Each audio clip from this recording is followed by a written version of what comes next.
Bwrdd a croeso pawb, a croeso I bwrdd cyfarfod bwrdd cyhoeddus.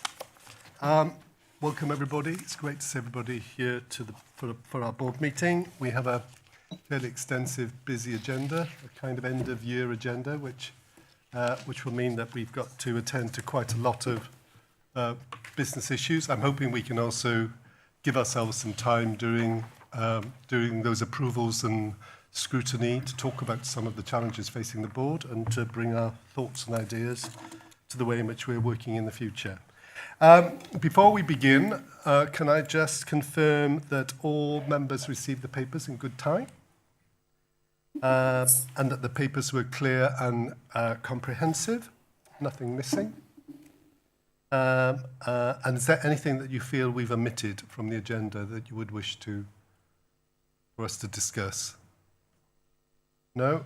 No one ever says yes to that one. I shall die on the spot if I ever hear anybody say, actually, there's some things we won't discuss. As ever, there's a set of, in order that we are as consistent as possible in our decision making, I'd like to think that we operate with a set of principles that should be evident when we make our decisions, whether they are tough decisions or just technical ones. Those design principles should be driven by the fact that our decisions are fair. They're ultimately seeking a fair outcome. They make a decision that is affordable and sustainable in terms of the work of the board. They are consistent and aligned with our strategy and our strategic approach, so there's nothing in that decision that's going to take us off track or divert us from what we're trying to achieve. And that they're not creating a healthy and unhelpful precedent. So in having made this decision, we then find ourselves as a consequence having to make other decisions which might not be in the interests of the wider population or the board. And fundamentally, that those decisions result in a safe outcome for patients and service users. So let's hold on to those five broad design decision-making principles.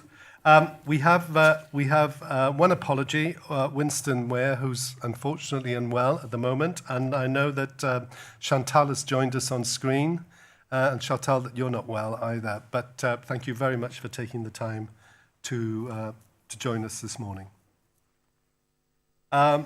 We have a number of people who will be joining the meeting during the course of the day to enrich and add to our discussions, which I think is always a great thing. And always helpful, and always adds a perspective that's broader and deeper across the organisation. And at various points during the course of today, I'll introduce them as they join the meeting. Can I begin by asking if there are any declarations of interest relating to any of the papers we intend to discuss today? No? Great, okay.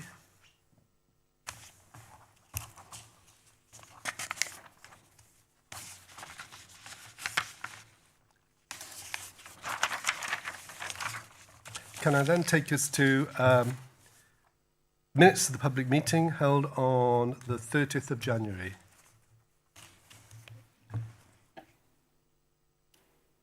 Is there anything in the minutes that's unclear or people are not sure about? No? Any points people would want to raise or correct or challenge? No? If everybody's comfortable with the minutes, let's approve the minutes. Thank you, Claire. Good set of minutes. Can we then move to matters arising and the table of actions?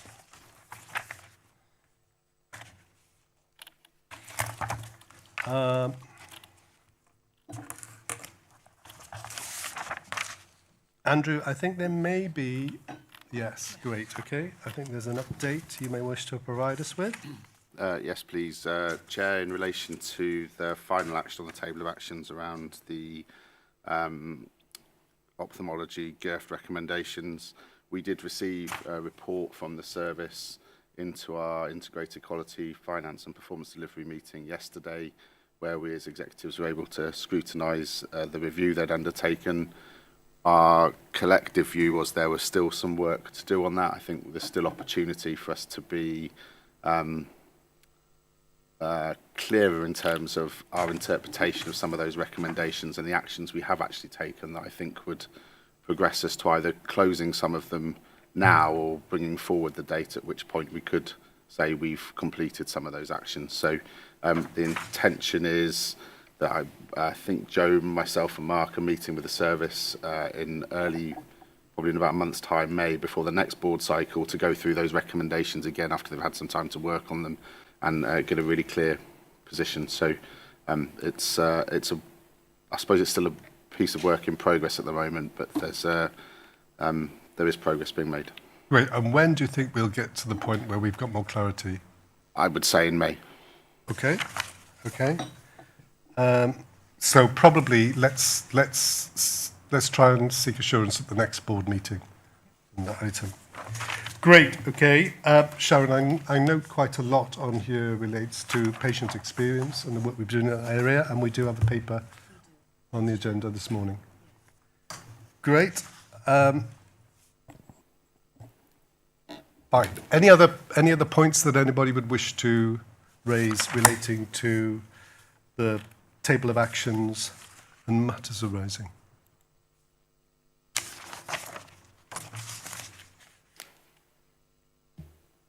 No? Okay. Can I then move us to item 5, which is the minutes of the corporate trustee meeting, again held on the 30th of January. Are people happy to approve the minutes of the corporate trustee meeting? Great. Much shorter minutes. Thank you, Claire. Great. Okay. Let's approve those minutes as well. Then let's turn to report of the chair. This is my report since the last meeting. I'm not intending to run through the details of the report. If there's any questions or comments individuals would like to make before we ratify the chair's action. Yes, please. Anna. Thank you, Chair. I just would like to note on the bottom of page 1 reference to the ED&I task force and the verbal update of the meeting. So if I just provide a quick update on that, we have a date set for our first workshop, which is coming up in the next couple of weeks. I've had a meeting just this week with colleagues to plan the agenda for that, and I suppose our guiding principle here is that anything that's about inclusion must be inclusive, and so we are trying to take a different approach that uses QI at its heart to really reach it right into the depths of the organisation rather than see this as a centrally driven initiative. So lots of exciting stuff to come, and by next board we'll be able to update you on some solid plans arising out of that workshop. Great. Lisa, for clarity purposes, this should blend with our anti-racist strategy. I'm right, isn't it? Absolutely, yeah. So this should feed into it. Very good. Yes, please, Michael. Thank you, Chair. I just wanted to draw attention to the mention in your report of the Charter for Families Bereaved Through Public Tragedy, which I had the honour of attending on behalf of the board. It was last week, actually. Yes, just last week. I speak in my day job as a solicitor who has unfortunately had to act for families in such circumstances, particularly more recently victims of the infected blood scandal, which was very really brought that home to me, the importance of this kind of charter.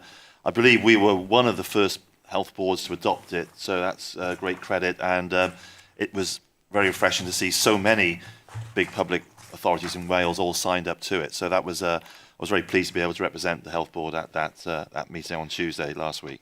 Very good. Very good. An important piece of work. Great. Any other thoughts? No? Can I just draw attention to independent member update in my report?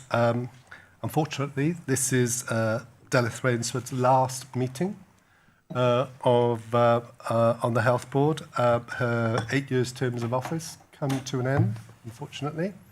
Delith, I know that people around the table will have known you much longer than me. I have thoroughly enjoyed working with you as an independent member and welcomed your sage advice and your humour and your warmth and your ability to sometimes say the things that others find difficult to say. It'll be a sad loss to this board. I don't know if anybody else would want to add a comment. don't feel compelled. We'll be talking later. Maynard and then Eleanor. Just say, I started just over 5 years ago. Derek was the first I am. I spoke to the welcome I received from her and the encouragement I've received from her since, and her insights have changed the way I think about things. Fantastic. Just a great diolch, Delith. Thank you, Delith. You were one of the first IMs to pop into the little room that I have in Ystwyth and say, welcome. So what makes you think you can do this then? Which, having explained myself, I was welcomed with open arms, and you have been supportive, friendly, and the glue that sort of holds us together since then. Much appreciated. Bwrdd, and then the boss. Yeah, well, just the same as what everybody else has said. Cai ddiolch I ti hefyd, Ellis. Yeah, I've been about a couple of years on the board, and as someone said, kind of you're the first one that came up to be introduced to yourself, and you've been a good friend ever since. So, diolch yn fawr, and all the best in the future. Diolch. Yes, please. Diolch, Delith. And look, I've been here the 8 years that you've been here, so a big thank you to you, and we will really miss your challenge, which is given with a big smile and warmth, but nevertheless a strong challenge. So thank you, Delith. Mark. I just want to say what a consistent voice Delith has been for children and young people. And every time that I'm in a meeting with you, you will always bring up the interests of children and young people. So I hope that we as a board will make sure that we continue to hear the voice of children and young people, even though you won't be delivering that for them. We will find a way to channel you, even though you're gone. You're very welcome to say something. Gosh, yes. Well, as everybody knows, I'm never without a few words. But for once, I'm nearly silenced. It's been an absolute privilege. Coming from a nursing background, but coming from a rural background in West Wales, it's been an honour to serve on this health board. I've seen it through some very, very dark times, through COVID, through many, many challenges, through targeted intervention, through everything. But throughout all that, it's the strength of our staff and our communities that have really driven me on to really try, and I hope in a little way I have tried to improve services in the Hywel region. I can't promise that I'll be silent going forward. I don't know what the future will bring, but as everybody knows, the health service is in my DNA, so I'm hoping to be involved in whatever guise going forward. I'm not ready to go into farming yet. So diolch yn fawr, everybody, and thank the communities of Hywel. It's been an absolute privilege. So diolch yn fawr. Thank you. Diolch yn fawr. Thank you very much. Great. Okay. Let us move to... Oh, well, first of all, can we ratify the Chair's action? Can I ask the Board to ratify the Chair's action? This was to lift shaft repairs at Bwrdd Hospital, which we undertook 2 weeks ago. Great. Thank you very much. Obviously, supporting the work that I've engaged in over this period. And then, as Michael's indicated, to note the formal signing of the Charter for Families Bereaved through Public Tragedy as part of this work. Great, thank you very much. Can I now move us on to the report of the Chief Executive? Diolch, Cadeirydd. Thank you, Chair. So, take most of the report as read. Did just want to highlight the targeted intervention update and the Appendix 1, which shows the letter I received from government, outlining a reduction in our escalation status for 4 key areas. So for leadership, governance, planned care, and CAMS services, children and adolescent mental health services. So look, I think for all of us that's encouraging to receive that. I think it does recognise some of the progress that we've made over the past year together. And I did want to thank our staff for getting us to that point, and also people around this table, colleagues around this table, for all their hard work and dedication over the past year. However, I think none of us will be satisfied at this point while we have people waiting for too long in our services and not having the experience that we would want them to have in many of our services, particularly our A&Es. So I think, you know, whilst this is great to have this recognition that we've made some steps forward and we're on the right direction, I think we all know that there's a huge amount more to do, and we do remain in targeted intervention for some really key areas. Our annual plan sets out how we intend to take the next step forwards, and we'll be discussing that a bit later on the agenda. But otherwise, happy to take the report as read, and there are some recommendations that we'll need to attend to. Yes, Rodri. Thank you. Thank you. I just wanted to say just a few words. You know, risk tolerance, that is one. Oh, sorry. That is that point you've got there. I just wanted to let the board know that as an audit and risk committee, we have had that chance to discuss it, and we were happy with the new approach, and we will be discussing it again in a future committee meeting. Thank you. Great. Okay, Maynard. And Yes, then Eleanor. just a point of clarity. We were asked to approve the use of the common seal for some work on circuit breakers to the cost of £75,000 funded by Welsh Government. My understanding is that money needs to be drawn down by the 31st of March this year. I just want assurance that we can actually achieve that, and there's going to be no implications on our own discretionary capital programme. Good question. Yes, please, Lee.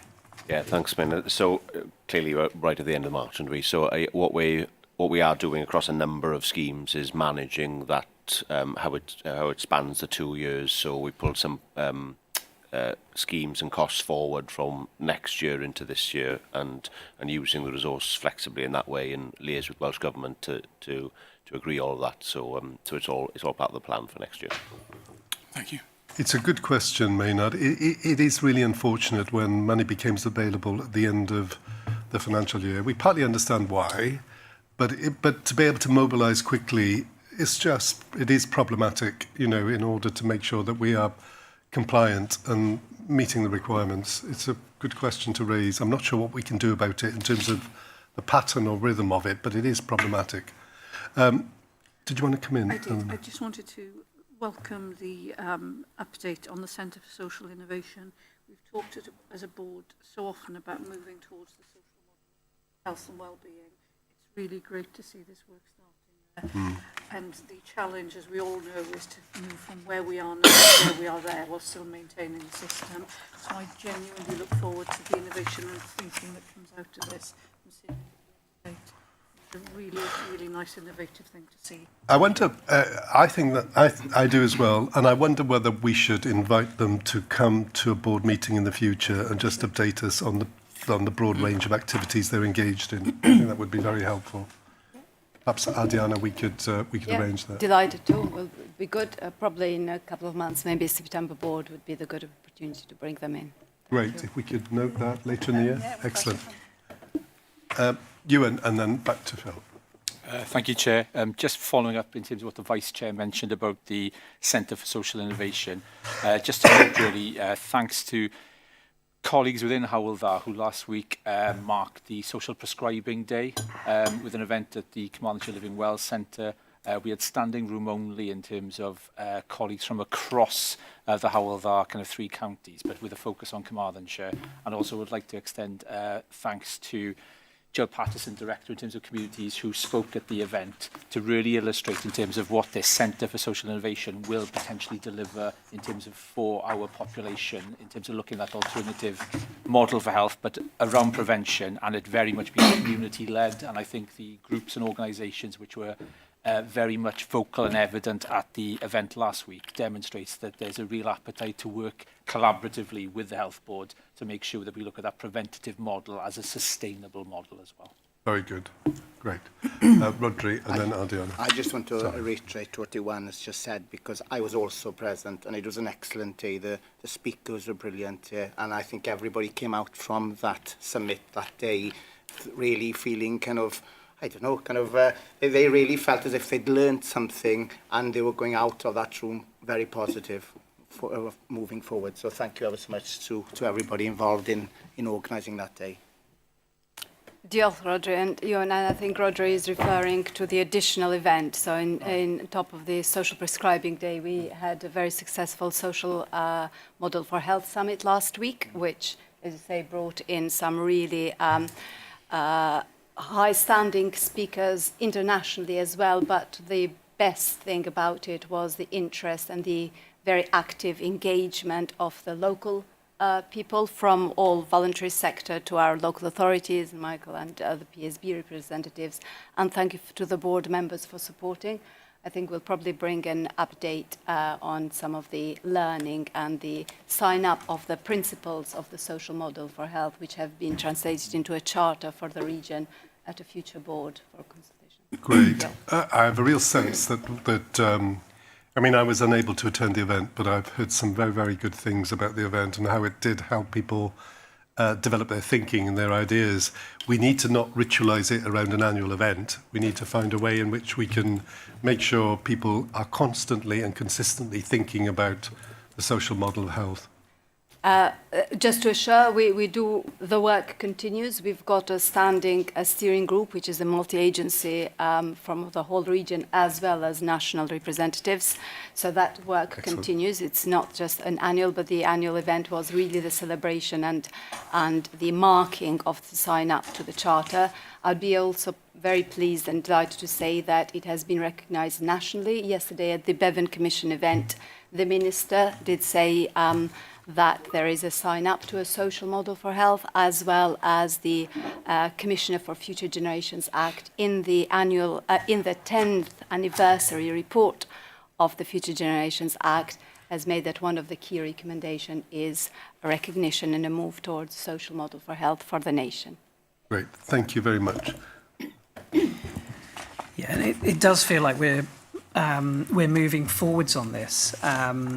You know, it's great to get it recognised nationally, and it does, but locally to have such a range of partners at both of those events, I think is really exciting. The Centre for Social Innovation is important because it's one of the things we've, as a health board, got to recognise is that this isn't a health board thing. The social model is a community endeavour of which public institutions have got to work out how to be helpful outsiders within that. So the Centre for Social Innovation, I think, does allow a creative space where we can test these things as public institutions and third sector with our communities in a way that if it was sort of confined within health, that would really be quite difficult. So grateful for this collaboration with UWTSD and really looking forward to progress, and great that we're a good idea that we get an update on that. Very good, fine. Thank you. Just before we close this item, there's a number of things we need to sign off. But just to say, in terms of the oversight and escalation arrangements and the reduction,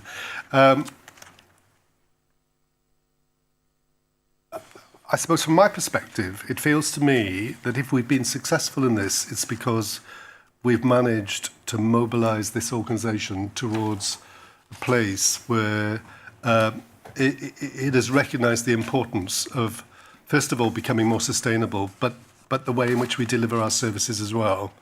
And whilst on the one hand we have a role in that as a leadership group, fundamentally the delivery of that lies within the organisation. So it's people doing things differently, thinking differently about their role, thinking differently about the way in which services are being delivered.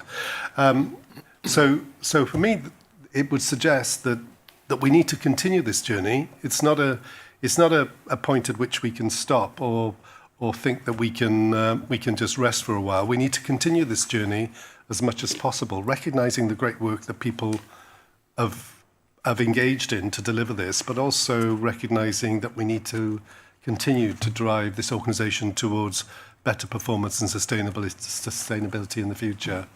So well done, everybody. But let's continue on this journey. Great. Okay. In terms of just what we need to take from Phil's report is obviously we need just to note the paper from Welsh Government, which is attached as Appendix 1.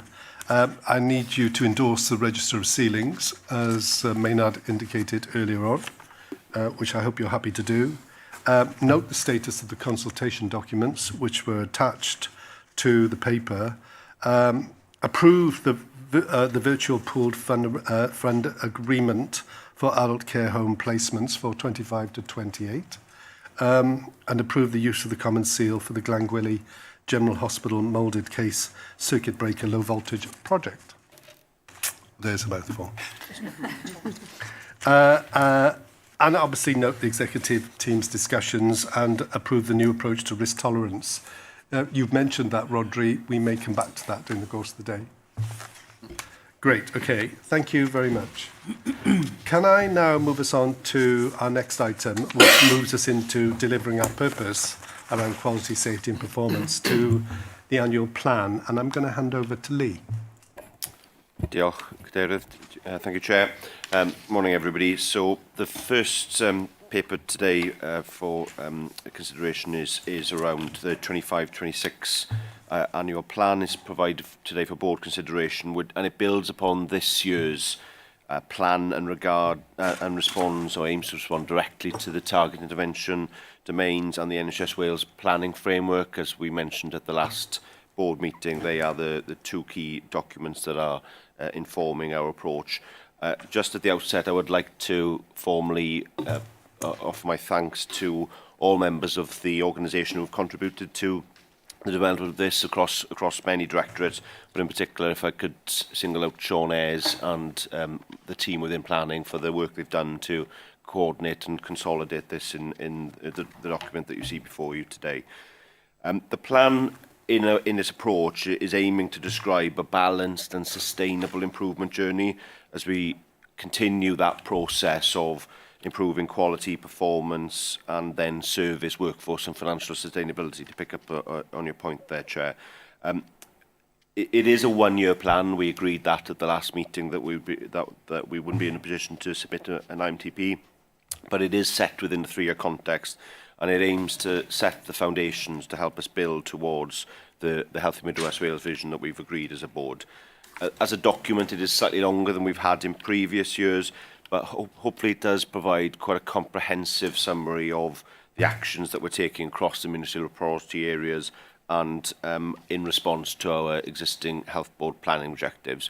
The SBAR itself draws out some of the key deliverables, so I won't go through those in any detail, but the overall ambition from in the plan is to deliver on all of the key expectations of us as an organisation and respond to the most significant clinical risks that we're facing. In the main, the plan, I would say, does achieve that, but there are a couple of areas that I would just like to highlight for board's attention in our response to that. So firstly, that is urgent emergency care, and then the progress beyond the financial control total towards balance. So in both areas we are expecting improvement and describing an improvement journey, but it is also true that we won't quite get to where we would want to in both those areas. So the work that we've got on the 6 Goals programme is intended to significantly improve the urgent emergency care performance. However, given the starting point, that improvement does not quite reach the target intervention de-escalation criteria, so I think it's important the board note that. The financial plan for 25-26, which Hugh will speak about in a bit more detail now, does meet the control total, but it doesn't, and it does improve on the underlying deficit, whilst allowing for some targeted investment in the more significant areas of clinical risk. However, it is predicated on significant savings and maintaining substantial underspend. So I think it's important to draw board's attention to those requirements, because they will be challenging for us as an organisation. Despite that and those efforts, it doesn't make progress currently beyond the target control total towards financial balance, which is something we have talked about previously as a board, and he will provide further details on that.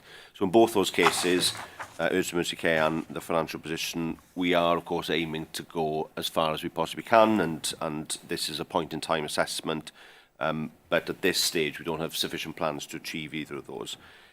Just a couple of final comments then for context before going into questions or handing over to Hugh in the first instance. We did have a scrutiny session with Welsh Government last week on our plan. I would describe that discussion as positive overall. The two areas that we were challenged on were the two areas that I've just flagged to the board now, so I won't repeat those, but they were the two areas that Welsh Government picked out. And then finally, of course, as already we mentioned, the plan is building upon the progress we've made this year, reflected in our de-escalation in a number of areas. That, of course, is positive and stands us in good stead heading into next year. However, it does also raise the expectation in those areas as well. So we're very much on a multi-year journey to where we want to get to, and certainly this plan is intended to describe the next 12 months in that journey, and then obviously into the wider 3-year context. So I'll hand over to Hugh at that point to take through the finance position. Diolch, Lee. Thank you, Chair. Just very briefly to outline where we are financially in the plan. We've tried to make sure that this is a balance of addressing the short-term cash challenges that the NHS is facing with the long-term productivity challenges that we are facing. So some of the investments are very small relative to the challenge I think we all recognise, but do support us in a number of key areas, particularly around diagnostics, with further investment into radiology to address the demand and capacity gap we've got in that space. Likewise with endoscopy, so that will support greater productivity across the system.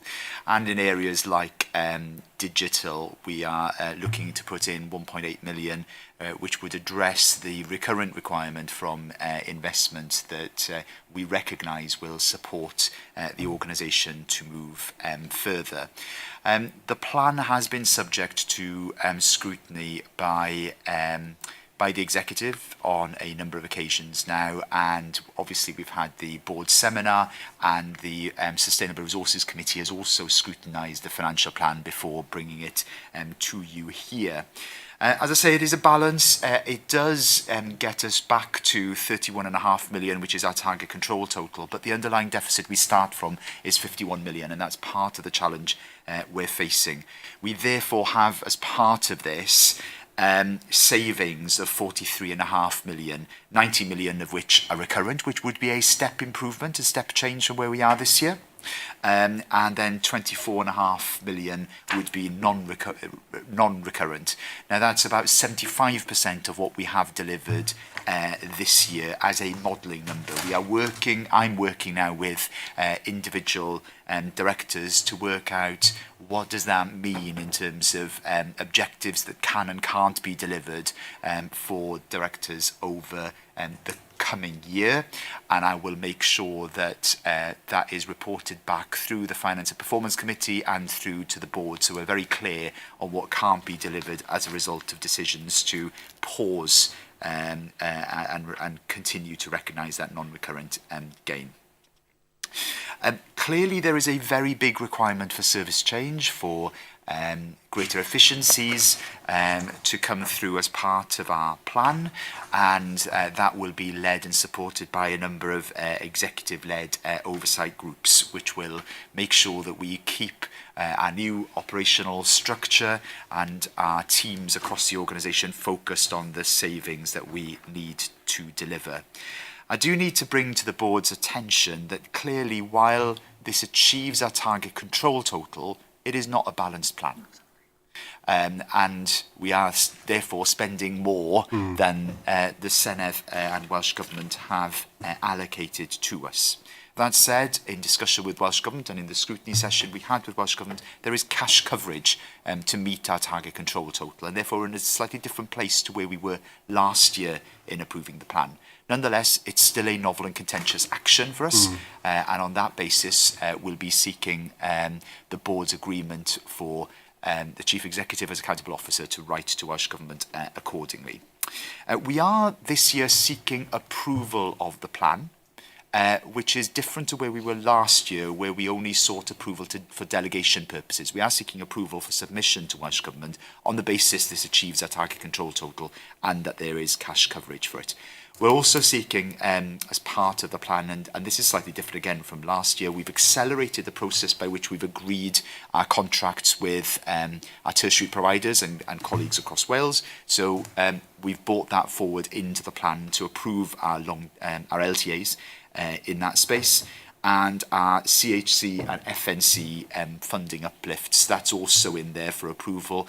That's a 5.1% uplift, which is quite a significant uplift into that space, but recognising that those are sectors that have been affected by the national insurance increase, and therefore they have seen a greater than inflation uplift in the cost of providing care.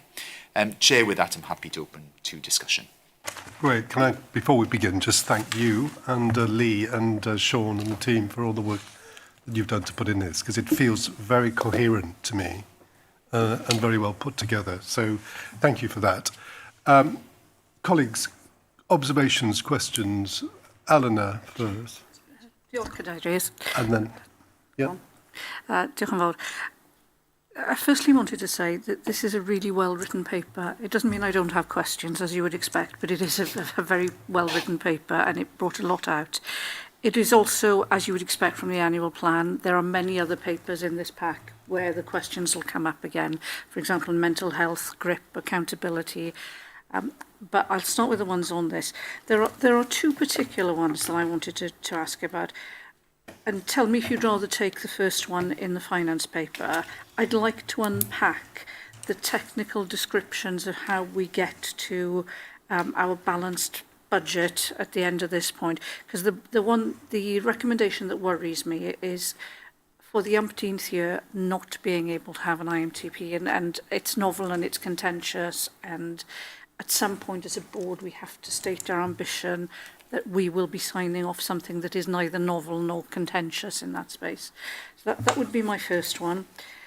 The second one that I wanted to pick up was around the cellular path lab and the regional collaboration work. Absolutely the right direction of travel, but I'm going to share with the board my recent experience of walking around our cell path lab in Llangwili.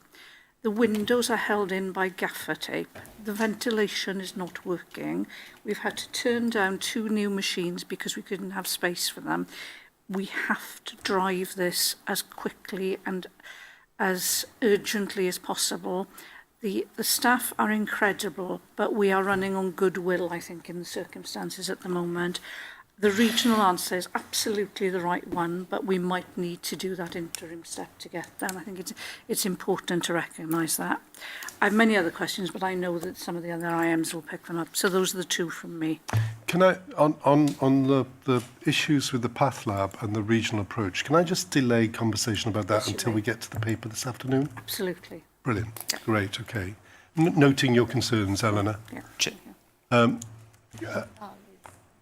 Chantal, yes, please. Thank you, Chair. And so, yeah, I agree entirely with what Eleanor has said. And also in relation to, we know that there have been difficulties in delivering our IMTP, but I think that the paper doesn't really give us a lot of specific timelines in which these key deliverables are going to be delivered. And I just wondered how we will manage that throughout the process in order to either we have to rejig the whole strategy in order to get to that particular point. The paper is a little bit silent on that. And I just wanted to have some clarity around who will be managing the ongoing supervision, monitoring of the whole plan. Thank you. Very good question. Before I come back to the two of you, I'll just see if there's any other questions or comments people would wish to make. Michael. Thank you, Chair. There was a statement in the plan, I think it's page 19 of the paper, that I was looking to get some clarity on. In the context of the savings programme, one of the targeted areas is rationalisation of continuing healthcare. Now, I've just reminded myself of the CHC framework this morning, and there's two key messages in that framework. First of all, for individuals that are eligible to receive it, CHC is an entitlement, and also the sole criterion for determining eligibility for CHC is whether an individual's primary need is a health need. There's also a principle within the framework that the process leading to recommendations on eligibility should not be used as a gatekeeping function or for financial control.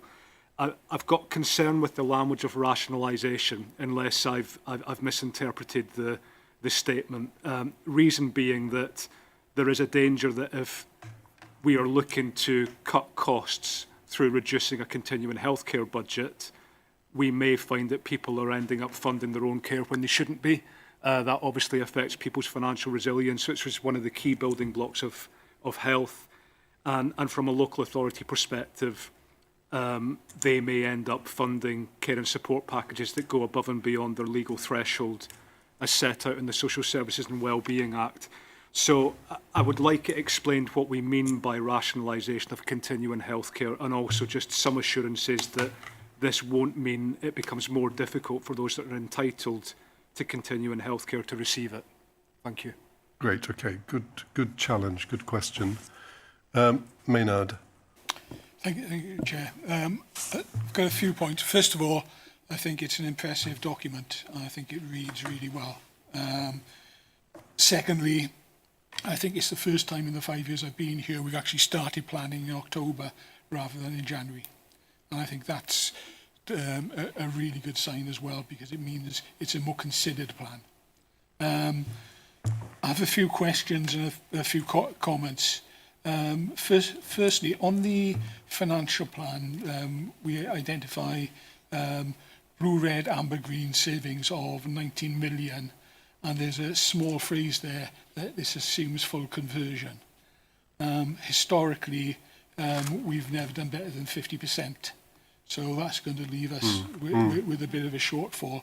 What are we doing to look at that? People have already mentioned the point about taking it towards a balanced budget, but a comment rather than a question is King's Fund last year did a piece of work that looked at the increasing funding to the NHS in England against what the effect it has, and 1 to 2% it states actually results in managed decline, and our funding this year is only 1.77%. So I have concerns about that. That's more of a comment than a question. Next point is on digital. I think this is a crucial for supporting delivery going forward, and a key building block for transformation, and welcome the 1.8 million that's been set aside for that. But I don't think we should underestimate the work required across the organisation, not just the digital team, to deliver benefits from that investment. It's the digital team can deliver the service, but the actual changes in treating patients comes from the front line. And I'll leave it there. Very, very good. Great. Some really useful, insightful questions. Anna. Thank you, Chair.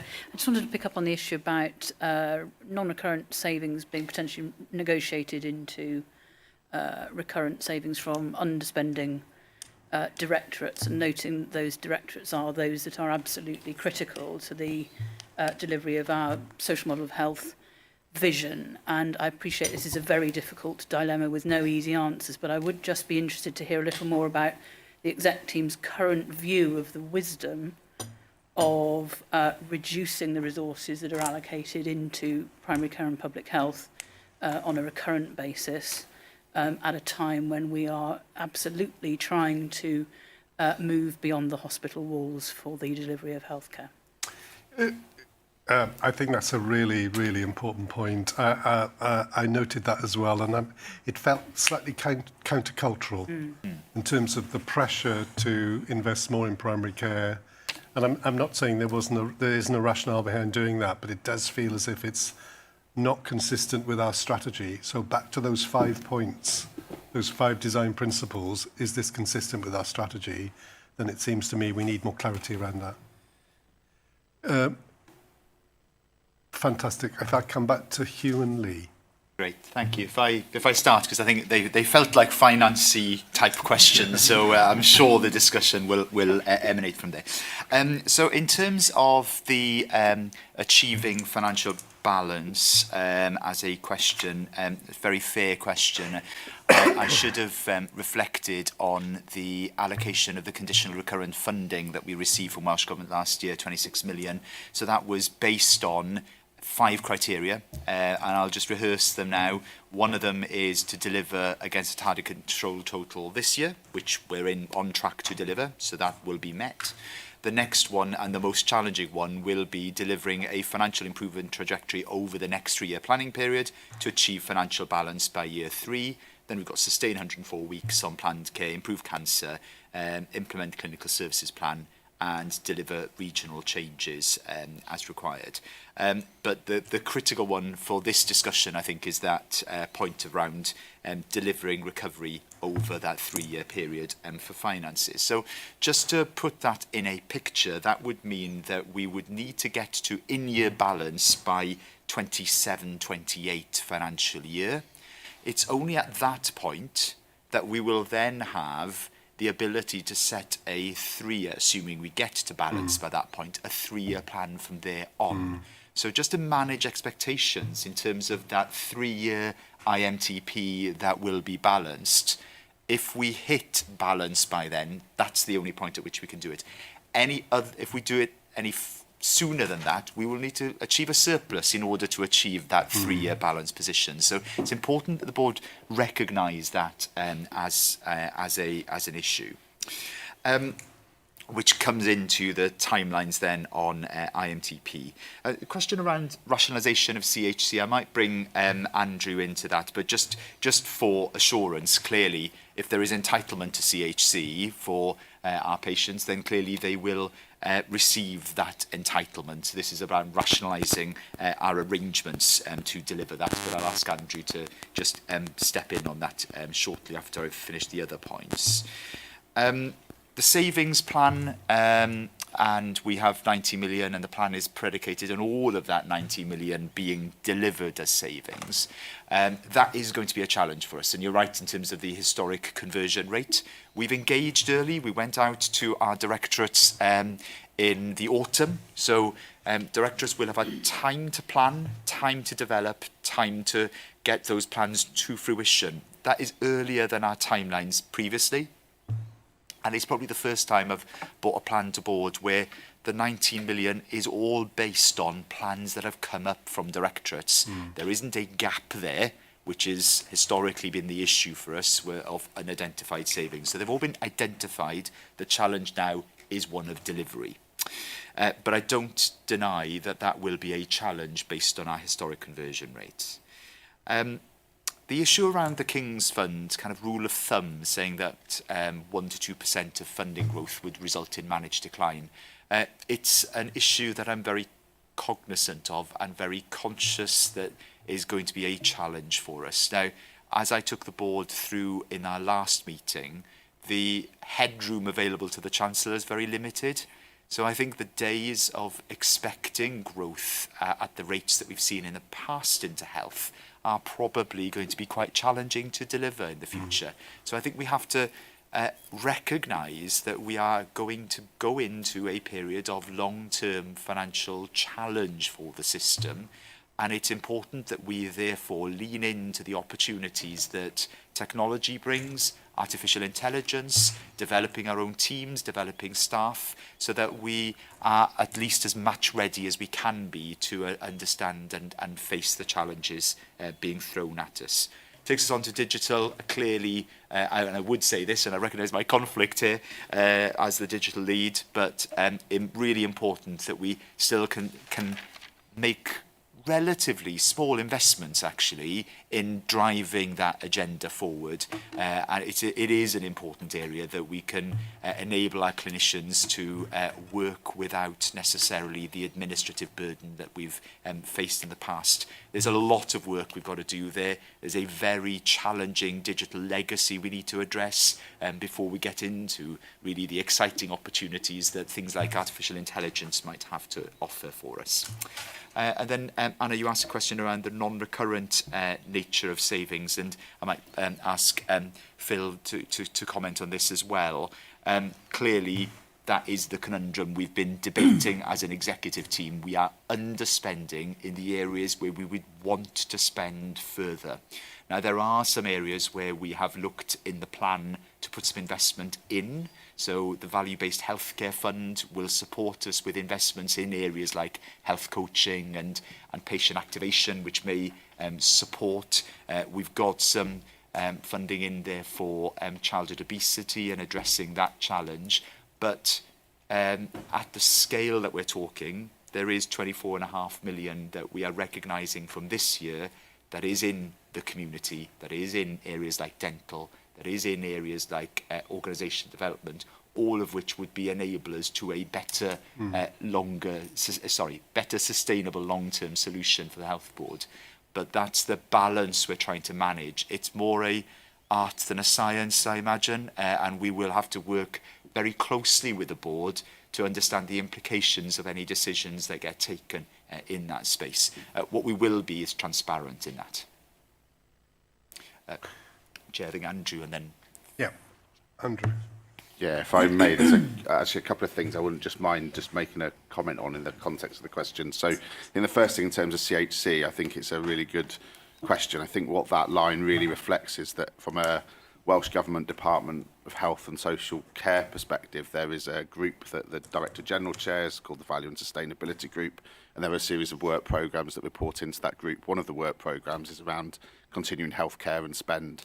And there are a number of reports and comparative analysis is that they provide that identify opportunities across health for where spend per head of population may differ between organisations and systems. So I think it reflects the fact that there will be outcomes from that work that we will need to reflect on as a health board in terms of what they mean for us. So I think it's kind of that's where that sort of saving scheme comes from.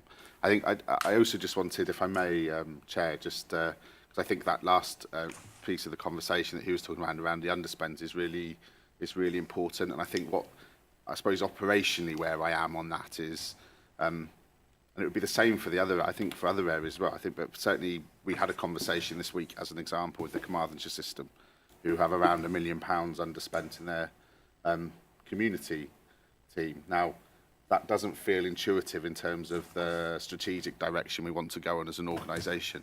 But the challenge I've put into them is actually what we need to be able to see is the real impact and benefit of investing that money on addressing the additional waste and variation we're incurring elsewhere in the system.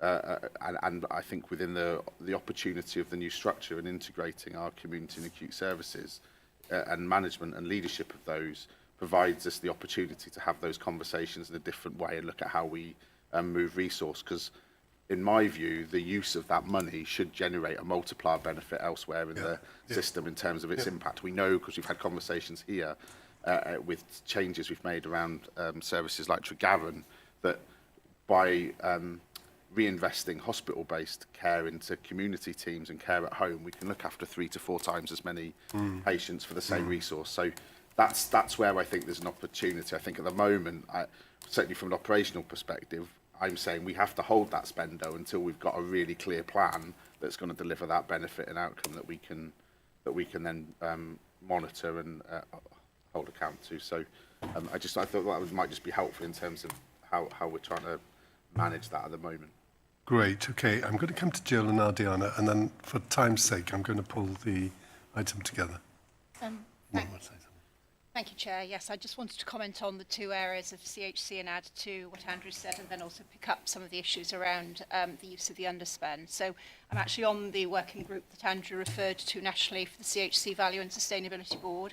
So there are a number of national areas that we're looking at to try to actually improve the system in terms of a national digital system, looking at some national training programmes and making sure that as far as possible across Wales we've got that level of investment actually into those processes to make sure that we get it right for the patients that require that. And I want to assure this board absolutely that over all the years that I've had the responsibility for continuing care, we have made it very, very clear that when an individual does have an eligibility for a primary health need, I'm happy to stand up and say that. And I've had the board's support then in demonstrating that as far as we've got the process right, the board accepts that there may be a high cost that we have to bear where that individual does have that primary health need. So I want to provide that assurance, but also to comment for Michael and myself. Michael and I have been working together actually through the IAG with the Pembrokeshire team and the Health Board team in terms of CHC to look at some of the culture around that and how we work together across our organisations, and we believe it's some learning that can be shared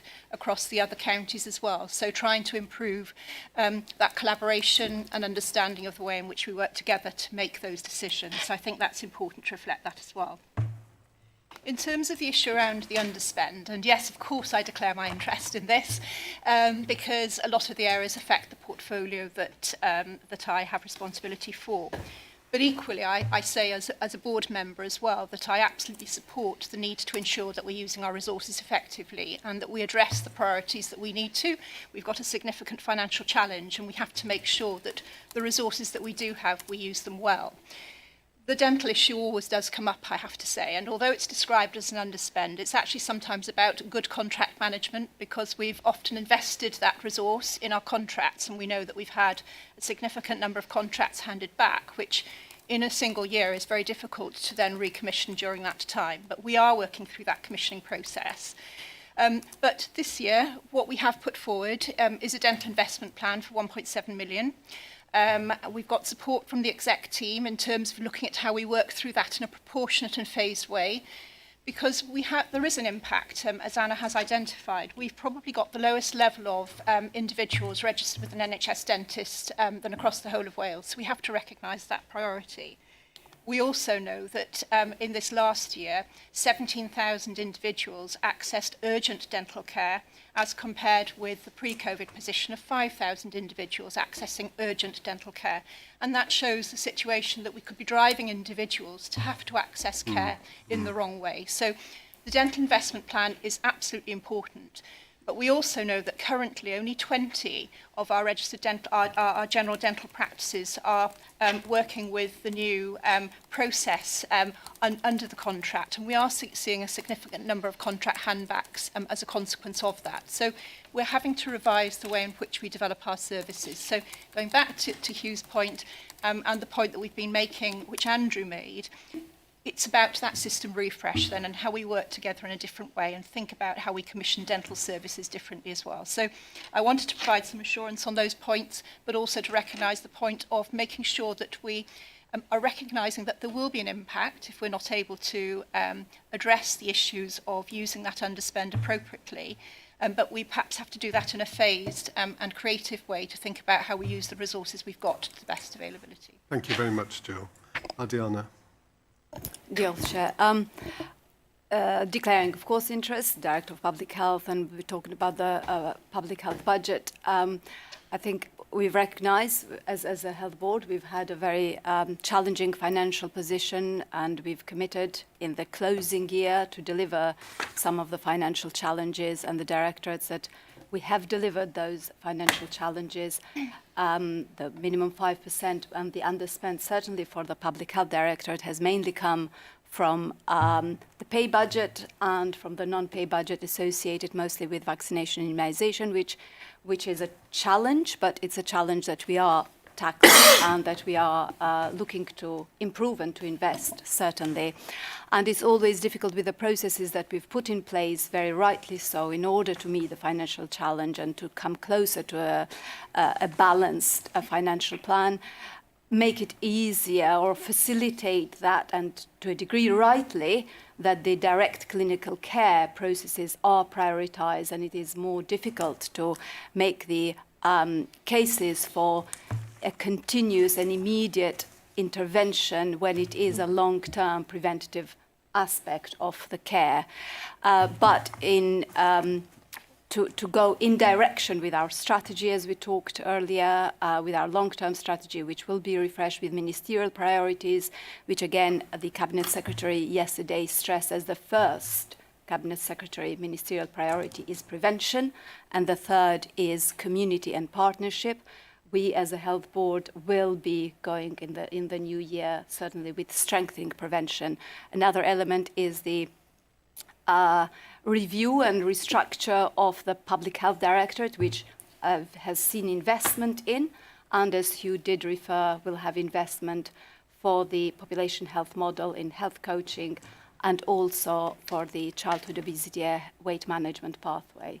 Great, but it thank would you. not be in direction to make some severe recurrent financial savings from the public health and or prevention budget. Great, okay, thank you. Andrew, did you want to come back in before we move to Phil, and then we'll close the item? If I may, it was just a couple of comments I just wanted to make on a couple of things I know mentioned in the presentation of the initial plan, so particularly just around diagnostics and urgent emergency care. I just wanted to comment. So I think, firstly, just on the diagnostics issue, I know ostensibly in the plan for next year, a lot of what that investment and plan looks at is stabilising and addressing some immediate operational pressures and challenges in the service.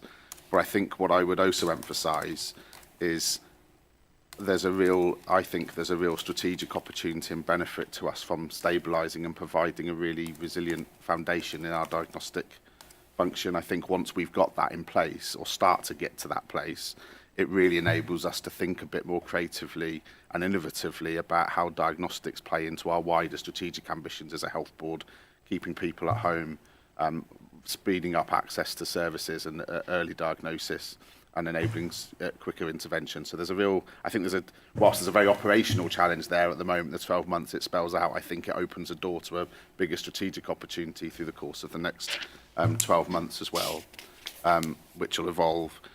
I think the other thing the other area I think I do need to comment on is urgent emergency care, because I know we've identified in the plan that whilst we deliver improvement, we don't necessarily at the moment reach the escalation criteria the Welsh Government have set us from a targeted intervention perspective.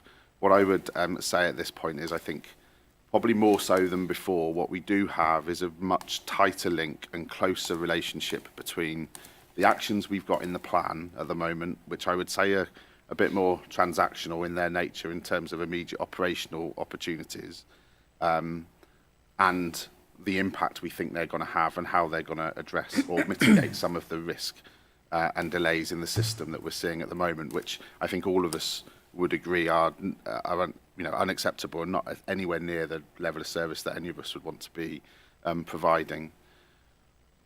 So I think, as Lee said, it's a view at a point in time of where we get to.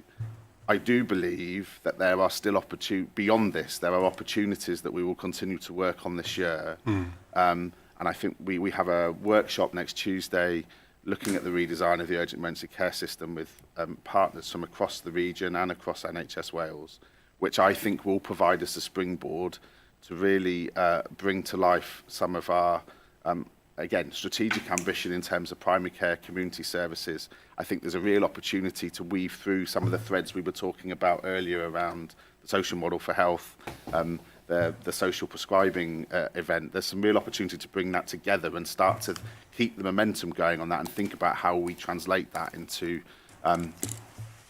operationally deliverable action over the course of the next 6 months that have an impact before next winter. So I think there's more to go at, I think, is what I'm trying to say in the urgent emergency care space, but it also aligns with the view I've got that unless we take that more radical and transformational action in that space, we're only ever just going to be putting stick in plasters on the performance and access issue. Of course. Okay. I'm going to come to Phil and then I'm going to close the item. Not because I don't think we could continue to discuss this, because I think we could. It's just I'm conscious we've got a number of other key items to get through today as well. Phil.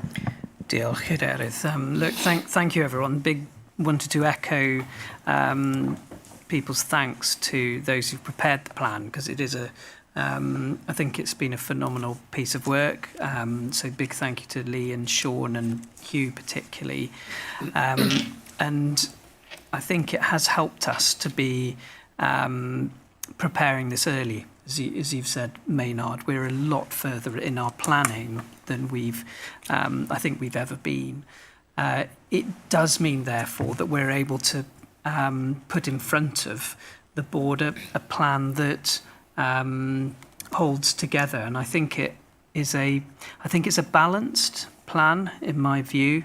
We've tried to balance progress on our financial situation with progress on service and organisational improvement, and we do have a real strategic resource allocation challenge, as Anna's question calls out, that the areas that we really want to invest in the coming years, primary care, mental health, population health, organisational development, are areas where we're finding it hard to identify the resource to do so. I suppose last year we made there was a significant saving from all of those areas, and we're allowing 25% back, and we're trying to be as tactical as we can be to pick on the most impactful, important areas, and we'll seek opportunities to give assurance. We'll seek opportunities through the year where we can to invest in those areas. However, as Maynard has said, our 19 million of recurrent savings, the conversion rate on our savings is not 100%. And what that tells us is we will have to continue to identify savings through the year. And of course, we've been used to doing that because we're not actually used to having a plan with all of the savings set out. So we will have to identify further opportunities as we go through the year, because not all of these savings will come to fruition. We will do some more work in risk assessing those non-recurrent areas that you've asked about, Anna. So, and that work we will take through our board subcommittees, because I think that's important that board members have more visualisation of that. But it's an important second year. It's important that that we still make progress, and we go set about the year in the same way we have done this year, which I think has been with drive and scrutiny. But pleased to have had that discussion today, and hope that we can approve the plan for submission. Great, thank you. Just to pull it together, well, thank you for all the work that's been undertaken in preparing the plan, because it is coherent, it does come together, and I suspect, although I wasn't here, this board is in a very different position this year, viewing the plan from what it was last year, when I think its position was untenable, frankly, trying to approve a plan that wasn't in any way balanced or going to get us back to our controlled total. So I think all power to everybody who's been involved in the preparation of it. I think that's great. It is, for me, some of the key issues that's come out from me is that we do need to drive a thrust behind our primary community service strategy work. If there's a challenge around this danger of money leaching from our primary and secondary, our primary community-based services into the beast of secondary care, it's largely because we've got a bit of a strategic vacuum in that space. We need to know what it is we can do in that space. And your point, Andrew, we need to be able to use as a reference point for developing those services, things that will relieve pressure in other parts of the system, but also improve the health of the wider population as well. And I'm anxious that we haven't quite got into that space, and I understand why the budget's been planned in this way, but it does feel to me it's redolent of the fact we need more thrust behind our strategic work in primary and community services. Essentially, it doesn't get us back to a balanced budget. It gets us back to an agreed controlled total. And your point, Phil, we cannot rest on our laurels. We need to be relentless in finding ways in which we continue to reduce our costs. At the same time, there are significant risks in that for us as well. This is a budget with a series of risks at a whole series of levels. And we've got to be able to manage that risk and have the appetite for that risk. I'm also taken your point, Hugh. It feels to me that we have to build a culture where we grow without additional resource. So we have to have a growth plan that isn't based upon large amounts of investment coming into the organisation to make that happen. And I think the current approach around our digital work, working with CGI and finding solutions, very practical solutions to some of our dilemmas, is part of that journey. But what we have to do is build a culture that's about growth without needing large-scale investment to be able to turn that around, because it just isn't going to be there. And the prospect of managed decline is a nightmare.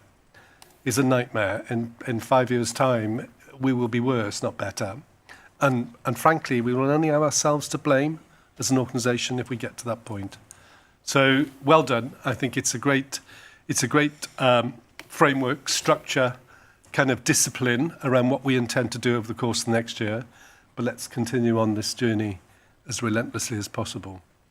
So in terms of what we are being asked, so obviously recognise the kind of our position in terms of where we've got to financially. We need to recognise the financial plan and the Welsh Government target control, authorise the accountable officer to write to Welsh Government, submit our plan, and with the endorsement of this board, as agreed. So we're approving the submission of the plan. Approve the long-term agreements with their respective financial values of 199,227,388 and 23,997,525, and formally acknowledge a £400,000 Joint Commissioning Committee financial variance to plan, which I think is your 5%, Lee? Isn't that broadly where the variance is going to be? JCC? Yes. Yeah, that's in relation to what we've assumed within the plan and what has been agreed through the JCC. So there was a discrepancy that we just wanted to highlight. Great, okay. Not great, but yeah, we didn't focus on the JCC. There is an uplift there for specialist services, which that I've been part of the discussions, obviously, as the representative at the Joint Commissioning Committee. It is a higher uplift than comparatively for other services that we provide. So I think that there's been a significant amount of scrutiny over it, and I think between Hugh and myself, we believe it's probably a reasonable position that we've got to, and other organisations are providing at a similar percentage. But there is a risk of 400,000 that we hope would be managed through the year. Okay, thank you. And then approve the continuing healthcare and funded nursing care financial values for 25-26, as detailed in the appendix, with a total uplift cost of £4,650,909. Everybody in agreement with that? Great, okay, thank you very much, colleagues. Let us move to the financial report. Great, thank you, Chair. I'll keep this brief because in many ways we've probably had the discussion that's relevant, which is around next year's plan, not necessarily this year's position. But I do want to reference the hard work done by colleagues across the organisation, and that's enabled us to improve our forecast position to 24 million. Now that's against our target control total of 31.5 million. I do recognise the slight dissonance in having an improving in-year position, but a deteriorating projection going into next year. It's all as a result of the non-recurrent nature of how we've delivered this year, but also the pressures that we anticipate next year. Chair,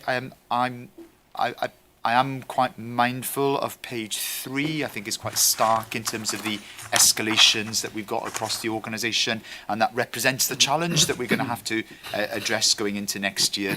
There is a lot of work that is ongoing in that respect, and I'm conscious that on Tuesday I missed a couple of escalation meetings, but there were some escalation meetings on Tuesday, which again got into the understanding of some of those challenges at a directorate level.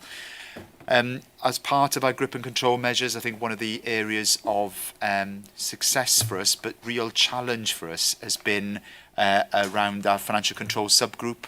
We continue to meet on a weekly basis and scrutinise all new roles, regardless of where they emanate from, and any use of agency. And those discussions are very challenging for colleagues who have to attend that from across the organisation. So grateful to colleagues for forbearing with us while we work through those challenging, inevitably challenging discussions that we have to have.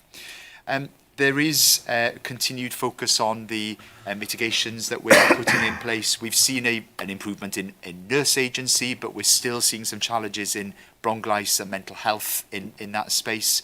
Bronchitis will largely be dealt with as we go into the beginning of the next financial year. So our remaining challenge is mental health nursing, but also then into medical agency. We're transitioning into the new care group arrangement, working on that at the moment. So I've included within the pack the delegation letters going into next year. We have sent those out already, recognising that's before the board approved the plan, but we wanted to make sure that we were starting the discussions with our new care groups as part of our new arrangements going into next year. And the last point I probably want to reference, Chair, is that I've included in there an appendix on our secondary care drugs usage. Really grateful to Jill and Jill's team for writing that paper. I think it's a really clear explanation of the challenges we're seeing in secondary care drugs, particularly the demand within our SACT units in cancer. Monthly activity rates have gone up from 1,400 in 1920 to 2,100 last year. That's a very significant increase. New treatments that we're seeing, expanded use of drugs, and the increasing complexity and length of care we're providing to patients. But there is an awful lot of work going in to use data more effectively, to use different routes of dispensing and facilitating drug use, so home care, use of biosimilars, and a transactional approach on rebates and financial recoveries we can make where we can, as well as kind of manufacturing where we can, recognising the capital constraints we have within the Health Board. So, Chair, with that, I'll pause. Thank you very much, Hugh. Michael. Yeah, thanks, Chair, and thanks, Hugh, for a helpful summary. I just, on that page 3 you picked out on the internal numbering, there's a sentence there. I just wonder if you could shine a light on that sentence which said that assurances are required that the operational transition to clinical care group structure will not delay results to required actions. So the reorganisation should, I would expect and hope, should make things better and more focused and it should be an advantage. So what is the concern? And when you say about assurances, I accept that any new structure has some element of uncertainty, but how quickly will we know if those assurances are going to be, we are going to be assured effectively in that respect? Yeah, if I respond to the point I'm making in that, and then I'm sure Andrew will come in as well. So the point is, clearly any significant change across an organisation runs the risk of being a distraction as we have new teams that are bedding down into the new ways of working, that there is always going to be a risk around that. I'm very conscious going into next year as well that we've had plans that have been developed within one operational structure, and then they'll need to be delivered within a different operational structure with new leaders coming in to deliver those plans. So again, in that change and transition, there will always be inevitable risk, but there are arrangements being put in place, and I'm sure Andrew will respond. Yeah, if I may, if that's okay. So I think the I think the first thing I'd say is I think in making the change, I don't want us as a board to underestimate the huge amount of work that's going on behind the scenes from a number of corporate functions just to change systems to enable us to be able to manage and report and work in a new model. So, and we're in that through March and the start of April, we're in that transition period where we're moving from, and actually in some cases, in terms of reporting performance, we'll still be reporting in April, March's performance against the old structure. So there's just this moment we're in at the moment whereby we've got a set of systems that are in transition to map the new structure. We've got new people in post that are getting to grips with what some of that all looks like for them, because even people that are taking on roles who are already in the organisation but they're moving into new roles, they've now got new areas, budgets that they might not have had before, budgets they might not have seen before, budgets that might be being split in different ways to how they've been configured and delivered and managed before. So there's an element over the next few weeks, just while all that settles down. I think the key point is though, I'm where you are actually, Michael, in terms of with the new structure. I think it will help and improve things. And what I am being, and I know colleagues are being, is really clear with the clinical care group leadership that we've got in place at the moment around what's expected, that we can't let any of this, we can't lose traction with anything that we've set in motion.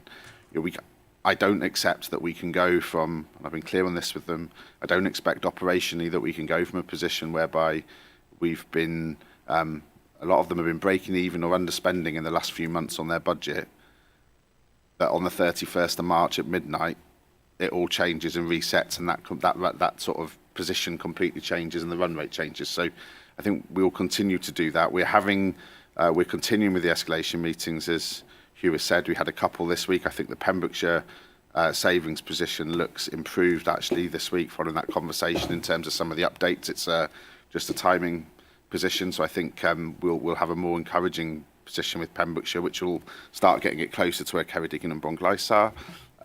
So I think it's just that I think there's, understandably, as we make that transition and we work in a different way, there's just a moment where I accept there are concerns across how we host that delivery. But between myself, my deputy, we're working hard to try and make sure that doesn't become a real issue. Thank you, Andrew. Eleanor and then Maynard. Diolch, Cadeirydd. It's a related point, and you've touched on it. In moving towards the new operational structure, we're all behind it. It has to work, and we're all supportive of you in making it work. My concern about it is the natural inclination of people working in that will have felt it's been a really tough year. We've got this far. Can we let up a little bit? And they will have made savings in the expectation of a little bit of release, coupled with, and aside the same point, they will now, some people will be managing other people's decisions on how to save money. And how do the senior leaders in that structure keep a complete grip of pushing this forward? There's a couple of elements to that for me. I think there's an aspect of anybody in a senior position going into a role. At some point, you inherit someone else's plan, and you have to expect that you're going to do that, and there'll be decisions that have been made. And when you take on that role, there'll be opportunities to review what that plan says. I think what we've been really clear in the message in there at the moment is, yep, you can do that review, and you may have a different perspective. but you have to come with both sides of the answer. So if you don't like one of the, so say there was something there that somebody said, I don't agree with that. I don't think that's the right approach. I want to do something different. Okay, but you need to come with the other solution to that as well. There's and I think there's it's the dual, for me, it's that dual side of the accountability coin. Really, you have to look at. So one of the things we have talked about yesterday, specifically in this space, because I know we were talking about in a reflection on FCSG yesterday. I think me and Lisa and a couple of other colleagues, we're going to meet with in April with this clinical care group, Trambits, as they're in place, and have that conversation around our really clear as a group, our really clear expectations of what we now expect. As I said, my messaging in all the meetings and all the forums, and as with the governance arrangements come into place on the 1st of April formally, is very clear on your point, which is we can't take our foot off the pedal on this. We absolutely can't. The assurance I seek from the board is that we get to the result. The how we get there is much more down to you as execs, and that's absolutely fine. But I need to be assured that the execs are going to deliver the outcome for me. And in that regard, I think what we ought to do is, certainly at the next board meeting, we will revisit this, because we would be through 2 months hence into the new year, and we'll want a status report, Andrew, on exactly, where we think those risks are that you've raised, Michael, and whether or not they've materialised, or whether we think that we're managing down some of those issues and we're achieving the productivity we would hope for. And it would be early days. These things take a while, but Eleanor's right. Let's get the assurance that actually we haven't opened up something here that's suddenly become even more suboptimal than it might have been before. Are you comfortable with that? Yeah, no, I'm comfortable. I think, I understand the assurance. I think where I was possibly struggling in answering that was just in the context of, it is obviously the assurance comes in the result being delivered. Of course. And we're at the start of a year and we've got a plan for 12 months and there are points along that year, but we'll be able, as you say, Chair, within a couple of months we'll be able to give a view of where we are early on in terms of early progress. Great, excellent. It was a similar point. I think Andrew's already answered it. It was about the fact that zero savings have been identified this month. And it was just that need, as Andrew said, to keep the foot on the pedal to continue to deliver. Great. Okay. My question would be, and it relates to page 3, and the fact is that we can see there that largely a number of departments are still struggling significantly to improve their financial profile and their spending. What assurance can you give us as a board that this is gripped and that we're going to see changes in this? If I start, Chair, and then I'm sure Andrew will come in as well. So the escalation process has delivered a change in culture across the organisation. It doesn't necessarily show itself in the escalation summary on page 3, but there is certainly a degree of improved grip that we are seeing from the conversations that are now happening on a regular basis between those directorates that are escalated and executives who are supporting them. We recognise that our escalation process has been imperfect. So there's changes that we need to make to that this year. In essence, this year, I think our escalation process has stood to one side of our organisational management system. And that's been unhelpful, I think. I think as we go into next year, and the paper is in the IPAR report, which will come shortly, we're leaning into the new structure that we've got and making sure that the escalation accountability is aligned with management accountability. So that's the first thing. And the second thing then is we do have the overlay of the financial control subgroup. That is a difficult meeting for all of us involved. They are difficult conversations. They're very challenging conversations. But it has been maintained on a weekly basis for about a year now. We were reflecting on this yesterday. I'm sure it's a year. We will be shifting the way in which we do the financial control subgroup business into the new financial year by asking more senior leaders to come to present into that group. But again, that would be reinforcing the management arrangements we've got. We're not going to let go of those kind of core grip control processes, but they sit above, if you like, the management arrangements, and those now need to mature quickly into what we need as a broader organisational accountability response. Great. Okay, thank you. Andrew, did you want to add anything to that? I think Hugh's largely covered. I suppose the only thing for me would be an early sign of success that I'd want to report in May would be that because of that new structure, because of that accountability and ownership at a senior CCG level, there's actually less business having to go to the CSG, and the financial performance is still continuing. That would be the early sign over the next through April and May, would be that is being owned and gripped and managed more locally, and far more filtering going on. So what does come through is absolutely what needs to come through, and there's not perhaps the same frustration with some of the information being provided and some of the kind of things that are finding its way into that space. Great, okay. Eleanor, and then Rodri. Very quickly, diolch yn fawr. I think it'll be useful to have the finance process linked much more in with the operational group, because what we mustn't lose sight of, and I'm sure you're not, is the quality and the results aspects of this as well. Very good. Thank you, Eleanor. Rodri. Just following on from what you just said, Chair, but regarding the table on page 3 there.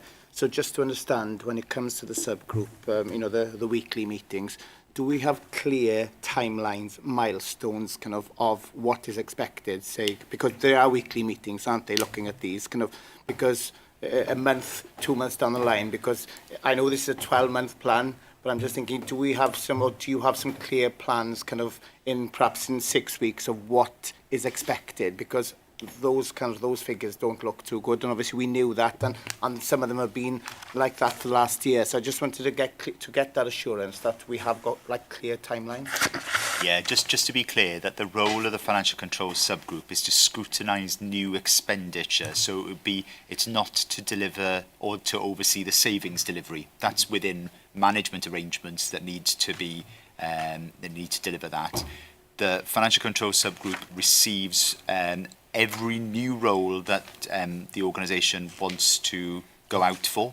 Every use of agency, medical staff, allied health professional and scientists. It hasn't overseen the nursing agency usage, because we've had a different process that's dealt with that. But it's been kind of quite forensic, I would say, in its scrutiny of those areas of expenditure. All admin and clerical roles in directorates that haven't delivered their savings also go through that same process.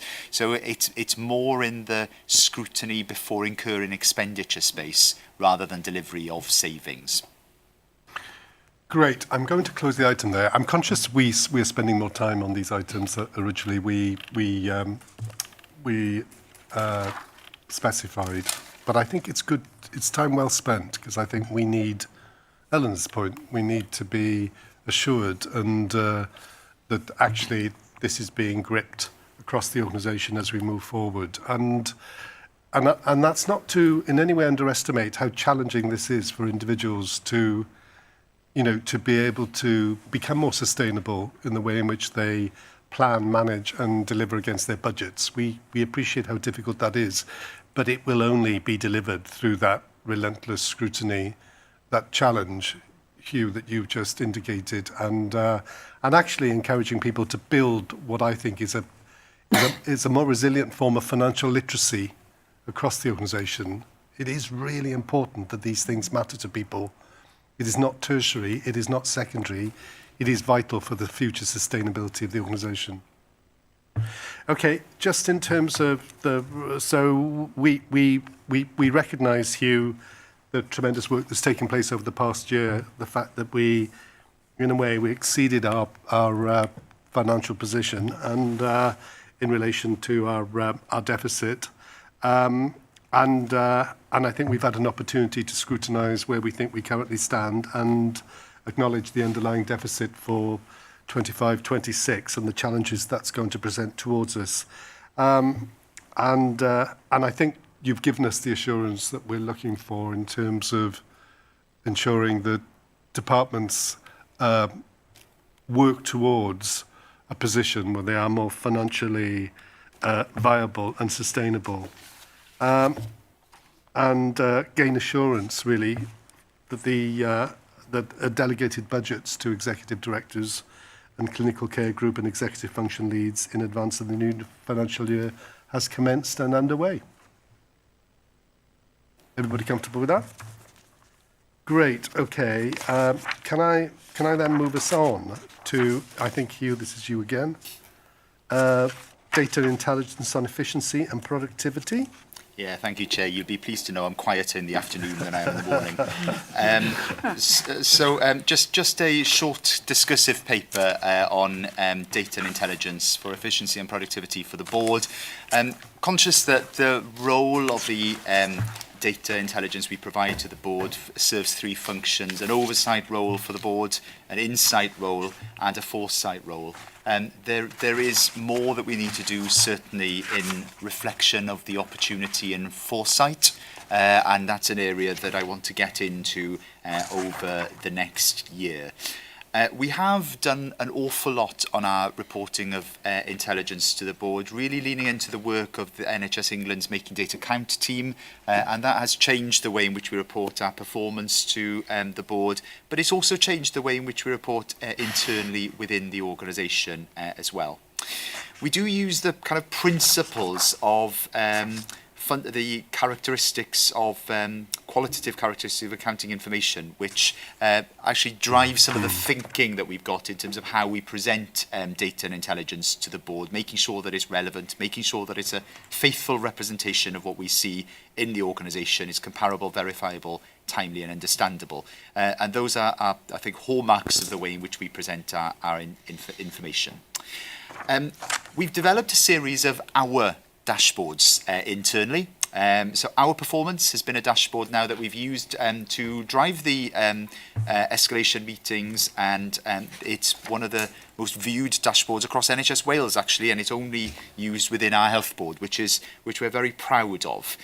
We've built on that with our safety, and I know that's now being actively used within Sharon's team and Mark's team to think about the impact we're having on safety, and indeed James's team. And we have moved in. We had a presentation yesterday at executive team about our activity. We'll then be building on that with our productivity, our outcomes and our population health, where we haven't really completed the specification or scoping as yet. So with those dashboards, I hope to have a really comprehensive understanding of the organisation that we have in front of us and that we're responsible for leading. And that ought to provide us with the look-back information that we've got. So it addresses those issues of oversight and potentially insight. What it doesn't do is address foresight, and there's more work I want to, as I said, come back to in that space over the coming year, particularly in our forecasting of demand and capacity. That's been done in pockets. We've seen some good work done in that in radiology, which has facilitated the investment that we put into radiology this year. But we need that to be a more comprehensive assessment to facilitate better planning, more, I guess, intelligent-based planning that we need across the organisation. Chair, with that, happy to discuss. Thank you, Hugh. Thank you for being brief. Very helpful. Mark. I just want to thank Hugh and his team for the development of the dashboards, and I think I wanted to make it real, that these dashboards are not just pretty graphs that we all look at and think, ooh. Our safety dashboard became available just before Christmas, and we became aware very quickly that there was potentially an increase in mortality in one of our accident and emergency departments, and that was highlighted to us by clinical staff, but also by the dashboard.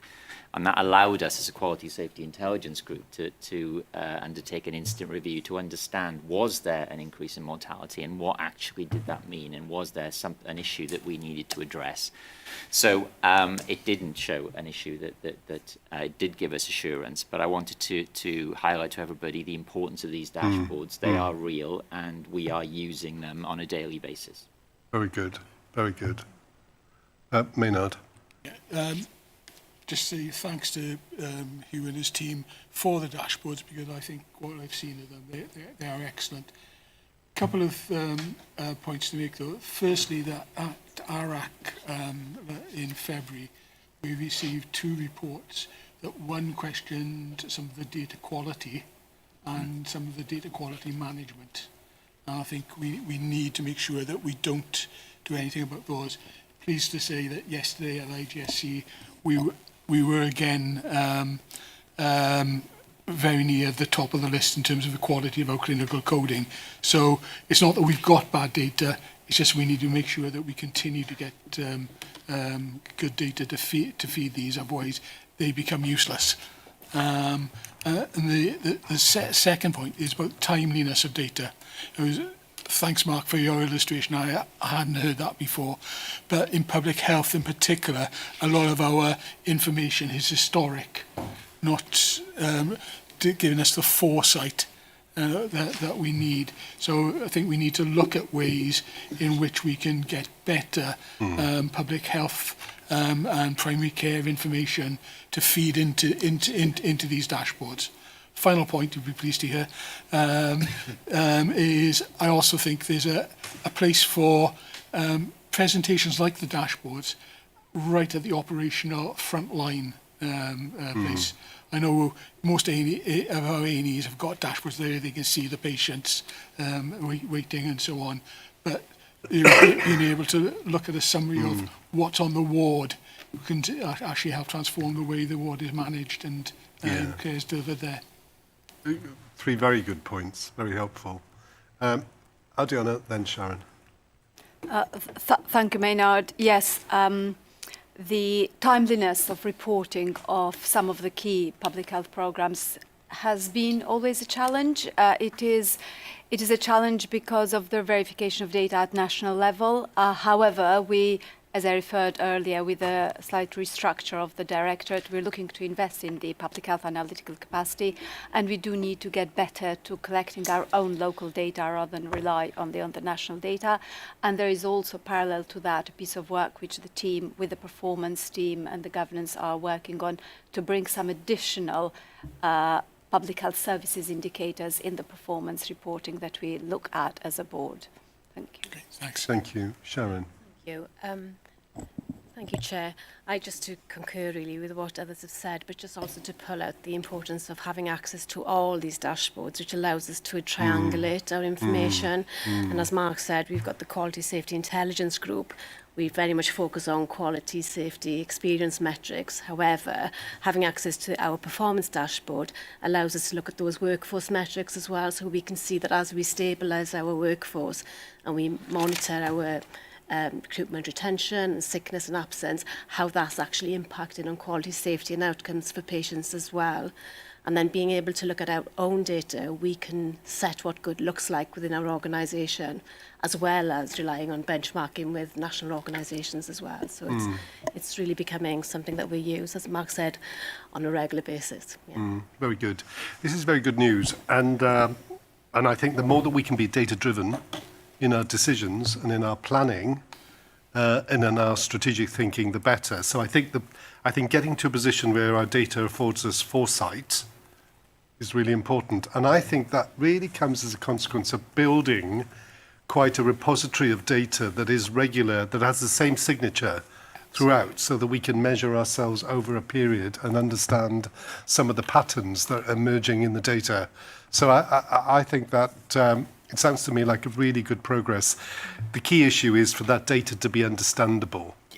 And that's the real challenge, taking complex pieces of information and presenting them in a way that actually people can make sense of that data is really, really important. And I'd like to think that we will be an exemplar in this space and as we move forward in the future. So this is very good news and important. There is something, Maynard, you're right, there's something about the quality and the validity of the data. It is sometimes easy to take false assurance from data without being absolutely confident that the data is correct or is telling us the right thing. So we need to be vigilant and disciplined around the collection and the collation and the interpretation of that data, because I think that's another issue. But as long as we're mindful of that and disciplined in our approach, then I think we'll we'll maintain the standard of data that will help us be able to plan for the future. Very good. Great. Okay. Thank you, Hugh. That was very helpful. Before we break for some tea and coffee, can I take us to our last paper of this session, which is the Integrated Performance Report? Hugh. Great, thank you. I will be quiet after tea. It's the Hugh Thomas show. Be very quiet after tea.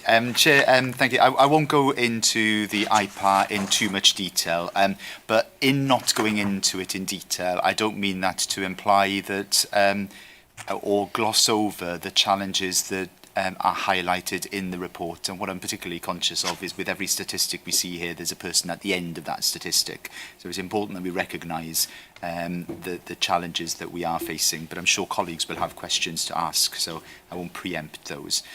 What I did want to just broadly highlight was a couple of things. Firstly, in the appendix, there is the updated Improving Together framework, which recognises, as I mentioned in the plan, the new escalation arrangements we want to put in place.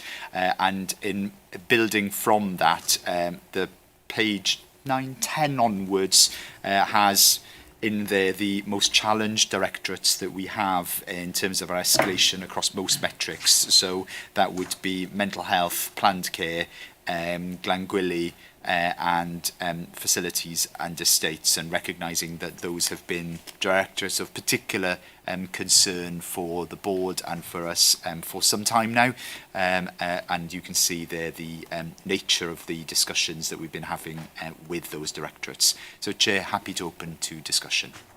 Great. Okay. Thank you. Colleagues. Anna. Thanks, Chair.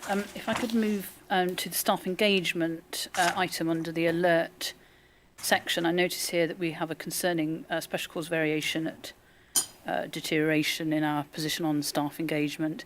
And I can see here listed a number of strategies we've got in place. What I can't see is how well we understand what that deterioration is about. So it'd be good to hear what work we're doing to understand alongside the strategies that we've tried to put in place. And then the second issue, which may or may not be linked to this, going down to our incident data. So this is on the triangulation section on page 8 of the report. I noticed that in reported incidents causing moderate harm or above and inpatient falls, we're on our best performance, seemingly, for a long time. But reported incidents and incidents are sometimes two different things, and when staff disengage, they stop reporting stuff. So I wonder what work we're doing just to test the veracity of our assumptions around lower reporting means fewer incidents. Good point. Before I ask the executive team to respond, other questions, observations? Let's go to Michael, and then we'll go to Rodri, and then to Ewan. Did you? No? Maynard. Yes, please. Yes, thank you, Chair. Just on the page, internal page 2, where we go through the areas where alert, it might be me being a bit dull, but it's just trying to pick up the kind of trajectory on some of these where we're being told in a way the historic situation or the situation as we speak, and what is going to be the position in March, April, May, June. It's just trying to pick that up. I mean, some of it's there, and some of it's just felt, so it might be me being dull. It's just trying to maybe someone dull like me, just draw that out a bit easier would be nice. And the other thing, just on things like staff sickness and stuff, it would be nice to maybe have some benchmark ideas floating around. It's very hard in isolation to say is 6.6%. What's that mean? I just did some Googling, and so if you look at NHS England, across England, it's 5.4%. Then if you look at Highlands of Scotland Health Board, it's 6.6%, which is interesting. It's bang on ours. So I just, so I just think things like that would be quite interesting to see in this kind of thing. Thank you. Great. I wouldn't disagree with your sense of comparing the data at all. I think that's very useful. I just wonder where the space is in the context of this meeting to be able to do some of that, because we rarely get the opportunity to drill down into that data. I imagine the People and Culture Committee would look at that forensically regularly. But you raise a good point, and I think it's something that we should be aware of. And there is, because it does present as an enormous, all of this presents as a risk. The risks compound inside this, and I suppose as a board, our role is not to just walk around with a worried list of risks in our head, but to be assured that these risks are being appropriately managed regularly to make a difference to where we think we are most exposed. And I think probably one of the challenges of using an alert function is it lights the fire, doesn't it? Without necessarily giving us an extinguisher. But you may want to... Yes, thank you. So if I pick up first on staff engagement, so the scores that we have in the IPAR are from our monthly staff survey. So we email 1,000 people every month, different people each month. The communication of that is via an email to their work email address. The response rate is quite low. So we are looking at what are the alternatives to be able to reach out and engage with our staff. What we have got is the NHS Wales staff survey, and we'll be bringing a paper to our next board around the outcomes of the staff survey. So what that tells us is actually our staff engagement score was 71% on the NHS Wales staff survey, and 71% is the average across Wales as well. So whilst the results that we have aren't what we want them to be, we want them to improve, what we are seeing here is aligned with the rest of NHS Wales. In terms of some of the other issues that we've got, so we're doing a lot of work with our leadership development programmes and our management training programmes. And again, in the staff survey, which we'll report on next time, we have seen an increase in the responses to how does my line manager support me, respond to my needs. We've seen an increase of 5.7% in our staff results from last year to this year. So there are some early threads that potentially the leadership programmes and the work that we're doing in that space is having a difference. And actually we were just under 1% above the Welsh average in terms of the responses to some of those questions as well. So we have our long service awards, we have our commendation awards, and I know we've talked about this in our People and OD Culture Committee in terms of how can we improve people engaging with the process. So Christine, our head of OD, will be bringing a paper to a future People and OD Committee around that, because I know we've talked about it for a while. In terms of sickness absence, if you want me to move on to that one, we do support managers in terms of adherence to policy and how are we ensuring that we are supporting our individuals who are managing staff with illness and staff with illnesses. We have bite-sized training programmes that are in place for our managers to help them, to coach them through the conversations that we need to have. And there is further work that we can do. So we did meet with our Public Health Wales colleagues last week around a programme of work that we're going to be a pilot programme to look at the population health issues and also our workforce sickness. And so rather than just looking at our sickness absence based on which directorate does somebody work in, can we look at our sickness absence based on where people live? And how does that align with what we see from a Public Health Wales point of view? How does that align then with other issues that impact on workforce, like waiting lists and access to healthcare? And then can we use some of the public health health promotion material to target our workforce based upon where they live as well? So very early days. So we have our digital colleagues supporting with this programme to bring all of that information together. To see then if there is some learning around how we could approach sickness absence within this organisation that could then be something for the rest of Wales to then look at, is there an alternative way of looking at how we manage that? And also we did take a deep dive report into sickness absence, stress-related sickness absence into People and OD Committee at the last meeting. Okay, great. Thank you, Lisa, very helpful. Sharon. Rodri, did you want to come in? And then we'll go to Sharon and then back to Yeah, I think you've touched on the staff sickness. Just one question I had on ophthalmology, and it's just if you look at the R1 performance, the last line in the second paragraph, in February, performance is expected to recover to 58%. So, did it recover? I'm just wondering, kind of, it's not it's a bit ambiguous really that it's expected, but do we know if it has? I don't know definitively, Rodri, that it's achieved 58% just because of the reporting time lag at the moment. I am expecting to see an improvement of 51% based on the actions we've taken since January, and you'll have spotted in our plan that we plan to continue a number of those actions into next year around ophthalmology and the IVT pathway. So I am expecting a significantly improved position by the time we get to the end of Q1 based on the actions we've taken and the actions that are continuing. I can get an update on that outside the meeting. Thank you. Great. Sharon, and then we'll move to... Thank you, Chair. I just wanted to respond to Anna, really, because I too had noticed the reduction in falls in the report, and it's quite a significant reduction, what it looks like on the report, but it is an in-month reduction. And I asked the team to have a look at it, and I'll wait for that deep dive. But I know that in January and February, there was slightly higher reporting incidence of falls, and that was aligned to increased acuity, but also increased activity aligned to winter pressures. We do have a low tolerance for reporting. We report all slips, trips and falls, and therefore as a health board, we tend to report quite a lot of incidents in that area. And we've been doing a lot of work around promoting independence as well, aligned to deconditioning. And therefore, we've seen an increase potentially in terms of falls because we've been rehabilitating individuals.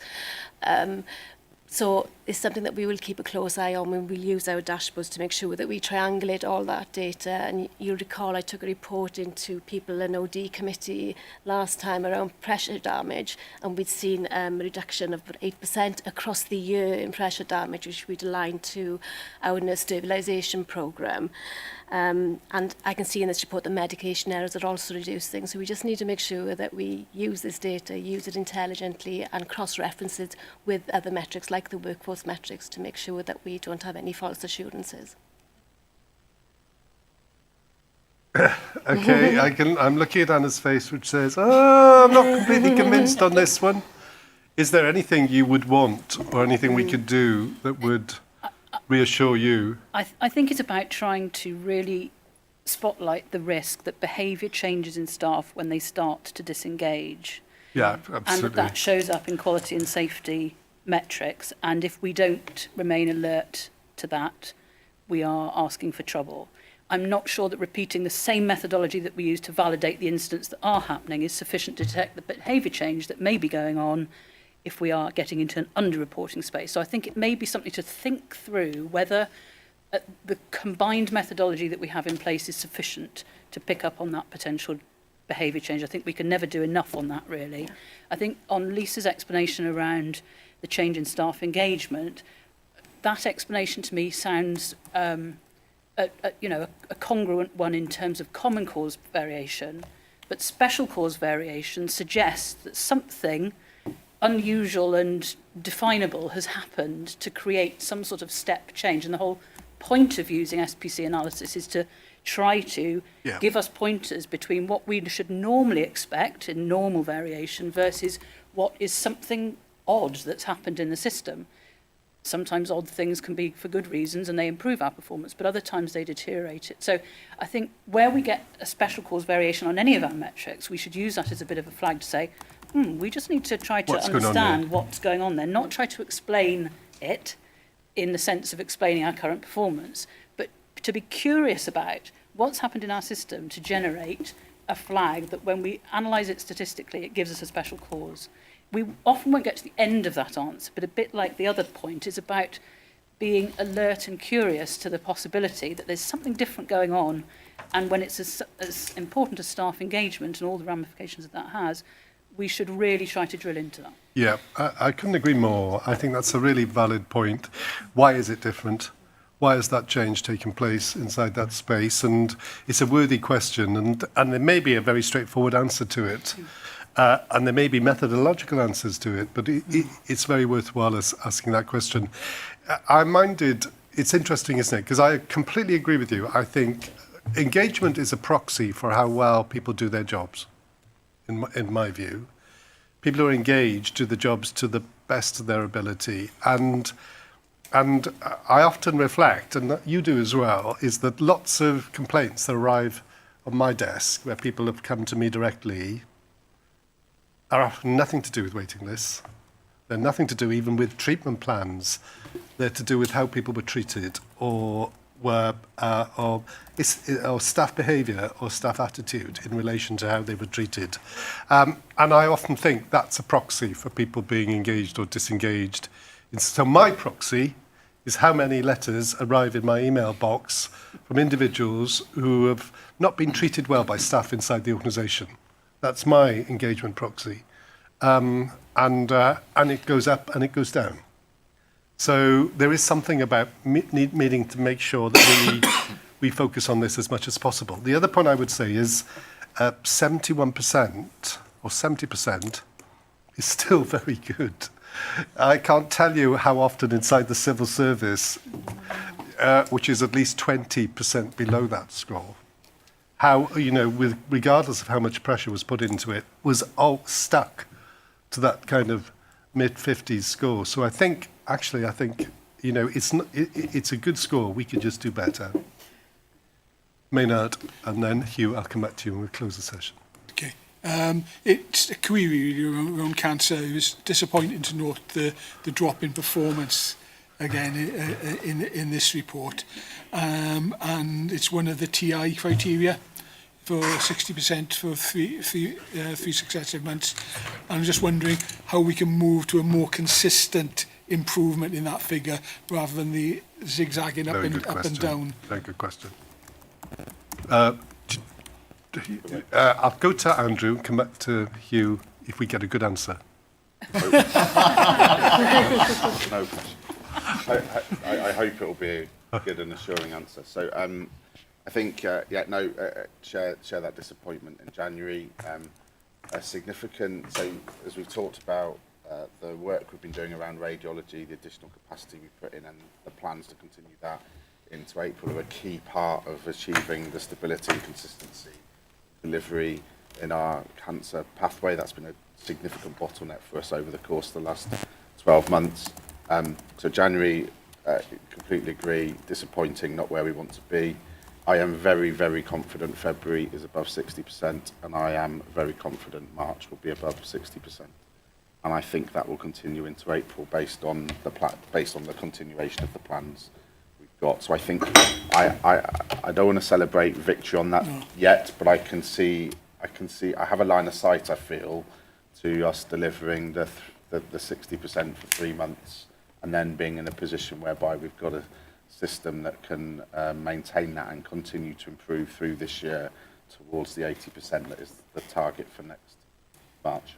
I spoke to Simon Jones this week at Digital Healthcare Wales, and he was saying we are an outlier, not in terms of the numbers that come into the system or the testing. We are an outlier in terms of our diagnoses. So the point at which we need to be able to diagnose someone's condition, and it feels to me that's where our fragility lies.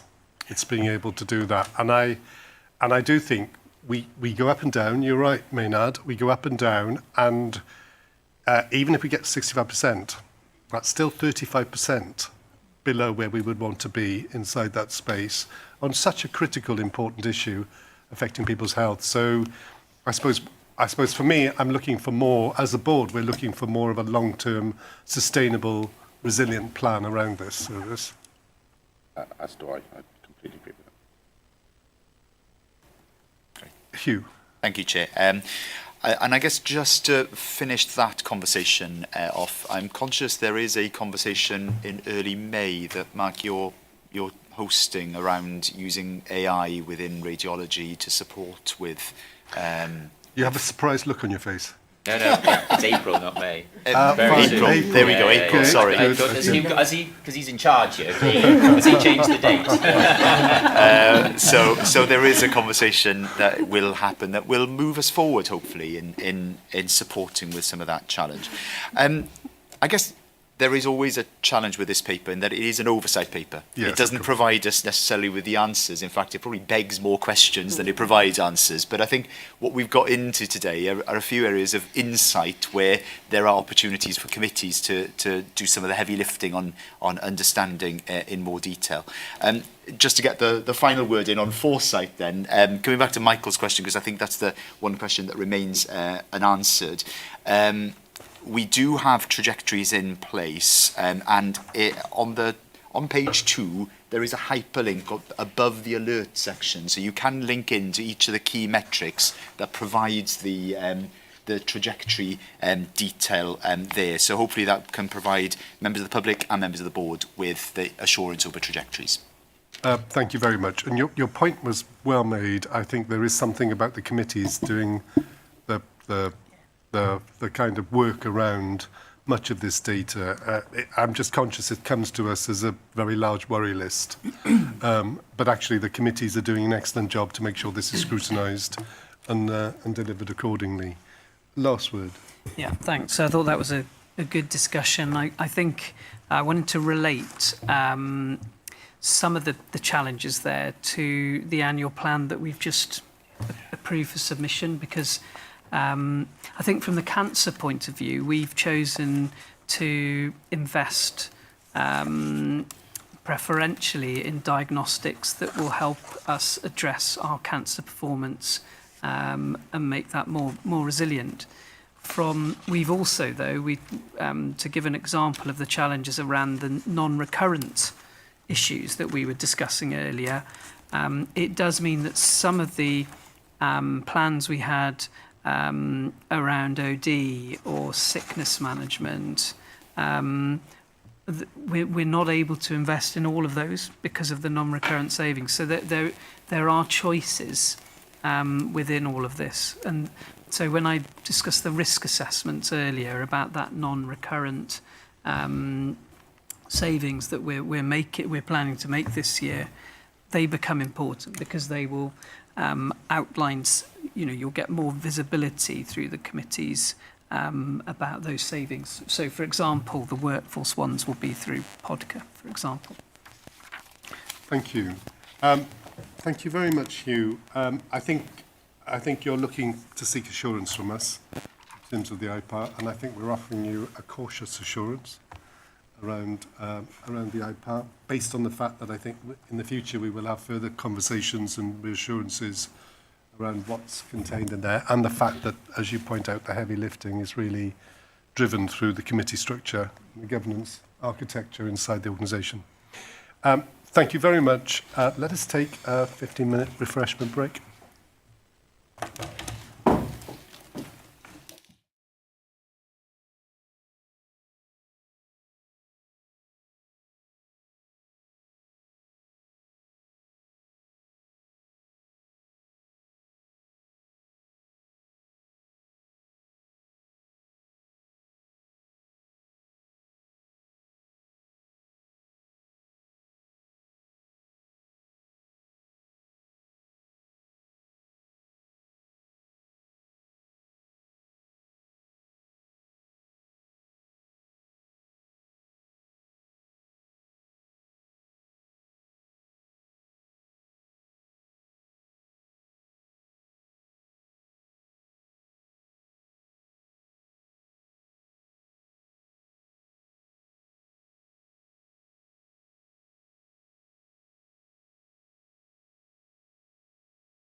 Great, thank you for coming back so promptly. I'm conscious we are, as is always the case, running a little bit behind time at this stage in the meeting.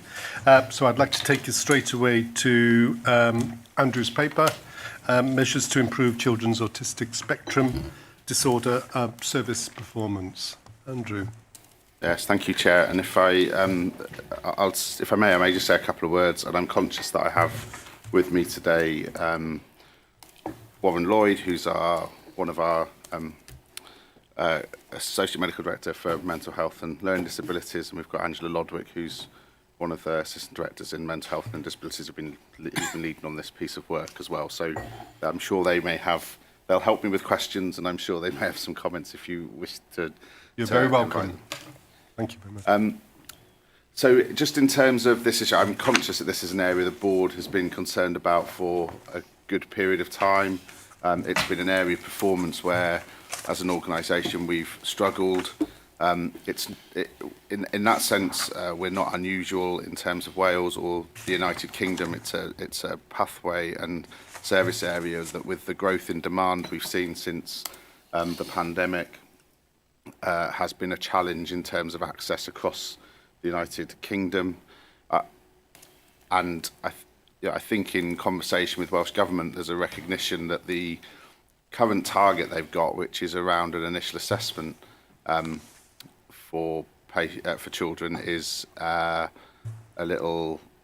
probably unachievable for within the current setup of the service. So something different is needed. Locally, and with your support as a board and cover, we've been working, and the service have been working on what's an alternative. If we were trying to get this right and almost do what the right thing is in this space, how might we start to redesign the pathway to ensure that we streamline and speed up those initial assessments, to most importantly make sure we get those children waiting into the right treatment and intervention pathway that they need to be on, and that's appropriate for them. We've known looking at the data that our conversion rate from an initial referral is to confirmed assessment diagnosis after assessment is something like 87%. So it feels like the assessment part of the process is a particular bottleneck, but also probably means we would be in danger of diverting resource into that might be better utilised elsewhere in the pathway. So what this paper presents is a proposal for a pilot that starts in April that's really streamlines that process up at that front end in terms of assessment. And we believe will start to have a significant impact then in terms of our performance. But there'll be some learning we need to do over the course of Q1 to take that forward. So I will pause there. I don't know whether Warren or Angela would like to say anything if you want them to, or we can go straight into questions. We'd be very happy if you wanted to say a few words. No. Thank you, Dave. I think, as Andrew said... Sorry, Warren, can you just pull the microphone towards you? No. Closer to me. Yeah, please, and thank you. Thank you, Chair, and thank you for the opportunity to attend the public board to discuss this area where there's significant need, and of course, as Andrew said, our performance are not where we want it to be, but we're hopeful that with this pilot initiative we can, as Andrew said, test whether we can address the significant wait for a diagnosis and learn from that and see how we can scale that up to improve both the legacy position in terms of those children and young people waiting for diagnostic assessment, but also for all new referrals.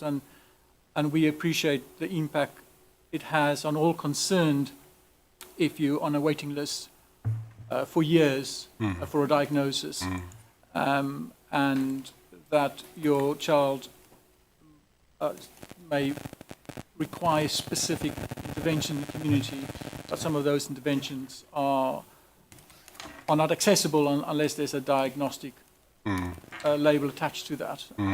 And part of what we're also trying to consider nationally is to move to a needs-led service rather than a diagnostic-led service, so we can try and meet children and young people's needs sooner rather than later.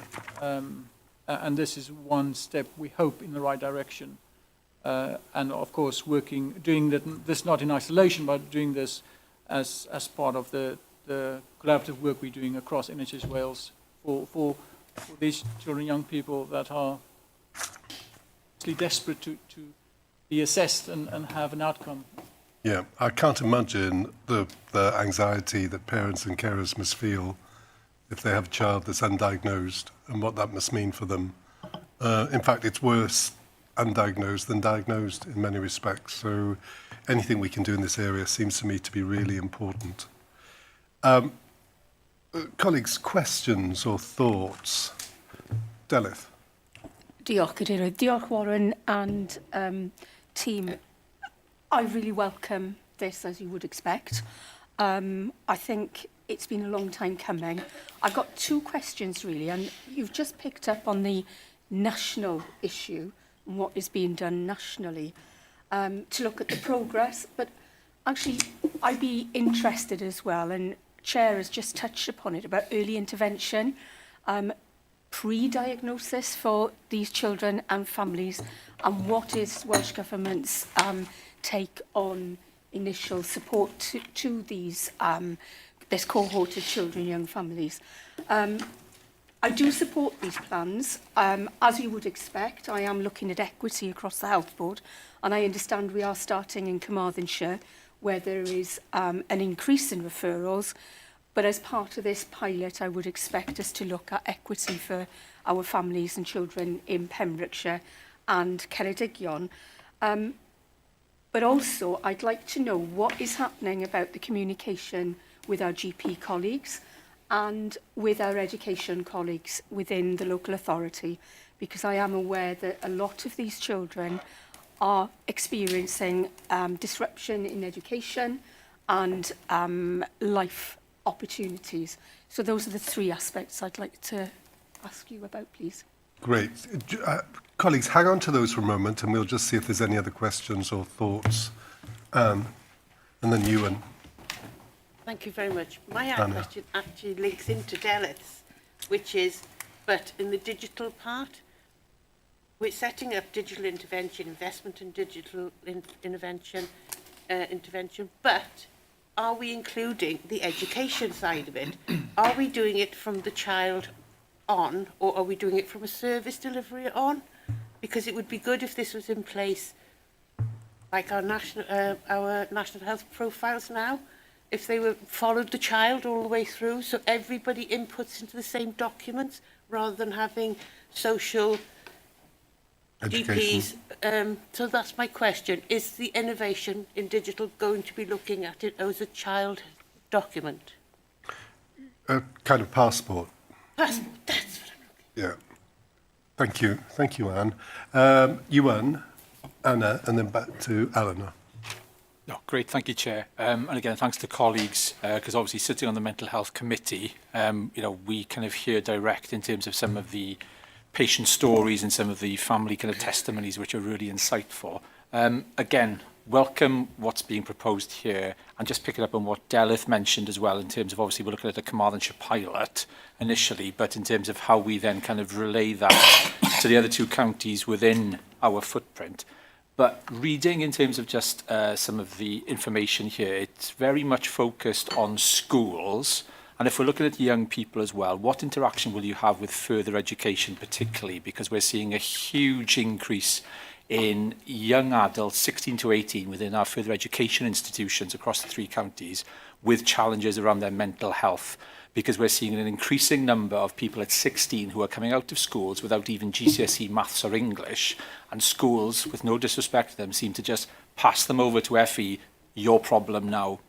And I think there's a huge issue that we need to look at in terms of working with further education, because they are the bridge for these young people into adulthood and into really hopefully being active members of their communities with that support around them. So it's just really a question around how are we engaging with education post schools to make sure there's parity there for these young people to have that continuity of wraparound service that will enhance their journey within their communities?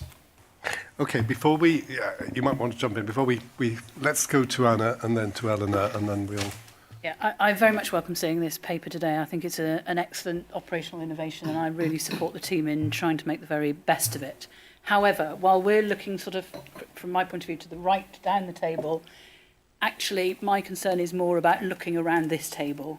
And I think we still have, I believe we still have a strategic call to action to think about the impact for neurodivergent people, whether they are children, young people or adults, living in a neuronormative society, which is at best unwelcoming and at worst positively hostile. And you see that turn up in mental health services, in rates of suicide, unemployment, criminal justice, housing, the list goes on. For these kids who are 2 or 3, 4 years old now, trying to get an assessment, when they become 30, 40-year-olds, the state will continue to be very, very involved in their lives because they've grown up in that kind of environment. We are strategic leaders in our communities, whether we embrace that or whether we treat it with some trepidation. But in our little black books, who do we have that we can get onto the phone to and say, I'm passionate about this, we need to do something differently? Directors of education, directors in social care, public health colleagues, where do we need to go to say, this is primarily a social issue that fits with a social model of health, but for which medicine has very few answers. It's a bigger problem that requires the mobilisation of community leaders like ourselves. I think while we can continue to ask our operational colleagues to come and talk to us about improvements in access and so on, and that's really important, I want to think about how we do something about this as a board, because it won't be resolved simply by the next pilot and the next pilot and the next bit of money from Welsh Government. Helpful. Okay, in that kind of unhelpful way. I mean, you remind us... I think I'll have that on my gravestone. You do remind us that... You remind us it is a much bigger issue and we can't... It isn't just about finding a very effective clinical solution for this group of individuals. It's much bigger and the consequences are enormous. So you are right. I have to take a deep breath thinking, how do we... what is our role in helping to galvanise a community response that is effective in these areas? And we need to ask that question. I'm not sure where, but we will ask that question. Eleanor. Diolch Cadeirydd. I'm about to be equally unhelpfully helpful or helpfully unhelpful. I think it's a great paper and I'm really pleased with the pilot and I know the team have worked really hard to put this together. The one practical question I have is, how long a pilot are we going to run and when evaluated to look if we can roll it out across, if it works, the rest of the health board? That's a timing one. My other point was very similar to Anna's. This isn't just about the health board. It's the economy, it's rural poverty, it's something we spoke about at the last board. And communities, what can communities do to help here? It links to the social model of health and well-being. And at some point, we're going to have to work out who do we speak to or where do we get a piece of work done that will allow us to take some bigger strategic action on it. Helpful. Okay, so I can see other people want to come in now. They've been excited by the conversation and they need to add a few. So let's take some relatively short comments and then we'll come back to the team. So, Rodri, then Adriana. Okay, I just want to firstly declare I'm on the RPB just because there's reference to it. I always look at the impact assessment as well, and it's good really, there's no risks. But if we have a shorter assessment period, what, moving down that line then, will there be any backlogs moving forward? So the assessment's been done, what happens then? Do we have the capacity moving forward then kind of to deal with these problems? Good question. I imagine the solution will be medical and non-medical inside this space. It won't just be, it'll be a clever blend or combination of communities being part of the solution as well as any clinical intervention we can bring. The the shorter assessment, that's brilliant, but we need to make sure that that kind of person gets the It treatment just doesn't push it required. on to the I just- stage yeah. where we've tested and we've not got a plan in place.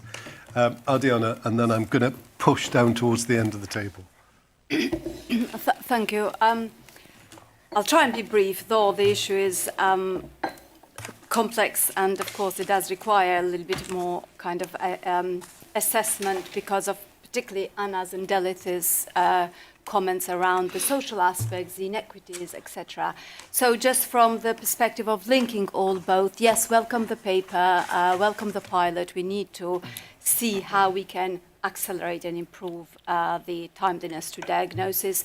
The diagnosis links to so many of the follow-on issues around these children, including, for instance, as mentioned, education. The schools will get fund additional to support these individual children and young people if they have a diagnosis. But the point very well made, which we have as a public board also considered previously, is that, and it's not for only our population, it's national and international issue, is the potential overdiagnosis and over-medicalization of the behavioral elements and social elements of our population.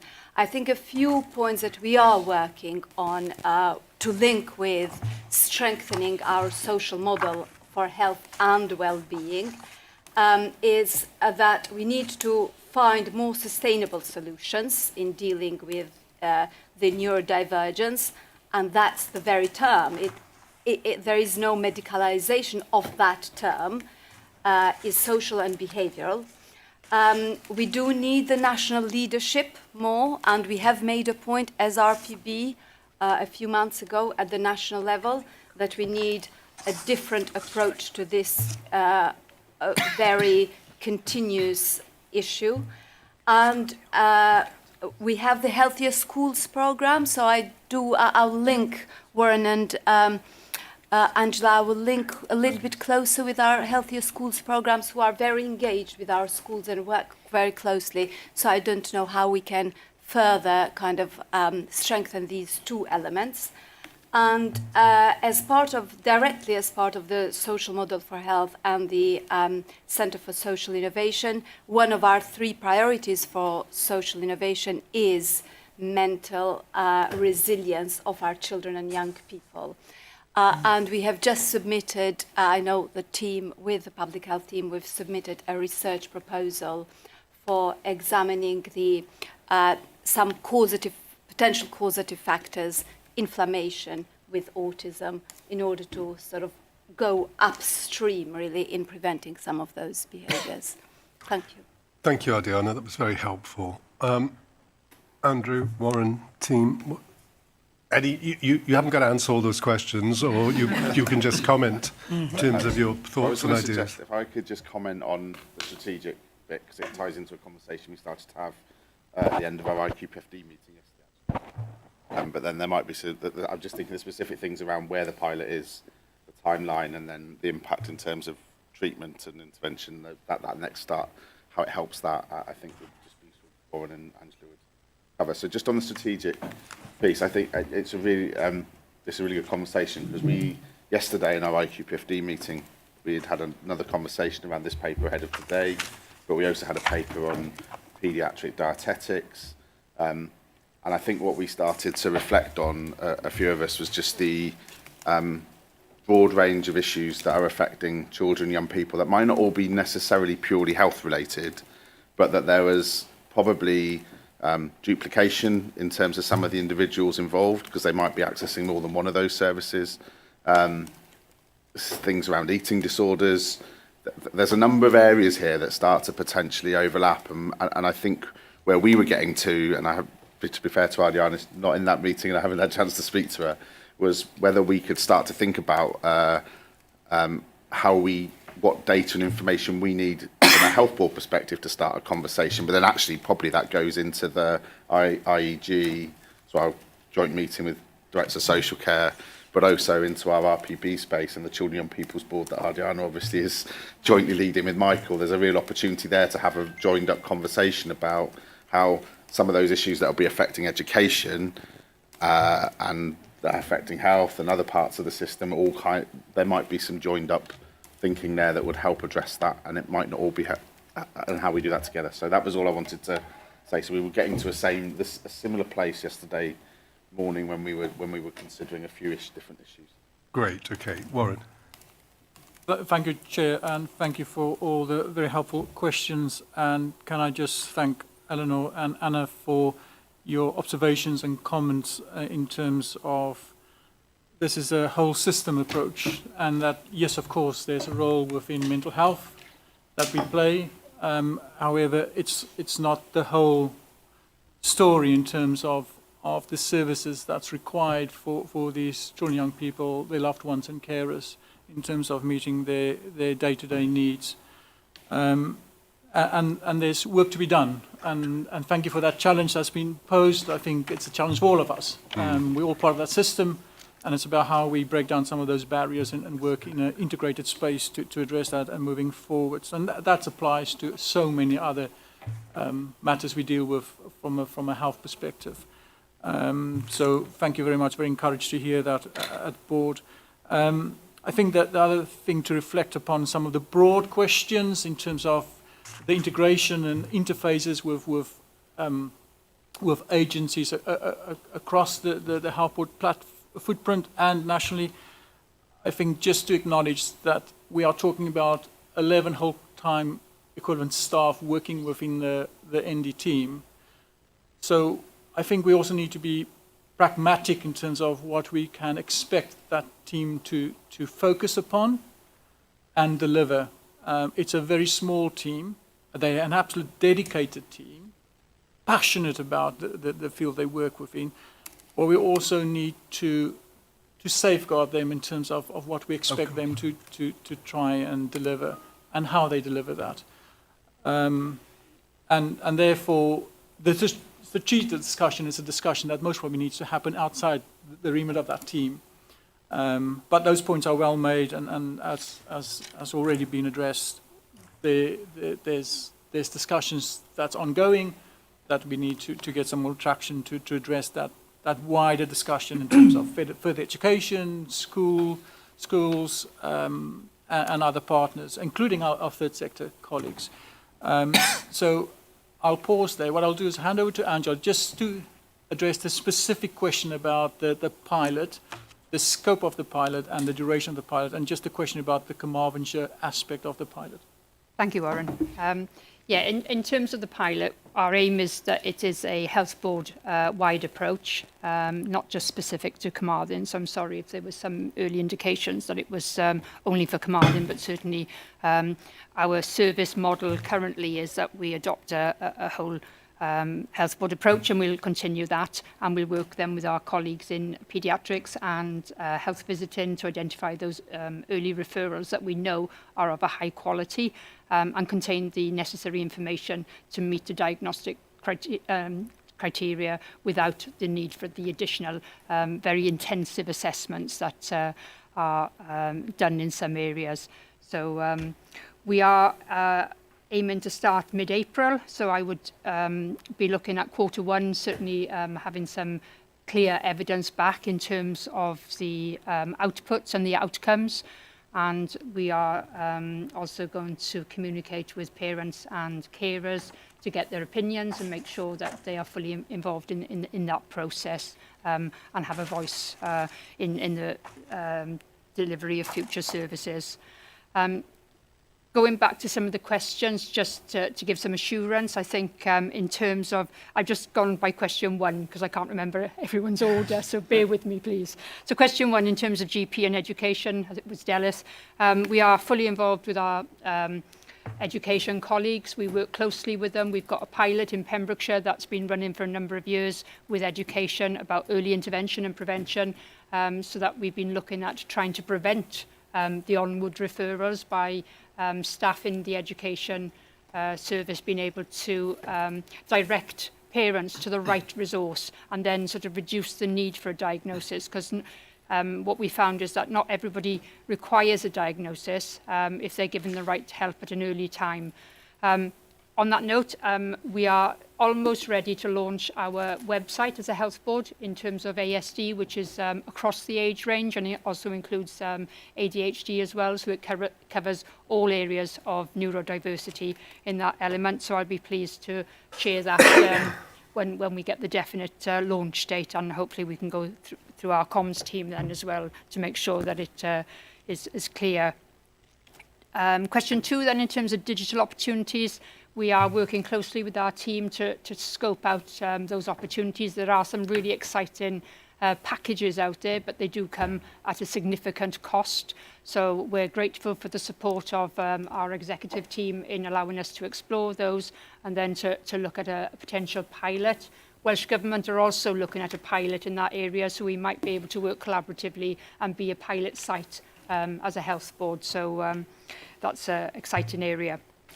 In terms of further education, a very important and relevant point. A lot of young people enter the further education without a diagnosis, and we've got colleagues who sit on our regional neuro improvement board who are able then to participate and benefit from some of the work that we're doing as a regional board, and that board reports into the RPB then as well. So we do have those links and recognise it as a really important area. I think that was it, really. Unless there's anything to add, I just wanted to share some of the work on top of what was being proposed in the paper. Thank you very much. That has been immensely helpful. I think, is there anything you would want to say before we close the item? Well, look, thank you very much, Warren and Angela, for progressing this work and coming today to talk us through it.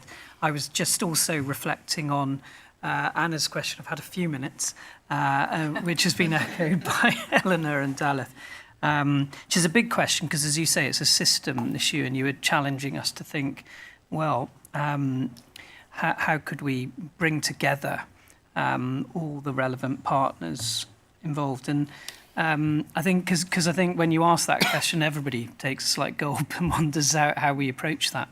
So it feels like there needs to be a conversation to start with. That first thing. And I did wonder, given the Centre for Social Innovation has that priority around mental resilience for children and young people, whether we could ask through that centre to help us convene a group of people, whether it be directors of social services, directors of education, further education, but to start with, think about who those partners might be. Because I think that would be the first point of reflection. And we may need some help of Anna and others who have some thoughts on this round this table to start to think about what the construct of that conversation might be. Yes. I think that's a very, very helpful kind of step forward. It means that we're not parking it, we're finding a route. And I think it's the kind of issue that the centre would find really... It's a chunky, engaged. The solution will be a collaborative one. It will be a social one, notwithstanding the excellent clinical work that's engaged in the space. The long-term solution will be in that. Quite rightly pointed out, Aldiana. We can bring our whatever expertise we have. I'm sure Warren and others would be keen to be involved. Great. Thank you very much. Thank you, Warren. Thank you, Angela. Much appreciated your involvement and your hard work. It sounds like a great initiative. Thank you, Chair. Thank you, Board, for your time to allow us to talk about this very important pilot. So thank you very much for your time. Can I move us on to improving people and community experience report? Sharon, I think you're going to open this up and then... Thank you, Chair. So, as we've discussed previously, and as you called at the start of the meeting, we are looking continuously for new ways to gather and analyse experience information and to ensure that we use that information provided by the people who use the service so that we continuously improve quality and safety of our services. the experience that people have when they interact with the health board. So I do want to thank those who have responded to the survey. The response rate we get is excellent and is recognised as that nationally. And I'm just going to pull out a couple of metrics from the report before I hand over really. So we are reporting a 12% reduction in complaints for this period, and we are continuing to report an improvement in early resolution and also the number of complaints that we're responding to within that 30 working days, and that's significantly improved over the last 12 months, and I think that's a really important thing for us to be doing. The report does reference that work is underway to improve the processes to get feedback from primary care and community care as well. And we are starting our pilot in managed practices from the 1st of April now. And we're the first in Wales to do that, and we'll be doing that collaboratively with Public Health Wales. So we will report back on the outcome of that pilot nationally as well. So, as the report says, we are expecting the publication of the All Wales People's Experience Framework in April, and also some changes to the civic and patient experience system. So that will introduce some new metrics and will introduce some new ways of reporting as well. And as an organisation, we'll be required to undertake a self-assessment against that framework. So that will also help to inform how our work is organised and presented going forward. And the Listening and Learning Committee will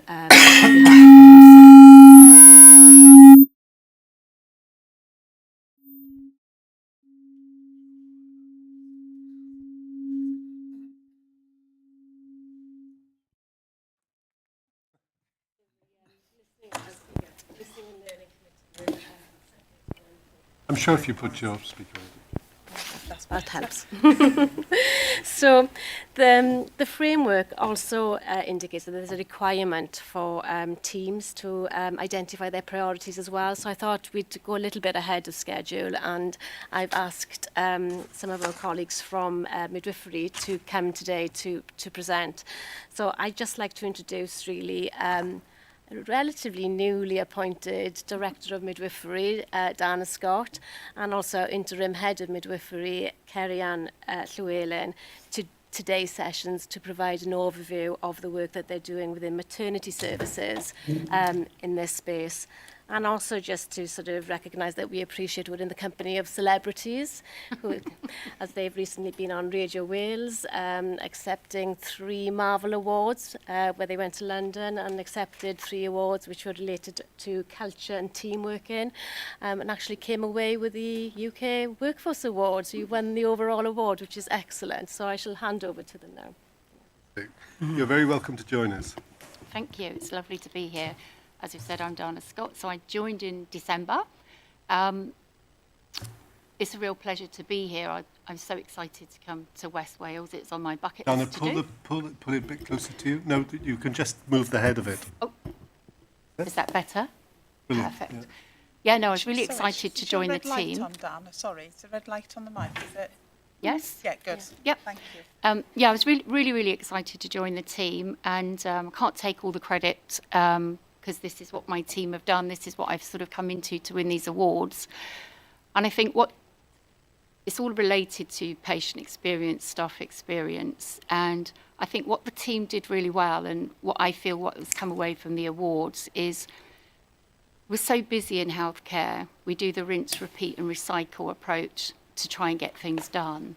And what the team have done is stop the cycle, unpacked what we need to do, what we need to learn and why we need to do it.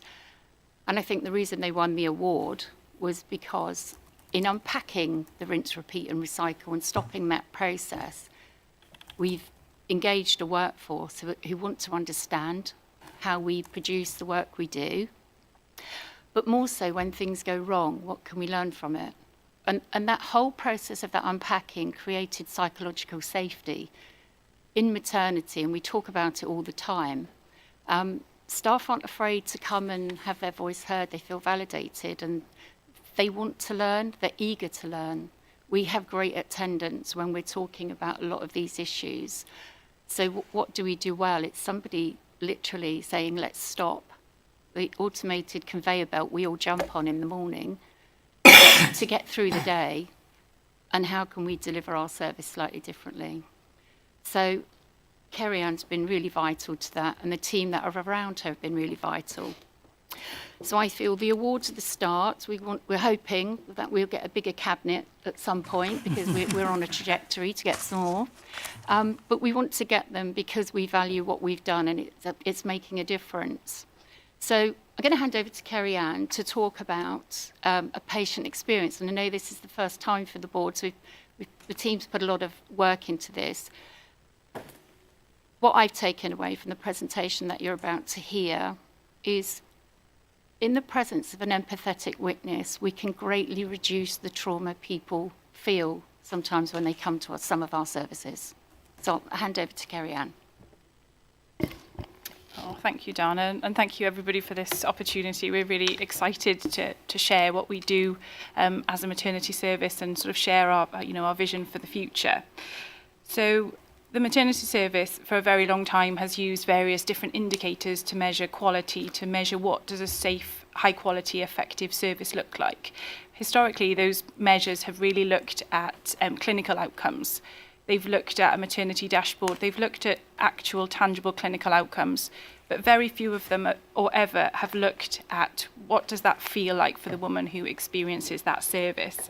And we recognise that quality goes far beyond looking at purely clinical outcomes. So we really wanted to ensure that throughout our service, the service user voice is reflected and embedded throughout. And because without the service users, our service doesn't exist, because the service belongs to the women and the babies that use our service. And I think purely by measuring clinical outcomes, we are never going to be able to strive forward. And this has really been reflected in many seminal reports, and more recently in the birth trauma report that looked at poor clinical experience has adverse outcomes on women and their babies for years, if not decades to come. So it's really profoundly important that we have mechanisms in place to look at the less quantitative measures, the softer measures of actually what does good look like as a service. And as Dana said, in order for us to be able to achieve that, we really needed to start to unpick our service, to really stop and listen to what our service users need, to be able to build and develop and reflect a service that meets those needs. So we have various sort of different mechanisms.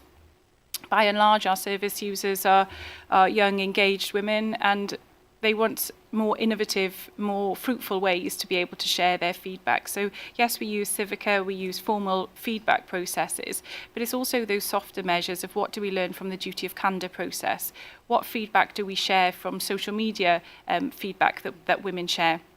What about those birth after thoughts clinic where women attend and they share really profoundly positive or sadly sometimes profoundly negative experiences where perhaps they don't want to go through the PTR process, but they really want their voices heard. So it's to give us an opportunity really to be able to co-produce our service, but also to feed that back to the service users to say, we listened to what you said, you know, that goes beyond you said we did, but actually this is the evidence, this is the tangible, demonstrable benefits of what we did because of what you shared. So yes, we learn from clinical outcomes, of course we do. Yes, our investigations look at those clinical outcomes, but integrated within that is the service user voice. So whilst we look and we measure what that clinical and what does good look like, we also integrate the service user voice within that.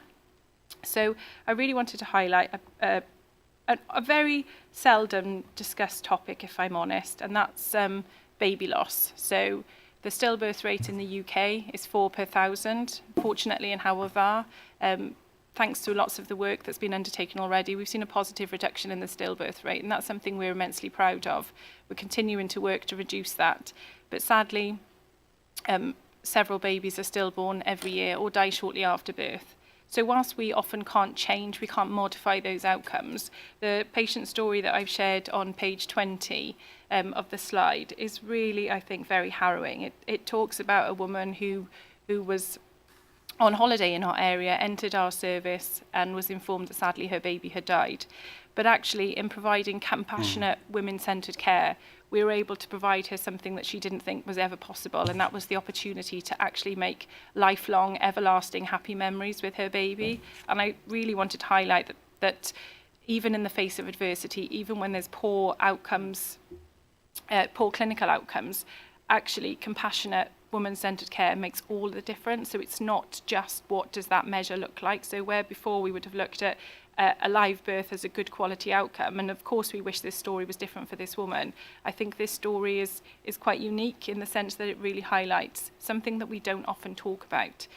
And actually, whilst we've won a team award and we're immensely proud, this family nominated this particular midwife that she talks about in her story for a Mariposa Award, and the midwife actually won that award of Midwife of the Year. So I think it really demonstrates that leadership and really sharing patient experience doesn't belong at a board level, an exec level, or a senior management level, that is integrated into every member of our health board. And that's really what we sort of wanted to reflect into that service. So we have a really robust process, and we've had for a very long time a process called the Perinatal Mortality Review Tool.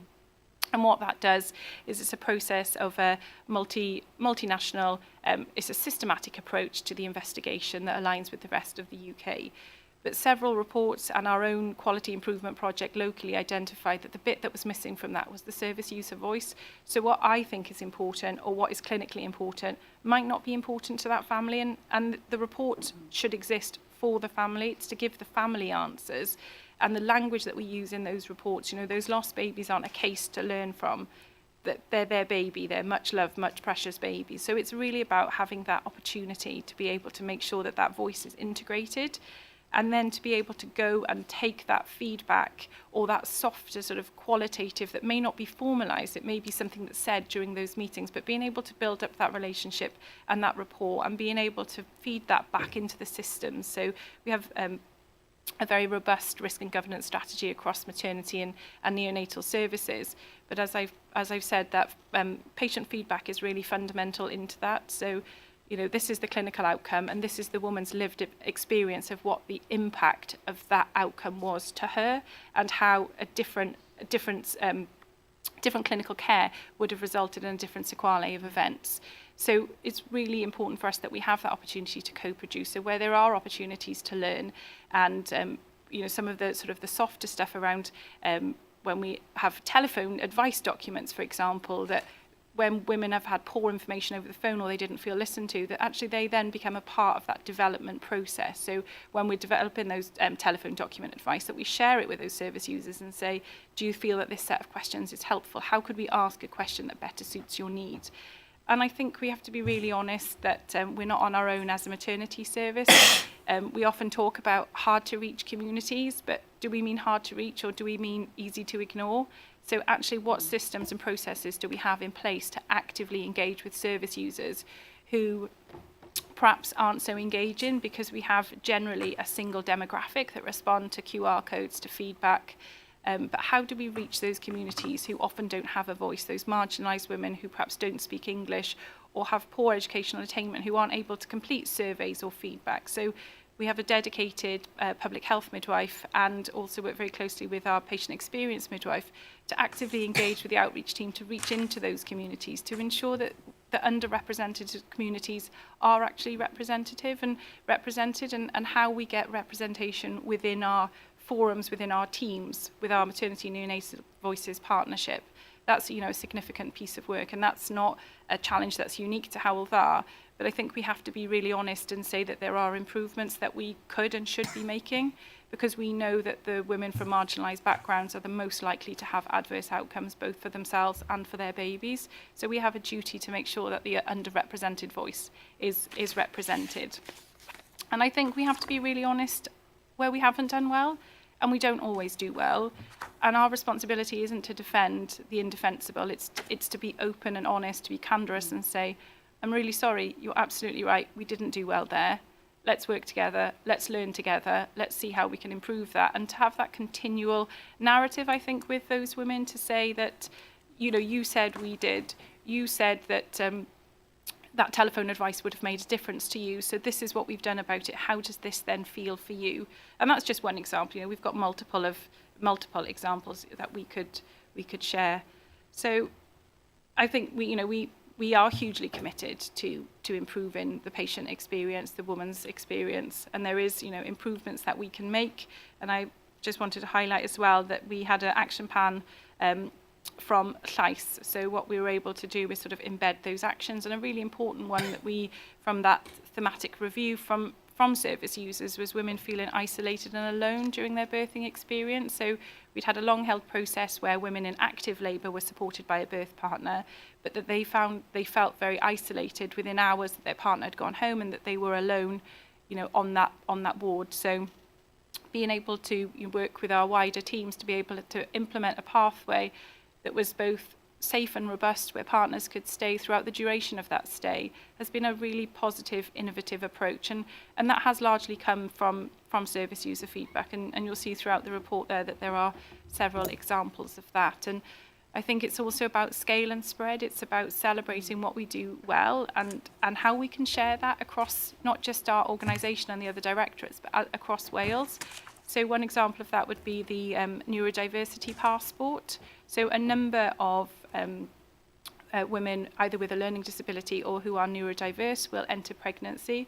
There is very little data, very little evidence or information about what maternity care actually looks like for women with a learning disability or with neurodiversity. So we worked very closely again with the bereaved family to develop the maternity passport. So this is similar to the other health passports, but it's dedicated for maternity care. And we introduce a very simple question for all women who enter into maternity services: is do you have do you have a condition that impacts on your communication, or do you identify yourself as being neurodiverse? And that's something that was that we were an innovator for, and it's a really simple, basic question, but actually it's really very important to women, and that would then set off a sequence of events whereby we could look at reasonable adjustments, what care could be better put in place to support their individual needs. And this was something that was picked up by the All Wales Maternity and Neonatal Network, and they have since embedded the maternity passport within the All Wales Maternity handheld record. So it was a project in its infancy that began in Hywel Dda, but there's a real opportunity to scale and spread, and I think to work regionally as well as sort of locally across the organisation. Carry on, I'll stop you there.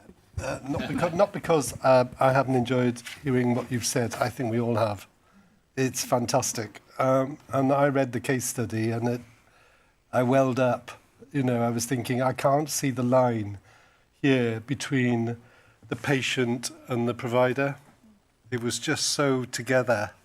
The whole, it said to me, this is a service that's absolutely integral to the patient experience. So I took a lot of assurance from the example, and I think it's been enormously helpful, Sharon, to have someone come and talk to us about the kind of work you're engaged in. We have a lot to do on our agenda, so unfortunately we've kind of got to move on, but I'm interested in any final comments or people. Yes, please, James, and then Ewan. Thank you, Yes, Chair. Thank you, team. I just wanted to say how sincere this felt as a piece of work.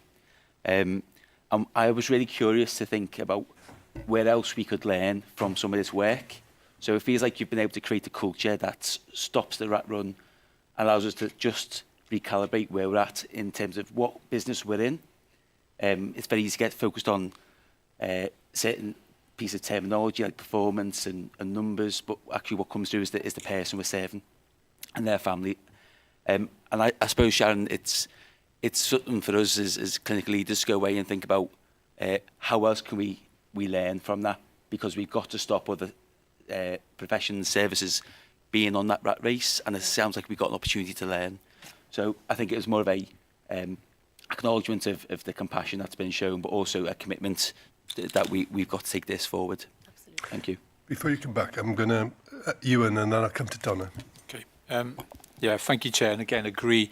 It was quite emotive when reading this for the first time, but I just want to say thank you to you and the team for giving us this insight.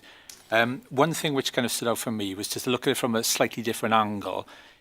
The partners are referenced throughout the kind of case study and document, but not perhaps as much as I would have thought.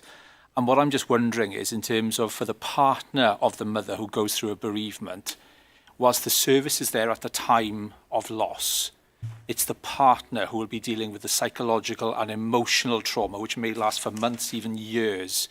What kind of, and I'd be interested, perhaps not for today, but it would be interesting to kind of just consider what wraparound support is there for the partner at that time when they're seeing the mother of their child going through huge psychological and emotional trauma. They're the ones who will be picking it up in 12, 24 months' time when there's a flashback, when something hits them. what's there to support them deal with that. And I think that's what I'd like to kind of perhaps tease out in the future if there is something that we could work with you on. But thank you, Chair. Donna. Diolch. Thank you very much for that report. I think it was really useful. From a Llais perspective, one of the things that we're really pleased is that the debrief session for new mums is now in place, because receiving complaints through our advocacy service, quite often we used to find that people would come to us a year, 2 years, 3 years, 10 years, and in some cases 20 years later, with nobody having listened to their birth account. And it's important that they're listened to from beginning to end. Quite often the GP doesn't have time, the health visitor may not have the time because the focus may be then on the baby. So I think that's really commendable that mums are able to have that time to tell you their story in their words, and that you accept their perspective on it, because for them that may be the only birth they ever go through. And this is true in other services when people only have that one hip operation, that one cataract. For them it's a pivotal and monumental point in their life. Whereas for the staff, maybe you're dealing with it, you know, multiple times, several deliveries a week or several pieces of surgery during the course of a working week. So I think listening to people in their own words is something that we're really grateful and thankful that's come out of this. Thank you. Would you like to share a final comment or thought? I just think we do so much learning in maternity. We're learning all the time. And it's a journey that we're committed to continue learning on, because we really want to get it right. Yeah, one of my favourite phrases is, we grow in the direction to which we inquire. Mm-hmm. It seems to me you do an enormous amount of inquiry and curiosity around what you do, which is just fantastic. It's a wonderful service. We're very proud of you. Thank you. And what you deliver. Thank you. Thank you very much. Thank you very much. Thank you for having us. Great. Thank you, Sharon. Thank you. Great. Okay, I'm going to move us on because we're fairly short of time and we've still got a number of items, quite serious and important items to cover off. So I'm going to go to Board Assurance Framework next and come to Joe. Thank you, Chair. So I'm conscious of time, and I'm conscious this has been through, some of this has been through our committees as well. So members are aware of what the Board Assurance Framework is, and what we will need to do is, if the Board do change the strategic objectives, we'll need to remap that and relook at all the risks that sit underneath this. So this may be, we maybe have to look for the next time what this actually looks like. But since it was last presented in November 2024, all the planning objectives have been reviewed by the relevant committees, Chair. And we've also looked at the population health outcome measures that are in there as well. The principal risks have also been reviewed by our exec risk group, so they've all been updated as well. But just in summary, the BAF is showing us that most POs are on track, with the exception of PO9, which is digital, PO4 planned care, and then diagnostics and the estate, which have also been talked about through performance on the plan this morning. So if there's any question, Chair, happy to take them. Colleagues, any questions? This is an ongoing development issue, an evolving issue for us. So I'm pleased to say I think we are absolutely on the right direction, and we'll continue to evolve as we think we need to move forward in the future. The thing that I'm reassured by is just our flexibility about realising we can operate in different ways and we can do different things. So all very good. Thank you, Joe. Do you need anything specifically from us? No, Chair. It's just obviously it's a tool for the board that we try to work through the agenda. So as we move in terms of the strategic objectives and direction, it will need to be a tool that the board uses, but we'll have to rebuild it once we get there, Chair. Great. Okay. Thank you very much. I'm going to move us straight on to item 15, which is refreshing the Healthier Mid and West Wales strategy. Lee. Thank you, Chair. So as the paper says, this is the third report on the strategic refresh as we build up the picture of the main topics and strategic choices facing us as a health board as part of the strategy refresh. The paper focuses this time on the estates and capital investment programme in particular, and subsequent reports are planned for digital, population health, clinical service models and so on. The paper is presented at a time where we are having further discussions with Welsh Government on a strategic infrastructure plan, and a number of us met with Welsh Government colleagues last week as part of a visit to the Health Board, and I'll provide some high-level comments on that discussion just in this introduction. So, the Health Board, as everyone knows, has been clear for quite some time that the NHS model in West Wales is unsustainable in its current form. There are two key aspects to that. I would say, firstly, the clinical models, so the configuration, but also the over-reliance on hospitals and the way we deliver services and so on. And then secondly, the condition and suitability of the estate. So the Health Board does have some excellent modern facilities like Cardigan Integrated Care Centre and the Obstetric and Maternity Unit, to give an example relevant to the last conversation at Glangwili. But overall, the estate is ageing and in many cases no longer fit for purpose. As the paper draws out, that has two significant consequences for us. Firstly, it means that large sums of money are being spent on extending the lifespan of our buildings. So we reference the firework and business continuity and so on, rather than, say, building capacity or advancing our strategy in general. Secondly, it constrains our ability to transform service delivery and optimise our productivity. So the example that Eleanor gave earlier in pathology is a case in point. When Health and Midwifery Wales was agreed, as we all know, it was predicated on an assumption of substantial and timely capital investment to support the shift to communities and to transform our hospital model. As we noted in November board, it is now highly unlikely that that level of capital funding will be available over such a concentrated period. So, as part of the strategic refresh, we will need to align our estates and service plans to what we anticipate might be the potential capital availability. The paper highlights that the key considerations for us in that will be the programme for community hubs in particular, and then the long-term plans for Glangwili and Withybush. And a key theme of our discussion with the Welsh Government last week was the interrelationship between these plans and therefore the complexity of sequencing and designing the plan for the long term.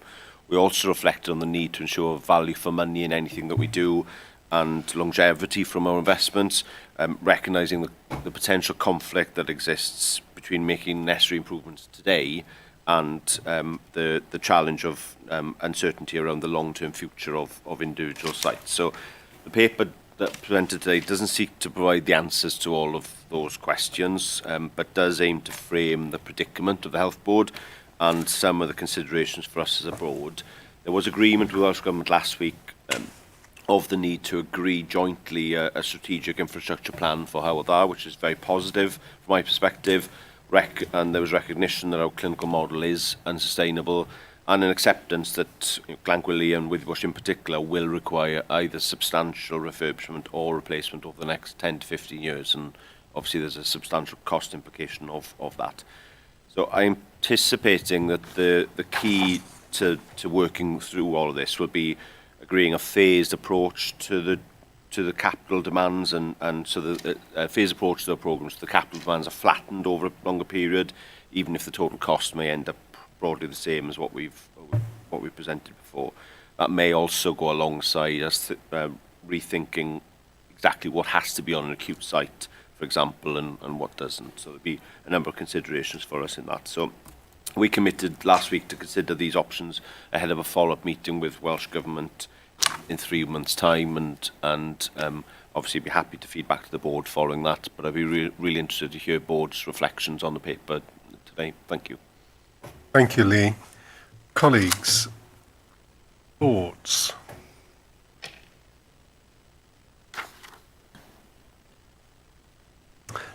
Michael, Maynard, and then Eleanor.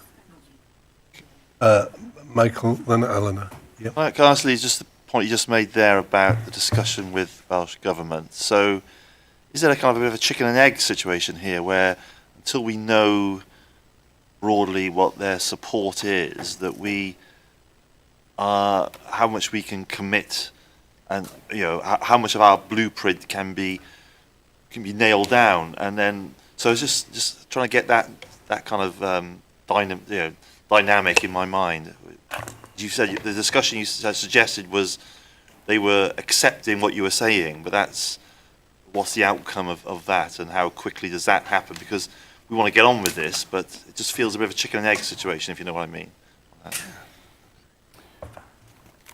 Yeah, so if I just respond to that point. So I think, yeah, there's a truth in what you're saying there, I think, Michael. So one of the challenges that we're recognising facing Welsh Government is that they don't have a mechanism for substantial capital investment beyond the existing capital pot that they have. So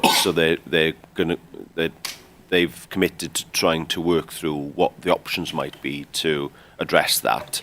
And there is then a question about, depending on the answer to that question, whether it is better, preferable to do one large-scale change in a short period of time, or whether it's better to do it over an extended period of time, and what the parameters might be that we're working within there.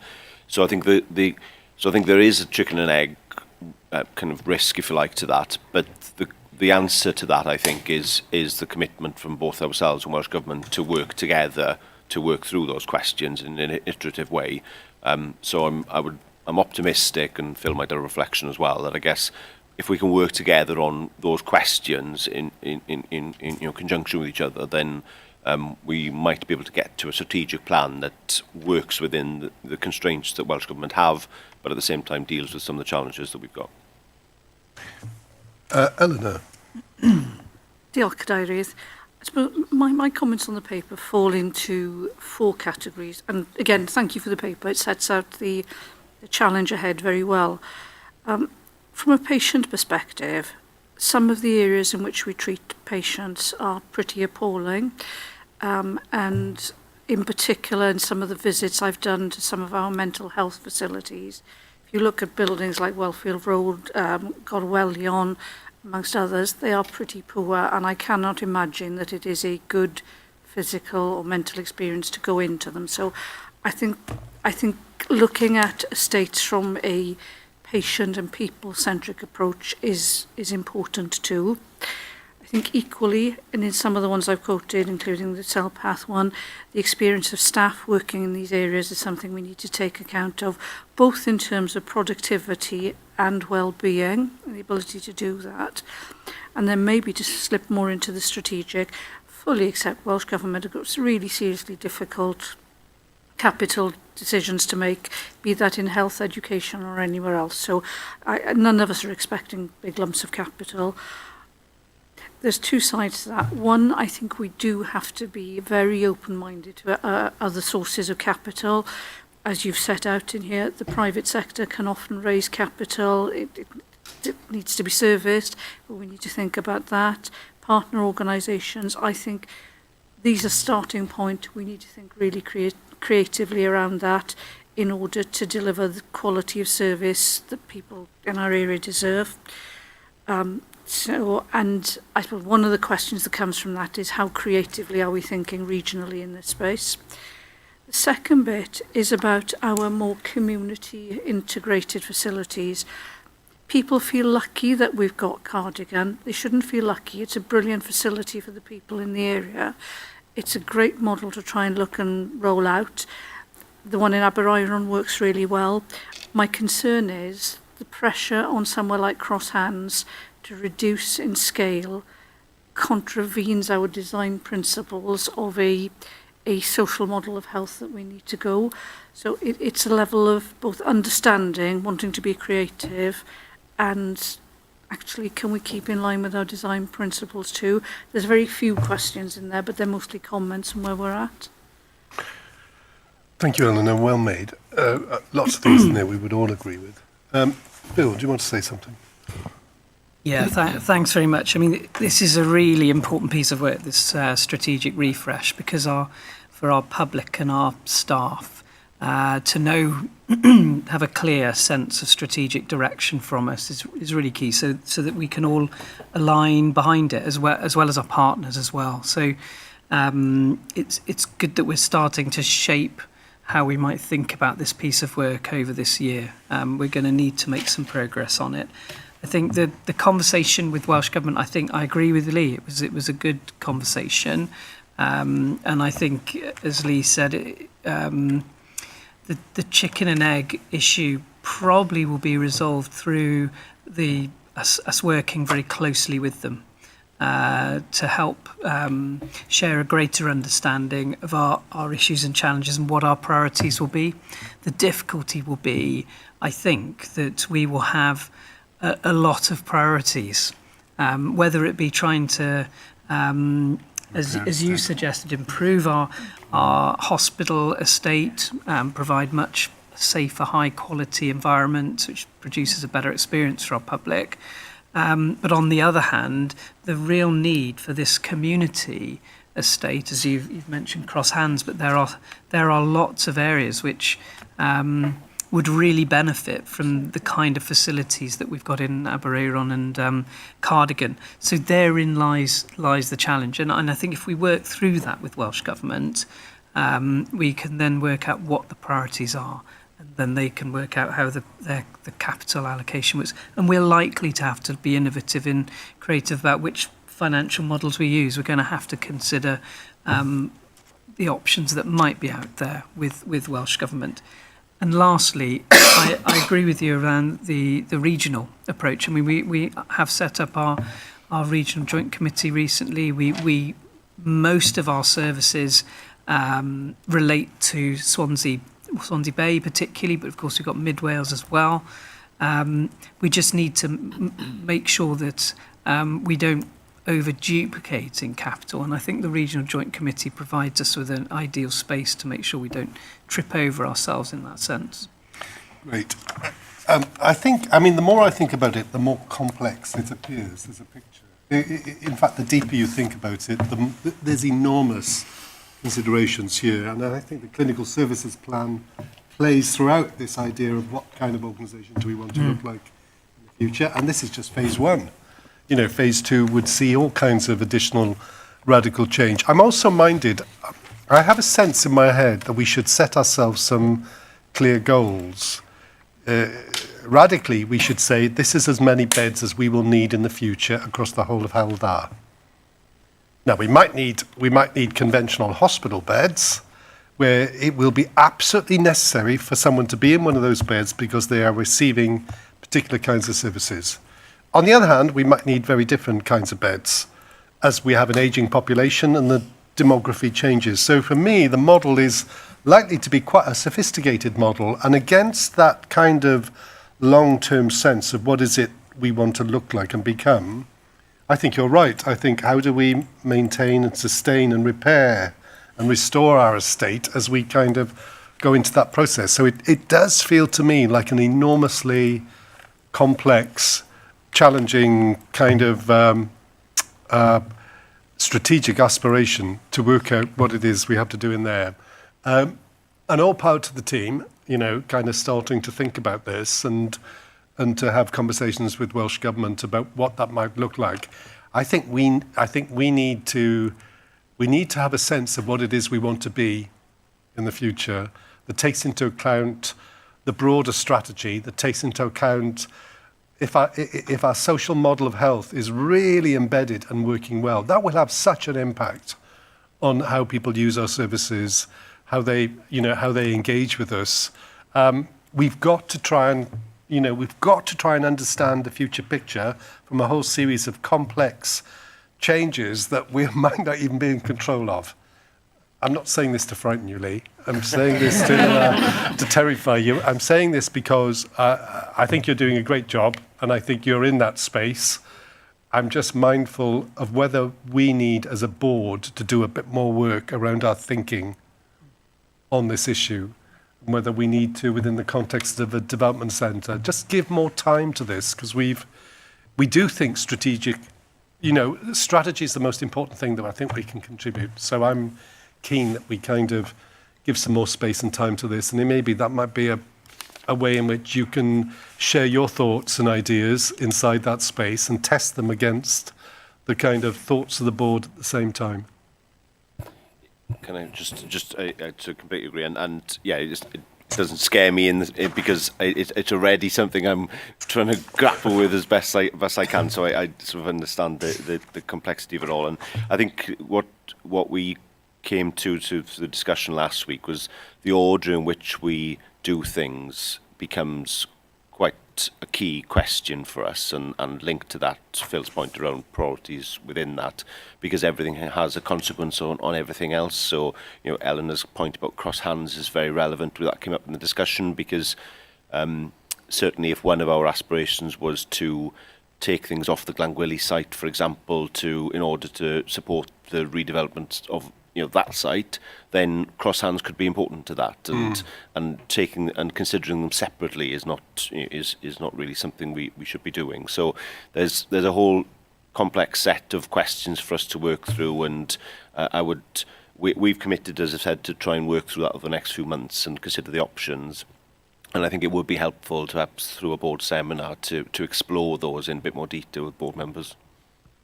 I wonder whether we use the board seminar as a simulation, a physical simulation of what it is we would want to, we think the future might be for us as a health board. I think that might be quite helpful because it would throw up all the reasons why we can't or can kind of move in that direction. We need to be mindful of the opportunities that are presented to us, but also some of the challenges and risks associated with it as well. But well done to you and the team. I think you're doing a great job in this space. Great. Thank you very much. That was just for us to kind of consider and discuss and mull over, but we will come back to it as a board seminar. I'm going to ask you to indulge me, and I know we would have been breaking for lunch now. I'm going to suggest we take the next item, our Wednesday's item, and then we break for lunch and come back with a full stomach to address the issue of the MIU and how we move forward internationally. Awenna, over to you. Diolch fawr iawn, Gadeirydd, a diolch am y cyfle i drafod pwnc sy'n agos iawn at ynghalon, sef ymgysylltu a creu awyrgylch ar gyfer sgwrs barhaol gyda'n cyhoedd a'n cymunedau. Thank you, Chair, and thank you to the board for creating an environment where we can discuss a subject that's close to my heart, how we engage and create an environment for continuous conversations with our communities and public. Before I get to the paper and open the discussion, can I just take a second to introduce Nikki Cautero, who joined the Health Board in December last year as our new Head of Engagement. To say that she's hit the ground running would be the understatement of the century. She's already having a great impact and adding fantastic value to our team. So, croeso a diolch, Nikki. Now, I know that Nikki and I could spend all day talking about engagement, but cognizant of what you've just mentioned, that this is an item standing between us and a lunch break, so we won't do that. I'd like to thank you, Chair, Vice Chair, exec colleagues, Llais, for the conversations that we've had leading up to this paper, and recognise that it's an issue that we all share a collective ambition to build on the foundations that we have in how we work with our communities. And recognising as well that there's so much that we've done as an organisation over the years, both through our communications and engagement team who coordinate our engagement and consultation work when we need to develop a strategy or change a service, what we do to keep ourselves safe from a perspective of meeting our legal obligations to engage and consult. But there's much more that is also done through our broader teams who meet and talk with communities daily. We heard about Kerry-Ann earlier, the work of engaging with maternity colleagues. We have frontline colleagues working every day with to support our patients, the work of our workforce team who have outreach with schools, colleges, universities, public health teams, and the fantastic work of our community development outreach teams and arts and health who work to enable us to hear some of the seldom heard voices. I've included a copy of the framework for continuous engagement and consultation that was developed with the then Community Health Council, now Llais. It was first introduced in 2019, updated in 2022, I believe. It does need updating again, not least to reflect the change of Llais's name, but also to take account of the slight change in Llais's role when it comes to service change. So this is something both Don and I have already spoken about, how we progress it and take it forward. So we're not starting from a blank page, but we do have a chance to review and reflect upon what we do and how we do it. How we go from good to great, in a sense. So I recognise this isn't something we're necessarily going to crack in a few minutes, and whether or not we need to discuss it at a board seminar, but we'd really value the views of members on how we can create more opportunities to actively listen and engage with the population, to make sure that they're not just part of service change process, but they're actually building part of taking ownership over their own health and well-being and that of their communities. Chair, with that, I look forward to hearing the views and feedback of Bwrdd, how we can take this forward, cognizant of the conversation we had earlier about financial constraints, and the conversation about increasing staff engagement too, not forgetting the 13,000 people that we have working with us as colleagues. How can we be creative and resourceful with our time and activities? And as you mentioned, Chair, how do we grow in this area without additional resource? Fantastic. Nikki, anything you'd want to add or say? Not that Alwen has missed anything out. But, no, Alwen has covered everything. I'm really keen to hear from all of you around what opportunities you think we haven't yet explored that we can look to do more, and what those spaces are. So yeah, just really interested to hear what you all have to say. Fantastic, great. Colleagues, Ewan. Yep. Thank you, Chair. I'm not just saying this because Alwen is sitting right next to me, but no, this is a really, I think, important part of our journey as a health board in terms of how we engage with our public, not just in terms of our frontline staff who do an amazing job, but in terms of the wider community, the majority who don't engage with the health board, perhaps on a daily or frequent basis, but need to understand in terms of the challenges we face, but the opportunities that we present to our communities. And I just want to say kind of thanks to Alwena really in terms of the opportunity to kind of have discussions outside of these meetings, and also to Nikki, who spent an hour with me earlier this week listening to my kind of suggestions in inverted commas.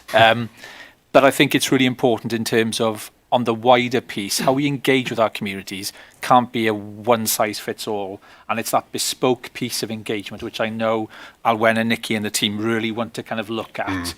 You know, I've been quite vocal in terms of engagement that the board's done in the past in terms of, you know, perhaps going to the wrong location and expecting people to come to the board where we should be going to where the population is. And I think the days of, you know, post-it notes on a notice board in a drafty church hall on a Tuesday night is not where we should be engaging the public. They've got better things to do, to be honest. However, there is a need for a mix of engagement practices and procedures, from the traditional to the more innovative. And I think in terms of, as the paper articulates, in terms of online stakeholders, how we do the locality engagement based on issues, and in terms of demography, I think is to the credit of the team. And certainly, you know, I'm keen to support them in how they go on this journey to make sure that the whole of the health board, in terms of all our staff, are represented in the best way to our communities, but also the communities have the best opportunity to engage with us through the means of choice that they find accommodating and favourable to them. Very, very well put. Thank you, Ewan. Anna. Thanks, Chair. Yeah, I mean, I very much welcome seeing this paper and the debate that it'll provoke, no doubt, way beyond today's conversation. The social model of health has come up in almost every item we've discussed, and I think one of the things that is so prominent about that is that it calls upon us as an organisation to completely rethink the positioning of ourselves in relationship to the people who use our services and more broadly in our communities. So if we were to conventionally describe that as sort of expert and recipient of that expertise, we see that changing in clinical practice. We're perhaps not quite as far advanced, well, we're certainly not as far advanced as we want to be in organisational practice in that way. So if we're serious about co-production, it's not just about how we get slicker at engagement processes. I think it's also about how we take every opportunity to think about building trust, because for all the sort of the professional comms work that goes on, there's 100 times more every day that is just interaction in all sorts of different ways. And I think if perhaps we could be thoughtful about those things alongside this, it would help us to see those indirect opportunities to build that trust and relationship with our communities that then provide a foundation when we have these particular sort of pinch points in that relationship where we're in a position of needing to make difficult decisions. So I very much welcome it, and I think it's a really important part of our reinvention as an organisation that's serious about the social model of health. Maynard. Again, welcome the paper, welcome the fact that we want to engage with our relation, I think is the word I want to use, because we need to engage with every part of it. And as board champion for elderly people, I think that's one of the most difficult ones to engage with. 25% of over 75s don't have access to internet. A lot of that population live alone in remote communities, and I'm just not sure how we can reach those effectively, but we do need to. I mean, again, I think it's a point for further discussion rather than things, but we need to be aware that that age group is also probably our heaviest users of secondary care services. So on the secondary care side, we need to engage with them very thoroughly. I think you're right. Last night I was invited to an event. Actually, it was just a pub quiz. But it was a charity pub quiz, so it was in aid of a particular fund. And I wasn't sure who was going to be there, and I arrived there, and there must have been about almost 100 people who were older than me, and I'm pretty old, at this event. And they had a fantastic evening. They raise lots of money. They meet monthly, you know, and it just says to me there is such power in communities to come together and do some utterly amazing work. And I'm reminded of the words of Meg Wheatley a few years ago. She said, there is nothing more powerful than a community discovering what it cares about. If it works out what it really cares about, it goes for it. It absolutely goes for it. Now, if communities are worried about us closing stroke services in Aberystwyth or any other service, then actually we're lost in that process, because the rigour and the energy they can bring to that is just profound. What we want to do is get communities so they care about health. They care about all the things that are really important for us and really important for them. So our job is to try and help facilitate that. We can't be those things for communities. We have to find a way to help communities discover what they care about. And I think our approach to engagement, Nikki, is about enabling communities to understand things in different kinds of ways, as opposed to just seeing it as a transactional means to, frankly, get what we want. And I'm not saying sometimes we haven't got to, it's a difficult place for us to be in because it's uncomfortable and we have to do uncomfortable things, but largely that won't serve us or the community well in the long term. It's not sustainable. Audrey. Just regarding what Alwena just said, I would welcome kind of further discussion on this in perhaps in a seminar, because if you look at the end of that paper, the talking points, questions for consideration, there are so many questions going through my head, so many things I'd like to know, and I would welcome that discussion so that we do justice to this paper, because there's so many kind of decisions to be made, and the way we can kind of approach and talk to communities and perhaps innovative ways. I really think that if it would be beneficial for us as a board if we could have a further discussion. I think that's a very good suggestion, and I think we should do that. I think we should do that and bring our collective minds together and actually justify the hard work you're putting into this so that we can better understand where we can support you in the kind of work you're engaged in doing. Very good. Yes, please, Delith and Eleanor.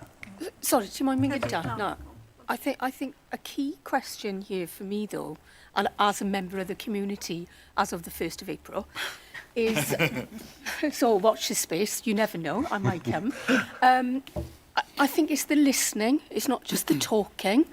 And we sit here as an august board, but actually we need to make sure that our staff and our people that we've got, it's not just a communications team ask, it is a whole organisation ask. So for me, as a member of the public, as of the 1st of April, I'd like to be given the opportunity for you to listen, to not just talk to me, to listen and to talk with me. as a member of the community. And that would be one key ask I would have for you taking it forward in a board seminar, is actually change the level of that conversation. Yeah. Thank you. I completely agree with that. Eleanor. Diolch cadeirydd, a diolch am y papur. Mae'n gret i gweld papur sy'n edrych i moderneiddio fel ni'n wneud yn gyfathrebu. Thank you very much for the paper. It's really good to see a paper that's looking to modernise the way we communicate. We have been, for very good reasons, very traditional in our ways of communicating. These are great starting points for us to think for the future. I've noticed a real change in tone in our social media posts, and that's really good to see, because whilst a chunk of the elderly population still doesn't have access, a lot of us do, and it's good to see that. There is so many things I could say and add, but I think Delys should have the last word. It is about listening, not just about speaking at people. And diolch eto am y papur. Thank you for the paper. Great. Final thoughts or observations, Nikki? Yes, so just I suppose to say thank you for your contributions, and we would really welcome an ongoing conversation around engagement and how we have more conversations with our communities. I think just to a couple of the points that have been raised, I think an ongoing blended approach to engagement is really important. That's how we will speak to and listen to more of our communities. I think that's so important.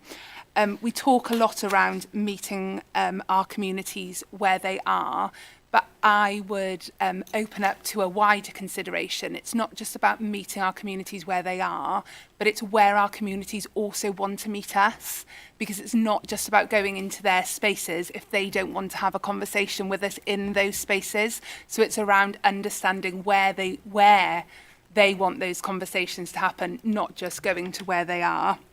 And also us thinking about, we talk a lot to our communities when there is a service change, or there is a feeling that we are a perceived taking away of one of their services sort of in their communities.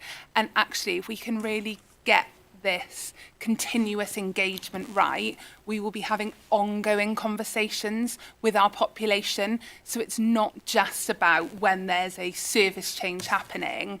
That conversation continues all of the time, and I think that will really help with building trust, which is something that we know is a challenge that we face as a health board. If we're having those ongoing conversations, that will really help to build trust with our public. So just those points. Thank you. Very helpful. Adriana? If I add the, not taking time, the final points exactly on what you said, Nicola, and I know that with the social model for health principles, the 6 principles, you've worked closely with the team, but that is clearly reflected in our principle 3 and 4, which we talk very deliberately about involvement with individuals and communities, and the co-production of solutions, and the principle 4, which is meaningful collaborations to enable individuals. And I think that's where the engagement, and we have to just be really certain that we as a health board are embedding the principles through the engagement and the work of the continuous engagement. Thank you very much indeed. Thank you for coming along today, Nikki, and thank you for the conversation. We'll come back to this within a board seminar. I think actually it connects quite closely to our last conversation about future strategy and what we're thinking about and what we're doing. So we have to find a way to connect these things and not compartmentalise them so they're slightly separate, because our ambitions around engaging with communities differently is intrinsically tied to our long-term ambition as a health board. Thank you very much, everyone. Let's take a break for some lunch. I'm suggesting if we can be back here by 2 o'clock, that would be great.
Pawb, diolch yn fawr yn dod yn ôl yn gyflym ar amser. Okay, thank you very much for coming back and on time. We still have a lot to do as part of our agenda and some quite hefty issues to cover in the next hour. So I'm going to move us straight ahead to the Prince Philip Minor Injuries Unit options. And I'm going to hand over to Mark. Diolch Cadw, thank you, Chair. From the 1st of November 2024, Prince Philip Minor Injuries Unit has undergone a temporary urgent service change where the unit has been opened for 12 hours between 8 a.m. and 8 p.m. Board was asked to approve this at the public board meeting held in September of 2024. This is because of quality and safety risks identified by the executive team relating to a lack of medical cover and patients with major health issues presenting and remaining in the unit overnight. This had been reported by a health inspector at Wales Visit. The report to the board in September included a quality impact assessment and a quality impact assessment, and the rationale for a 6-month temporary service change was made. Board asked for options to be developed for a long-term service model over a 6-month period between the 1st of November 2024 and report back to board in March 2025, which we are doing today. And I want everybody to know that this has taken a significant amount of work, and I wish to thank all the teams and our stakeholders who have been involved with us to allow us to undertake the work and come back today as we were asked. 2 groups are set up, a steering group, which was chaired by myself, and a project group chaired by the Prince Philip Hospital Director, Dr. Ghoshal. A continuous engagement process, thank you to Arwena and her team, was established involving a range of stakeholders, including partner organisations, patient community representatives identified through an expression of interest process, members of Save Our Services Prince Philip Action Network, PLICE, members of staff from both Prince Philip MIU and the wider Prince Philip staff, and staff side representatives. These representatives made up the Prince Philip Minor Injuries Options Appraisal Stakeholder Group. During this time, mitigating actions were put in place to ensure access to the acute medical assessment unit by working with the GPs out of hours and 111. I would like to thank all of those individuals who have given up their time and engaged very constructively and positively with our work over the last 4 months, particularly groups such as SOSPAN and FLICE, as I've referenced. During the 4 months since the temporary overnight closure, we have seen demand was similar between November and December 2023 and November-December 2024. Attendance levels in the minor injuries unit have reduced, and as you would expect, to reflect the overnight closure. Attendance at the acute medical assessment unit has remained consistent. The number of patients with major illness attending the MIU has actually decreased. Waiting times have slightly decreased. There has been no increase in patients, for those patients from Llanelli who've attended Glangwili A&E. 4-hour and 12-hour breaches in the minor injuries units have decreased. 111 data has shown a slight increase in total calls, an increase in calls being transferred to 999 or the emergency department, which, as you would expect, references the major patients. And importantly, as was initial concern, there's been no increased attendance at Morriston Hospital for patients from Llanelli. There's been no increase, Mark? No increase, yeah. Sorry, did I say there was? No, you didn't. Okay. I was just, clarifying that. So, the options development process. Initially, a long list of 12 options were developed based on the principles of care that is safe, sustainable, accessible and kind, over 3 workshops which were held between November and January 2024-2025. Importantly, a return to the previous 24/7 model was an option that was considered. These options were then appraised by the wider stakeholder group, and this resulted in 4 options passing the hurdle criteria that have been developed, evaluated and scored using the criteria that we've aligned to our quality impact assessment. And these are safe, timely, effective, efficient, equitable and person-centred. And this was carried out on the 3rd of March. So these are the options that we wish to present to board today. Option 1 is a 12-hour doctor-led unit, and then a further 2 hours which will be staffed after that 12 hours. A 16-hour doctor-led unit, which is 14 hours and a further 2 hours. a doctor-led unit phasing from 12 to 16 to 24 hours, and an urgent care or treatment centre, which is a combination of a minor injuries unit, an SDEC, and an SDUC type model, as we've heard about in Cardigan. And this is 14 hours plus 2 hours. In the scoring process, the two highest scoring units were the 12-hour doctor-led unit, which scored highest overall, and the urgent care treatment centre had the highest next score. However, as you will see from the paper, the scores were very close. Hence, if the board did decide to undertake a public consultation, we would recommend these 4 options all being taken forward. During the last 6 months, we've carried out additional and continued engagement. We've shared your views, a public survey, regular updates across the Health Board's website and social media channels, drop-in engagement events, 3 of which we have undertaken, stakeholder sessions and meeting with town and community councils. And again, I wish to thank them for engaging positively and constructively with us, and also engagement with seldom heard groups, which has actually been very beneficial to us to get the feedback from these groups. I think it's important as well that we note the consistent themes that have arisen during this process, and the concerns are around access to care, transport, and generally still that people feel that the services are being withdrawn from Prince Philip Hospital. So, next steps. The current temporary model has seen improved safety in the unit, and we've also reported improvement in patient experience and a reduction in complaints. During the last 4 months, we've continued our efforts to recruit doctors to work in the unit, and whilst we have been successful in recruitment and can now safely staff a daytime rota, we cannot still staff an overnight rota. Given this position, we recommend that the current 12-hour model should continue until we've concluded our process, decided as a board on a sustainable option, and that this has been implemented. We are not in a position to return to the 24/7 model, 24 hours, 7-day-a-week model on the 1st of May. So we wish to ask board to agree to a formal consultation process. This will require a consultation plan to be developed, and a 12-week consultation undertaken commencing in late April or early May, we believe is possible. And this will work alongside our other planned events around the clinical services plan. So I'd like to thank you, and I'm very happy to answer any questions. Thank you very much, Mark. Very helpful. Colleagues, questions? Yes, please, Maynard.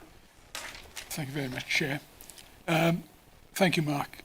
Overall, I found the paper quite clear and readable. Maynard, pull your speaker. Great. Apologies. Yeah, one of the things I couldn't quite understand in the paper, amongst the original long list options, there were a number of nurse-led MIU options, which were regarded as not clinically sustainable. I was just wondering of the logic behind that decision on the hurdle criteria, because there are many nurse-led MIUs. Yeah. Good point, Maynard. I'll say something. I don't know if Sharon would want to add something as well. So part of the hurdle criteria was that we could implement a model within 6 to 12 months. And essentially that would not be possible for an entirely nurse-led unit in terms of either recruitment or the numbers of nurses that we would need to recruit.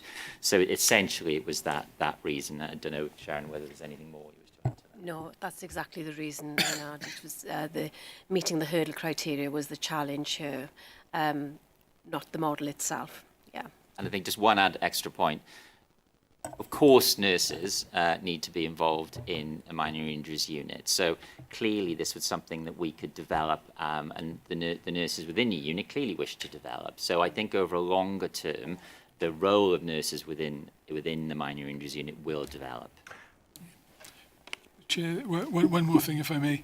This is just a comment noted in the in the discussions. It was mentioned regularly that people did not understand the difference between MIU and A&E and what could be provided at both. And it's just a comment that whatever the future, we need to be absolutely clear in what services are being provided rather than people turning up in the wrong place. Yeah, which is kind of where we began. Yeah, it's a consistent theme, and I think it goes back to the role of Prince Philip Hospital, how the community see the hospital, and how important it is to the community. And it has been recognised that the terminology minor injuries unit, is it really right based on that it is a doctor-led unit, meaning that the minor injuries unit, as the majority of people would think, that it is a minor injuries unit plus. So I think that's why the options have been developed as such, and that there are different options such as an urgent care centre, which I think would better describe what really the unit provides. Michael. Yeah, can I say somebody's been involved professionally in a lot of these kind of service change matters. I was assured by this paper, and you know, there's been a lot of work carried out, and I applaud the team for that. I'm very assured to hear the involvement of Sosban and Llais, and that's excellent. The way forward is now to be a consultation on 4 options, and what I think we've got to be careful of is what I've heard called at times in other sectors, in other kind of matters, closure creep. Okay, so therefore we've got to get on with this. Now I appreciate that it's quite a big task to suddenly get into a consultation and provide all the documentation, etc. So you know.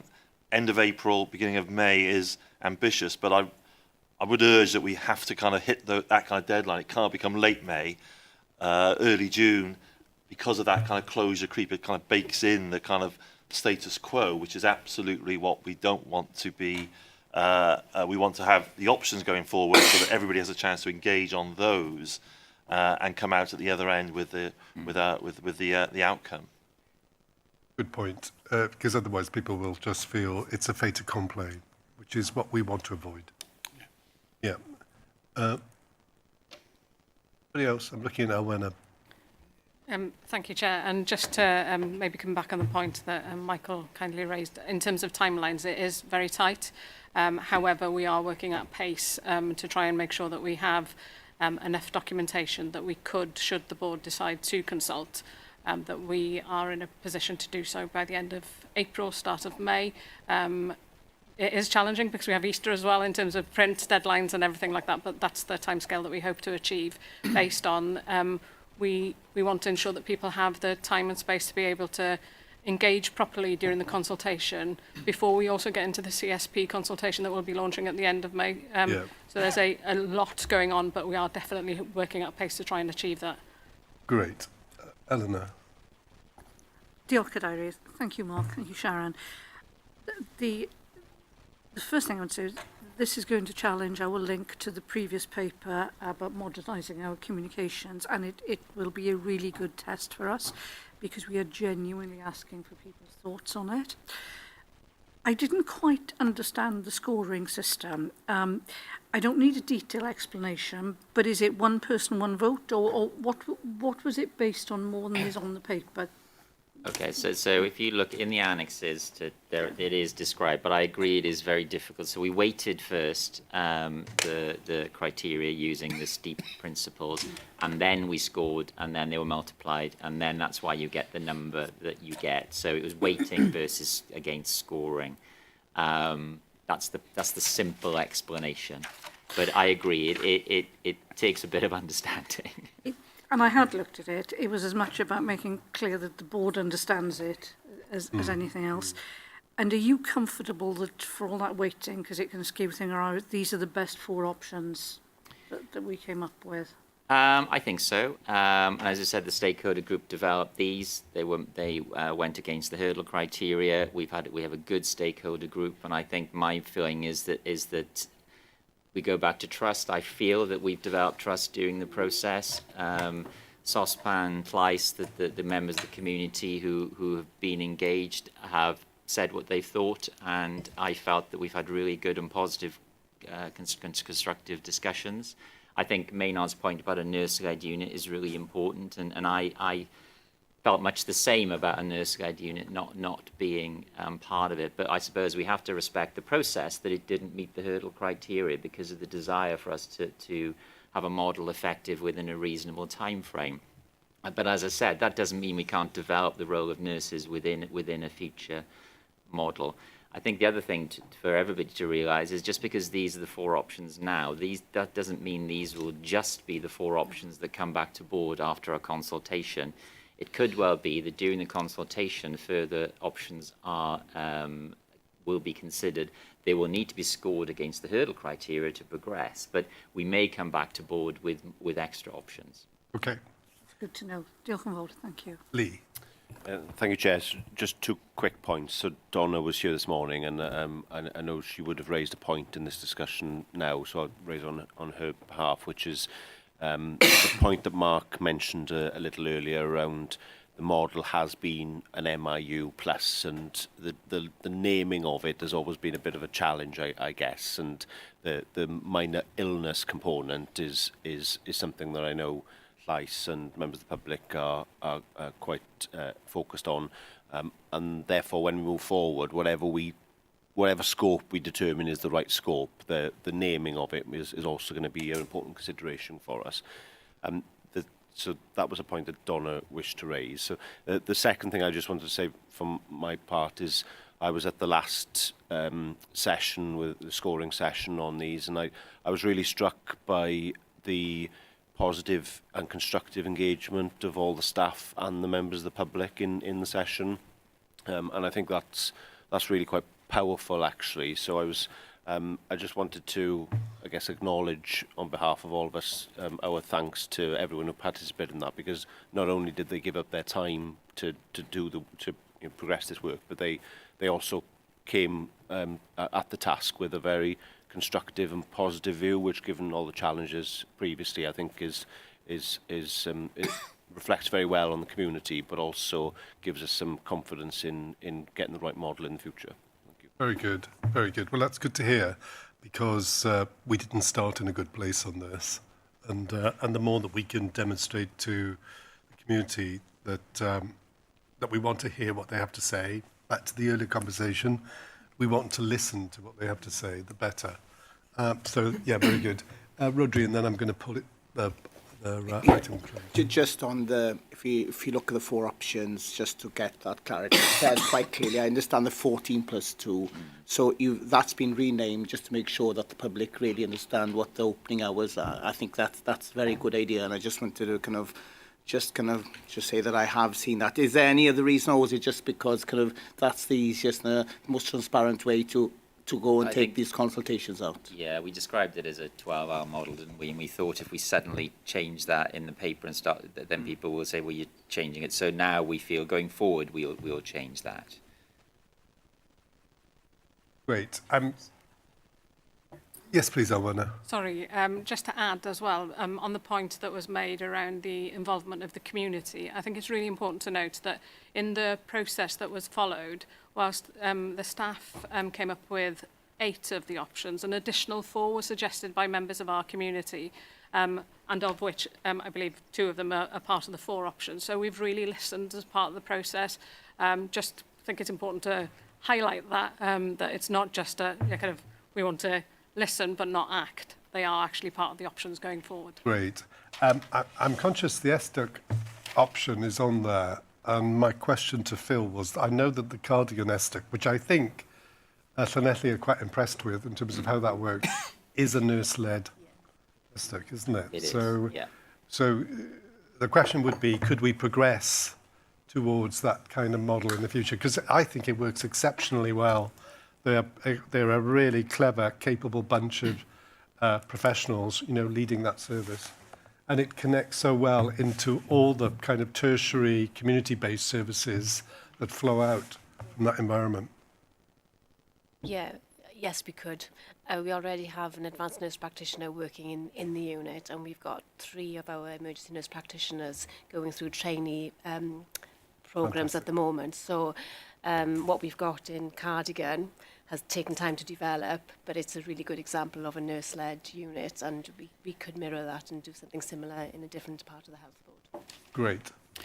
There will be a slight difference, though, in that option, in that it will be linked to the SDEC, same-day emergency care unit that exists in Prince Philip, that does not exist in Cardigan. Yeah. So again, it will be different, and I accept that's very confusing for people, isn't it? But I think that depends not just how we call it, how we give access to it. Yeah. And I think that does represent the difference of Prince Philip having an acute medical assessment unit as well as an SDEC and a minor injuries unit, and potentially the SDUC type model, which is links to the community. Yeah. The thing that I think we should guard against is the need to always be completely and utterly consistent in everything we do in all the environments that we're working in, because they're not the same environments. They require different things of us. And I don't think, because we're doing two different things, ostensibly delivering the same kind of service in two different ways, I don't think we should worry about that too much, frankly.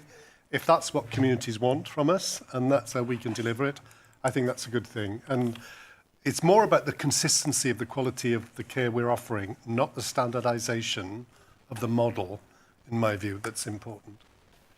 Great.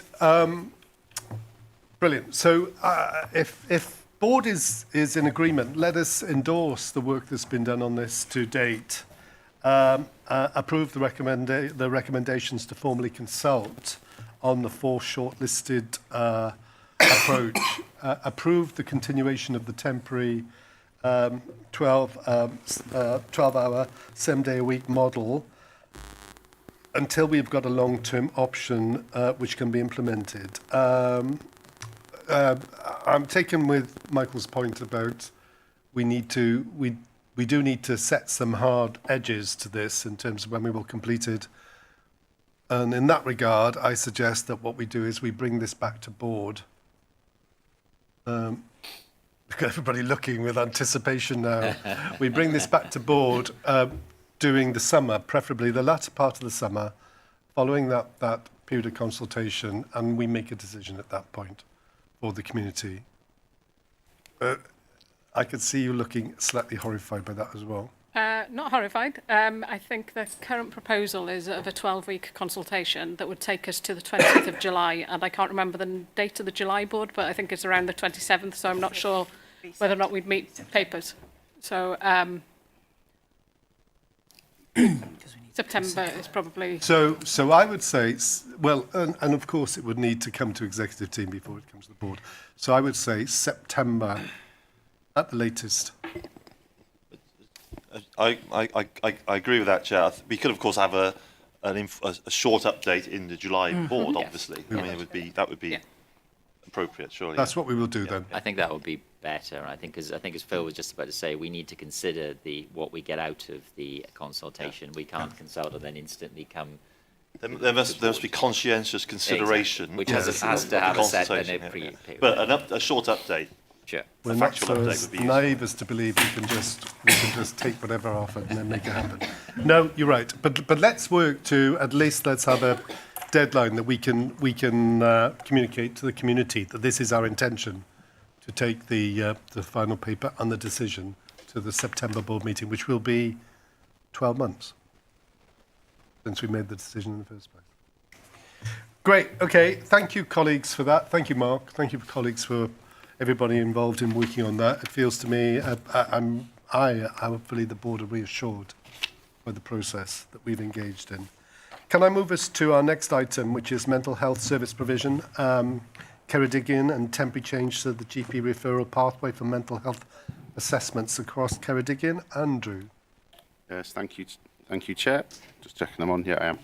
Thank you, Chair. Can I also, just before I start, welcome back to the meeting Warren Lloyd, our Associate Medical Director for Mental Health and Learning Disabilities, and joined this time by Rebecca Temple Purcell, who's our Assistant Director of Nursing for Mental Health and Learning Disabilities, who here for the conversation, will help with any questions, and I'm sure we'll give any additional information that the board deem appropriate. In relation to this paper, I suppose I want to start by stating that this is a service that is fragile. It has been fragile for a significant period, and our previous attempts to secure the sustainability of it, which included the development of 2 individuals through the CSER process to become consultants, have ended up being unsuccessful, in the sense that, having achieved their consultant qualification, the 2 individuals opted to seek opportunities elsewhere outside of the Health Board's employment. That happened in November and gave us an initial challenge around medical leadership, which we've attempted to address through recruitment processes. You'll see from the paper that despite those efforts, and despite even interviewing and offering a role to an individual in the new year, they also accepted an alternative offer from their current employer in another trust elsewhere in the UK. So we've got to a point where we were unable to secure the right medical workforce and supervision for the service. We have subsequently employed on a agency basis a locum, but recognise that still remains an unsustainable position going forward. But it gives us an immediate answer to the medical leadership challenge for the service. At the same time as that, we've had challenges with the non-medical workforce, and a number of vacancies in the non-medical workforce in the service. As a result of that, and following escalation to the executive team on the 19th of February, we discussed a proposal that, based on the safety concerns that were being rightly flagged by the service around patients in North Ceredigion that were now unable to access appropriate care, we received the papers as an executive team on the 19th of February proposing an alternative referral pathway for our GPs using for routine referrals for via the mental health 111 press 2 phone system. Following further assurances that myself and Mark as medical director sought, I took the decision as delegated to us by executive team on the 19th, about a week later, to enact a temporary change, urgent temporary change to that referral pathway to address those safety issues. I think one of our, and that will be in place, and I know Warren and Becky would be well placed to talk about that and provide any assurances around the way that will work and help mitigate the risk to patients in North Ceredigion and across Ceredigion.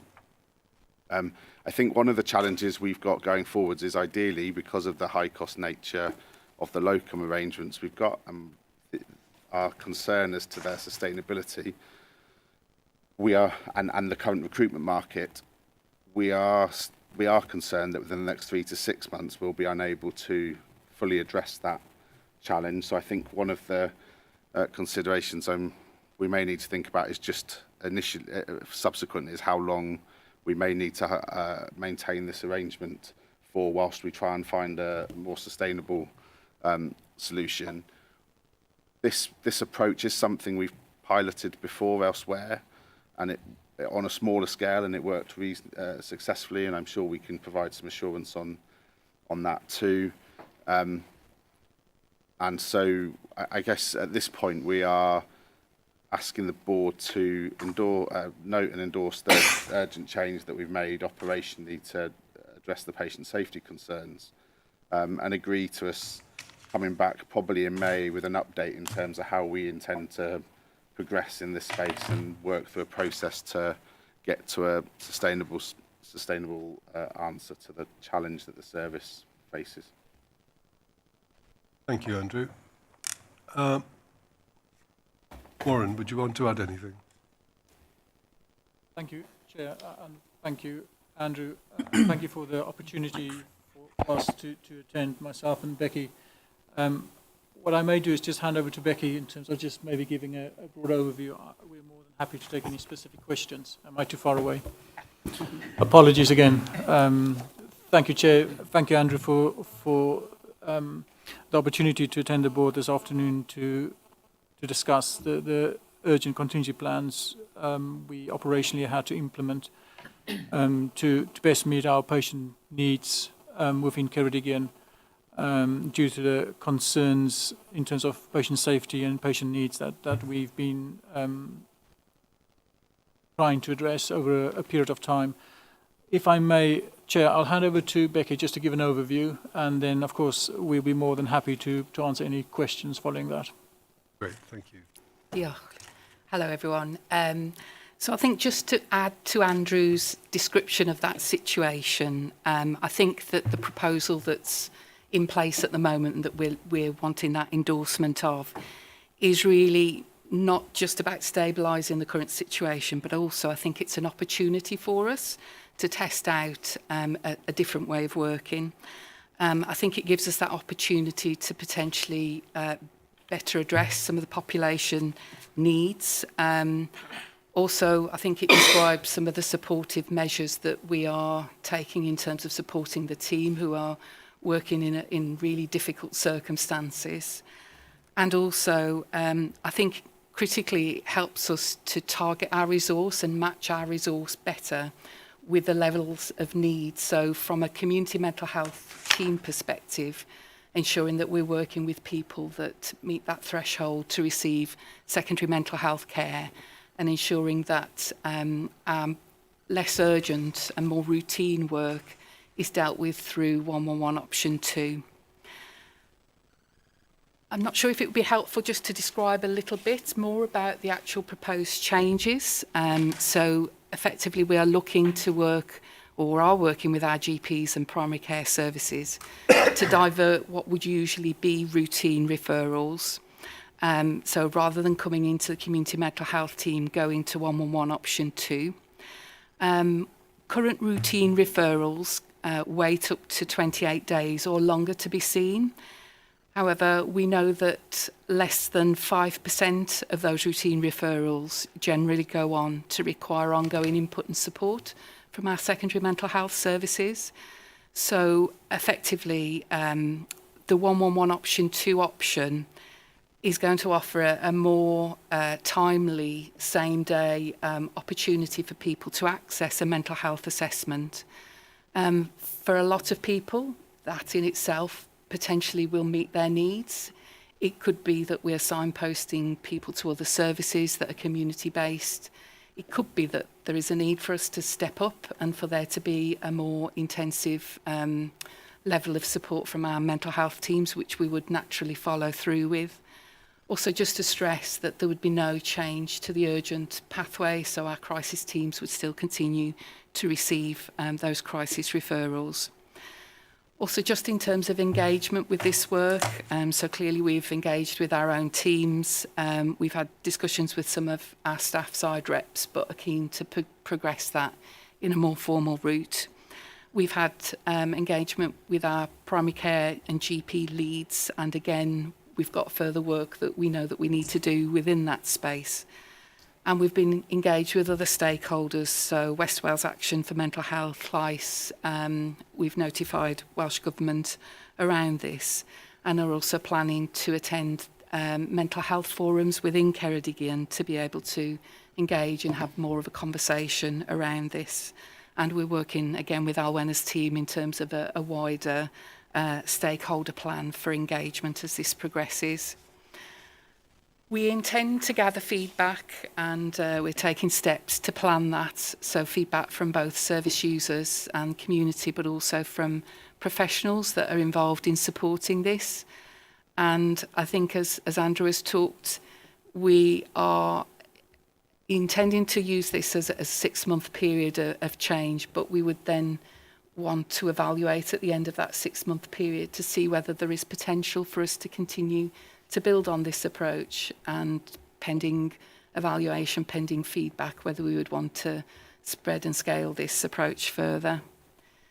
We have a number of monitoring mechanisms that we have in place in order to support the ongoing oversight of this. So clearly wanting to monitor referral activity and trends, some of the outcomes of referrals, keeping an eye on 111 option 2 activity and performance, and there's a set of quality metrics that are already in place relating to that in terms of the speed at which calls are being answered and the outcomes, and obviously quality metrics in terms of complaints, incidents, workforce metrics, and also quite importantly our compliance with the mental health measure for Wales, which requires us to have care and treatment plans in place with people that are within our secondary care services.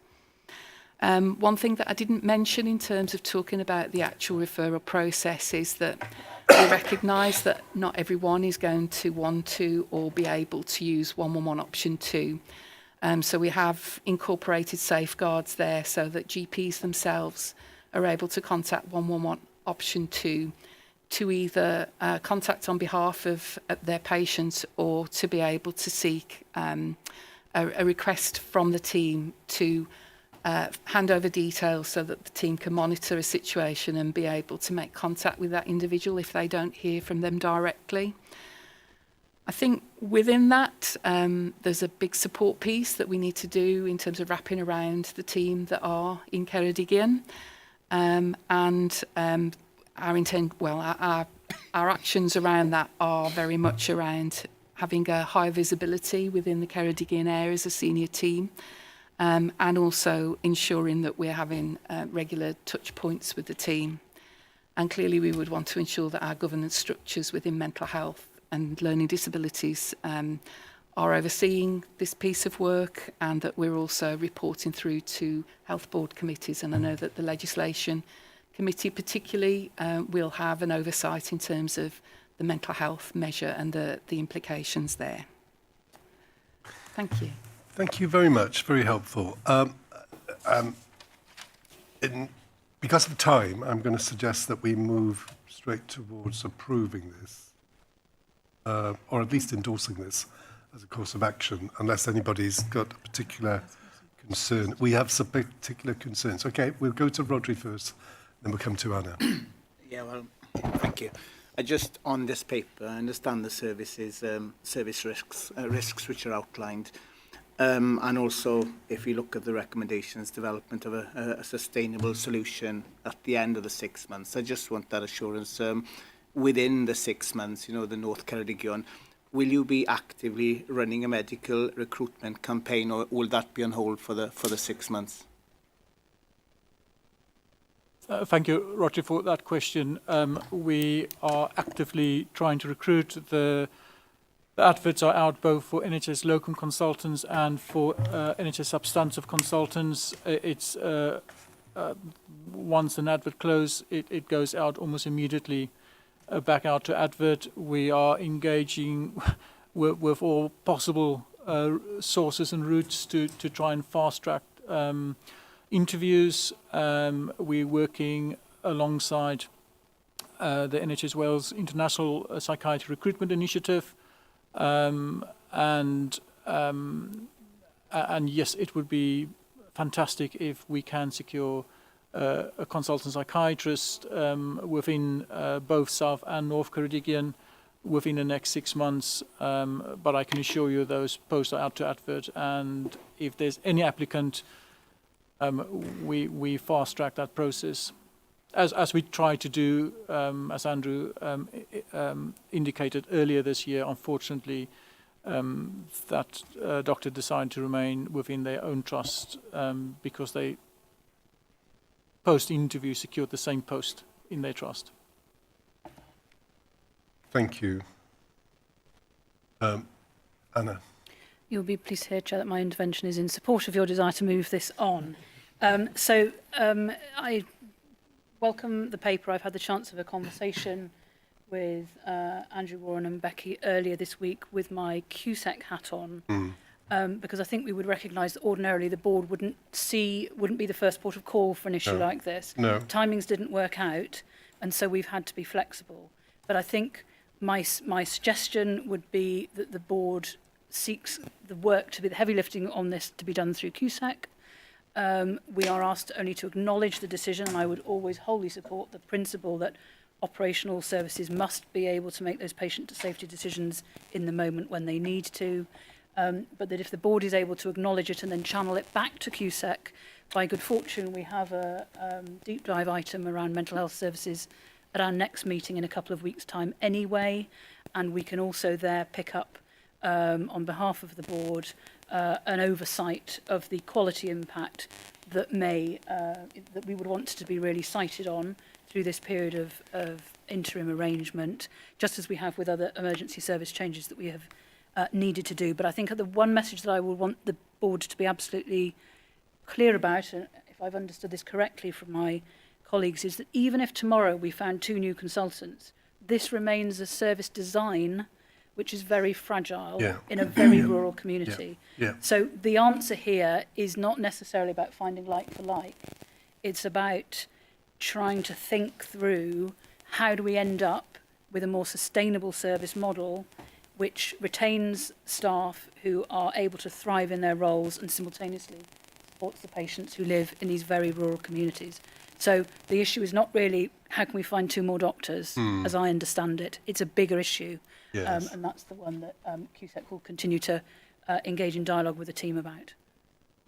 Okay, a very good suggestion. And you are right, because I think what came through when I read the paper and in the conversation we've had is the risks. And I didn't feel there was a risk analysis associated with this, which I'm sure might have been part of your conversation on Monday, and which ordinarily wouldn't come here because we wouldn't be the first port of call for doing that. But I was left thinking, where are the risks in terms of making this service change? Like you've suggested, I think there's a compelling argument for doing something different. It is so fragile. It is so fragile as a service. We need to make sure that it's much more robust. And this might be the journey towards developing a robust, digitally based model, or a model that's very different from the kind of analog approach that we've conventionally had to do something else. So I'm very happy for quality and safety to become the kind of place where the heavy lifting's done on this. And I think we would be supportive of trying to ensure that if we make a service change, it's going to deliver a better service, a safer service for those individuals. I cannot believe waiting 28 days in these circumstances as well. I just think that would make matters worse, I imagine, not better. And both for staff and for individuals in those circumstances. So we have to resolve this. It's a poor quality, suboptimal service. Not through anybody's fault who is working within it. It's just the model, as you quite rightly point out, it's the process and the model that's not serving the needs of patients or indeed staff at the same time. Yes.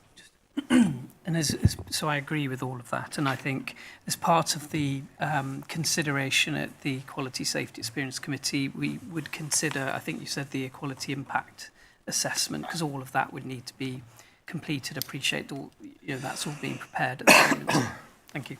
Great. So we'll acknowledge, you're right, it's not for us to decide on this course of action. It's an operational matter, but we would acknowledge this taking place and then defer to Quality and Safety Committee to be the place where it gets appropriately scrutinised and thought through. Thank you both for your work on this and for your commitment and your passion for delivering services in that area. Thank you, Chair. Thank you, Board. Thank you for your support. Great. Okay. Can I move us to our next item, which is held our eye health needs assessment. Jill. Yes, thank you very much, Chair. So we've seen over the last 18 months the most significant reform of eye care services within primary care than we have experienced previously in Wales. And on the 20th of October in 2023, that saw the establishment of the Wales General Ophthalmic Service Levels 1 to 5, which are set out in the document. Now, WGOS levels 1 and 2 had been in place for some years, and that's what you would expect to see through your optometric practices. But the biggest development has been in WGOS level 4, where we've seen a number of new pathways created on glaucoma, cataract, and medical retina in particular, to take some of those services that would ordinarily and previously been largely provided in secondary care out into the community. to prevent individuals having to access the hospital eye care service unless necessary. To support the eye care needs assessment of our communities, Welsh Government have imposed a duty on health boards to undertake an eye health needs assessment every 3 years, which needs to identify the provision of services currently available and identify those gaps in services that we may need to consider going forward. So the eye health needs assessment is prepared in accordance with a template and a profile supported by Welsh Government, but expected to consider areas such as service provision, the prevalence of eye disease, risks to our community in terms of demography, and thinking about the needs of each community and each population. So it's set out on a cluster basis. We also know that vision impairment can significantly impact on an individual's quality of life, affecting their independence and their mobility. But we also know that vision impairment has a substantial socio-economic burden. And with an ageing population, we're expecting to see over the next 2 decades a projected significant increase in the prevalence of eye care disease, particularly around cataracts, glaucoma, and retinal diseases. So optometry contract reform has therefore attempted to respond to this by redesigning the way in which we provide services and working in collaboration with other health care professionals across primary and secondary care, our patients and the third sector in support of this approach. So the eye health needs assessment sets information out at a cluster level, demonstrating service provision and identifying where those gaps exist in accordance with the needs of that particular population, which we may need to address going forward. And you can see that that largely relates to WGOS levels 3 and 4. We have also got a domiciliary care service within our community, which I haven't set out in the paper, but we need to add before we publish it. But that's just to confirm that where individuals do have a physical or mental illness or disability, and it's deemed unreasonable or impossible for them to access fixed premises, then an NHS domiciliary care service can, of course, be provided. And we've also got 9 domiciliary care only providers, so individuals who don't have fixed premises but provide a domiciliary care service only. So in terms of next steps, what I'm seeking today is board approval for the eye health needs assessment. I would like to add that slight modification of adding a paragraph in around domiciliary care services and a paragraph probably around next steps that indicates how we use the information to inform service delivery going forward. We then will be expected to publish the eye health needs assessment by the 31st of March, and we will of course be taking it to the National Eye Care Committee, which takes place in the next month. So this is something that all health boards are expected to do in accordance with the statutory duty now imposed by Welsh Government, and this is the first example of an eye health needs assessment which we're bringing to you today, and we will be repeating and reviewing on a 3-yearly period. Thank you. Thank you very much, Jill. That was very clear and very structured. Colleagues, you've mentioned that you would wish to build into this the domiciliary care provision. Just a paragraph to confirm that that service also exists in addition to fixed premises for individuals who have a physical or mental illness and can't access fixed premises. And the second element you would want to include? Just to put a next steps paragraph, I felt that that needed to demonstrate what we actually do with the information to inform service development going forward.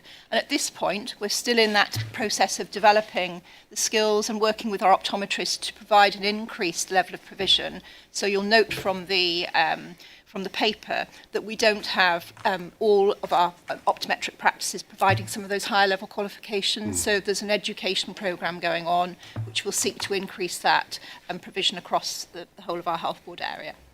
Very good. Okay, can I ask that the board endorse or take assurance from the approach the health board has taken in relation to this? Thank you, Jill. Okay, thank you. Great. Okay. Let's move on to the regional pathology operational delivery network update. Andrew. Yes, apologies, it's me again. So I think just to start off with this paper, this same paper is going to the public board meeting of our colleagues in Swansea Bay as well because of the regional nature of the the programme. So the paper covers two issues. One around the development of the operational delivery network, and the other around the Welsh Government position that's been communicated to us in recent months around the fact that they won't support, in effect, the regional programme or the outline business case for a regional pathology centre of excellence that was going to be developed at Morriston Hospital as a site, but would also have involved the refurbishment and improvement and upgrade of our own pathology and laboratory facilities within Hywel Dda.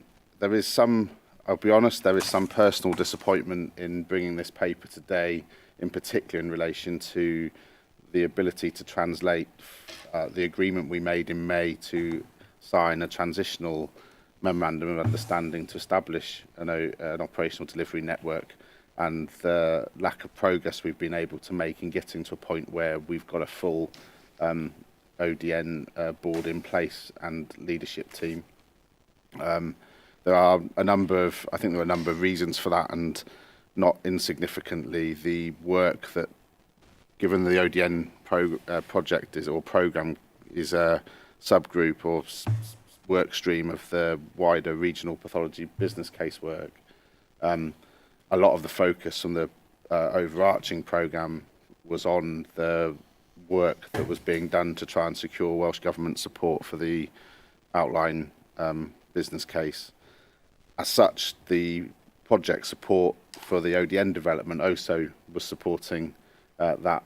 It came from capital funding, was supporting that programme of work, and as it became clear that Welsh Government weren't going to support the capital case, individuals involved in the project support started to seek, naturally, roles elsewhere in the NHS because their contract of employment would have come to an end. So that left us short on some capacity. That said, we have made some, there has been some progress, and I think in particular a real success of the way we've been working has been the joint management arrangements for mortuary services. I think that has added resilience and strengthened our certainly challenges that we were having locally in the delivery of those services.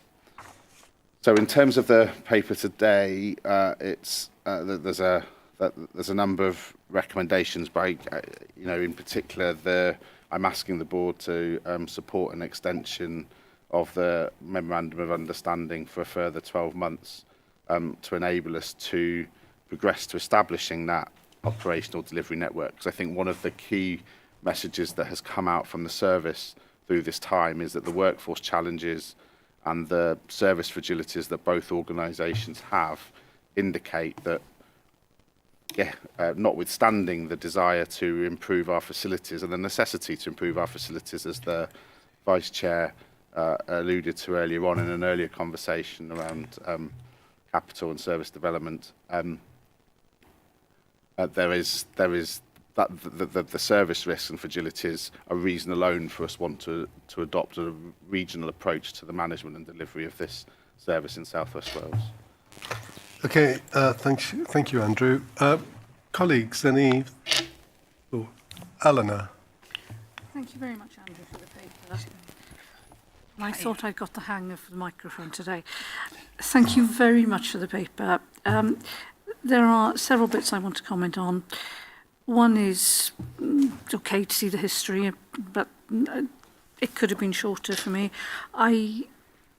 I think 12 months to get to an MOU is way too long. I think we need to inject some pace into this. There's several reasons why I think that. One is the condition of the estate, which I talked about earlier, and the impact on staff and on our ability to deliver an efficient, productive, modern service. Secondly, I think we need to look at some innovative ways of funding. I said it earlier on, there are no magic lumps of capital anywhere. We're not in that world anymore. And I think we need to inject some passion and pace in making a difference to this. The cell path stuff is fragile. We may need an interim solution before we get to a regional solution. We need to be really looking at that. I'm not sure how much longer the goodwill of people working there is going to take us through this. I will commend the mortuary service. I went and saw our mortuary service as well, which is well run. It's respectful for families going in there. There's some good regional working around that.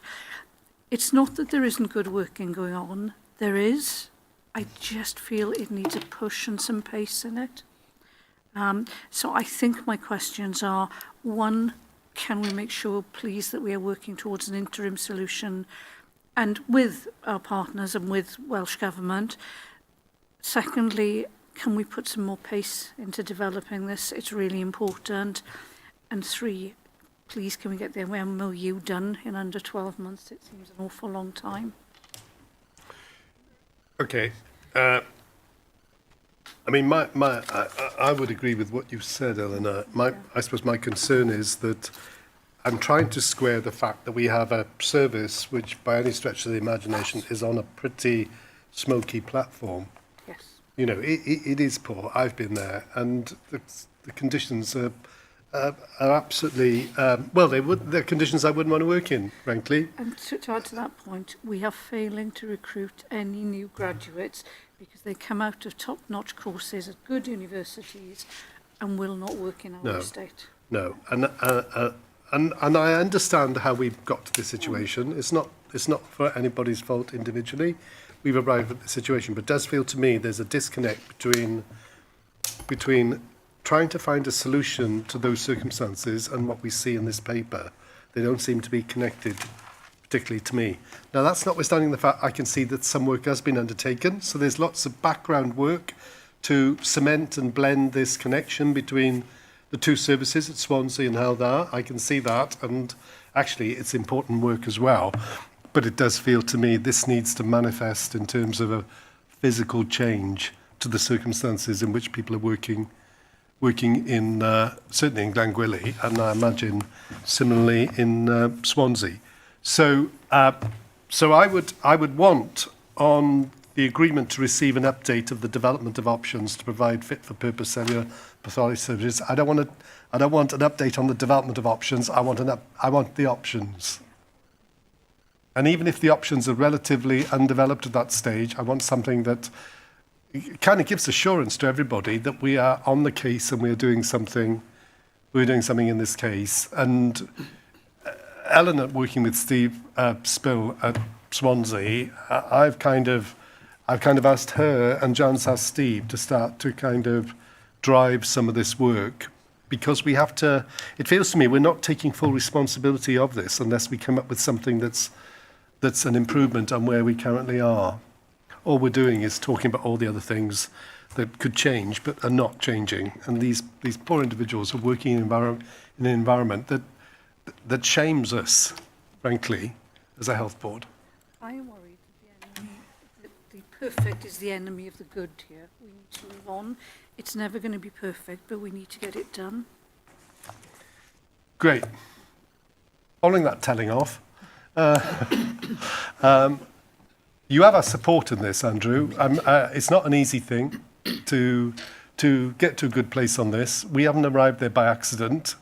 It's taken a long time to get there, and I dare say moving out will require of us to do things differently and to explore different models. But it feels to me this is an opportunity for us to be innovative in this space. So on the MOU, the Vice Chair is absolutely correct there. What we didn't do last year was execute the MOU, so we need to pick that up to make sure. It's a minor governance point, but we agreed the MOU, but never actually went to the point of signing and sealing it, so we can pick that up straight after the board chair if it'd need both chairs to sign off after approval today, which I know Swansea got the same approval today if we have chair. Great. Okay. Yeah, fine. Brilliant. Okay, thank you. Let's close that item.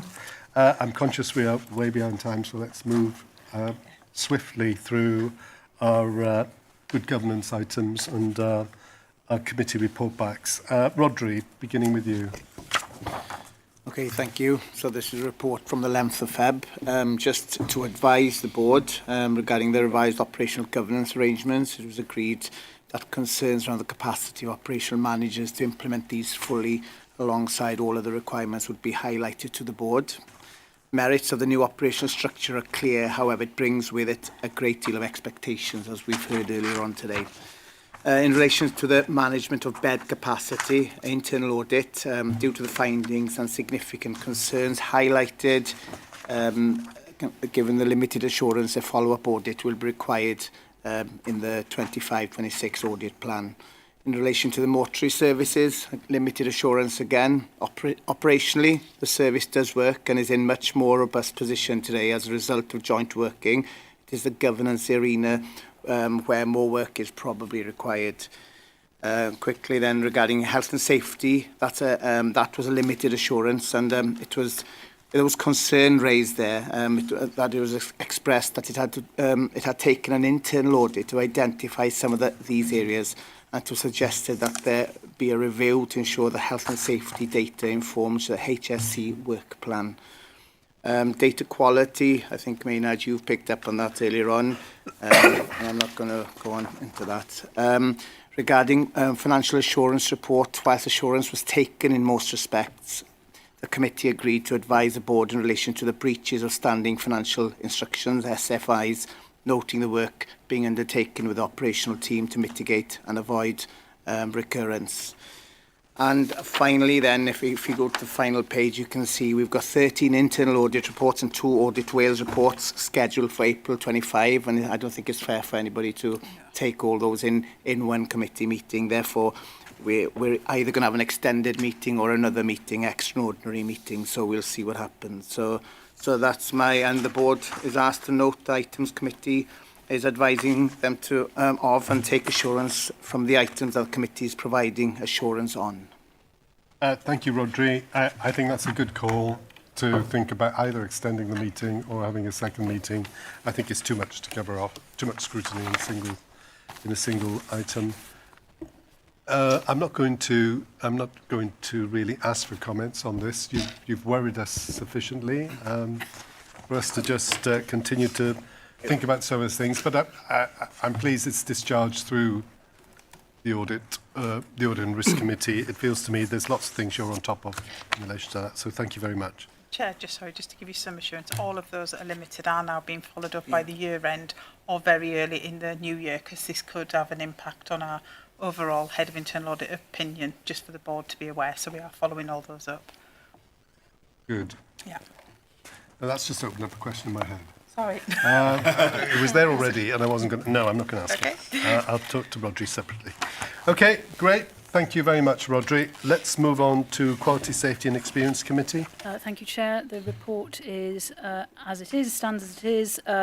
Glad to say there are no items for which there is an alert this month. I'm happy to take any questions, but if I might just take a moment, Chair, to pay tribute to the Vice Chair of the Quality, Safety and Experience Committee, who of course is Deleth.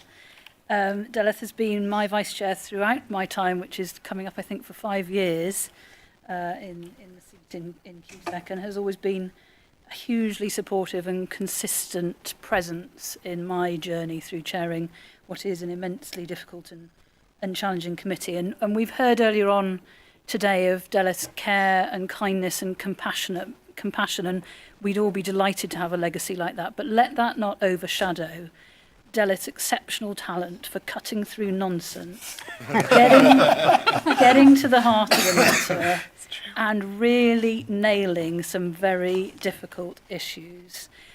So while that may come packaged in a fantastically compassionate and kind person, let's not underestimate the exceptional contribution that Deleth has made. I envy her rare talent to be able to talk equally comfortably to a patient on a ward, a member of staff in a break room, and to function as a top-performing IM around this table. And there are not many of us who are able to transgress those boundaries so smoothly.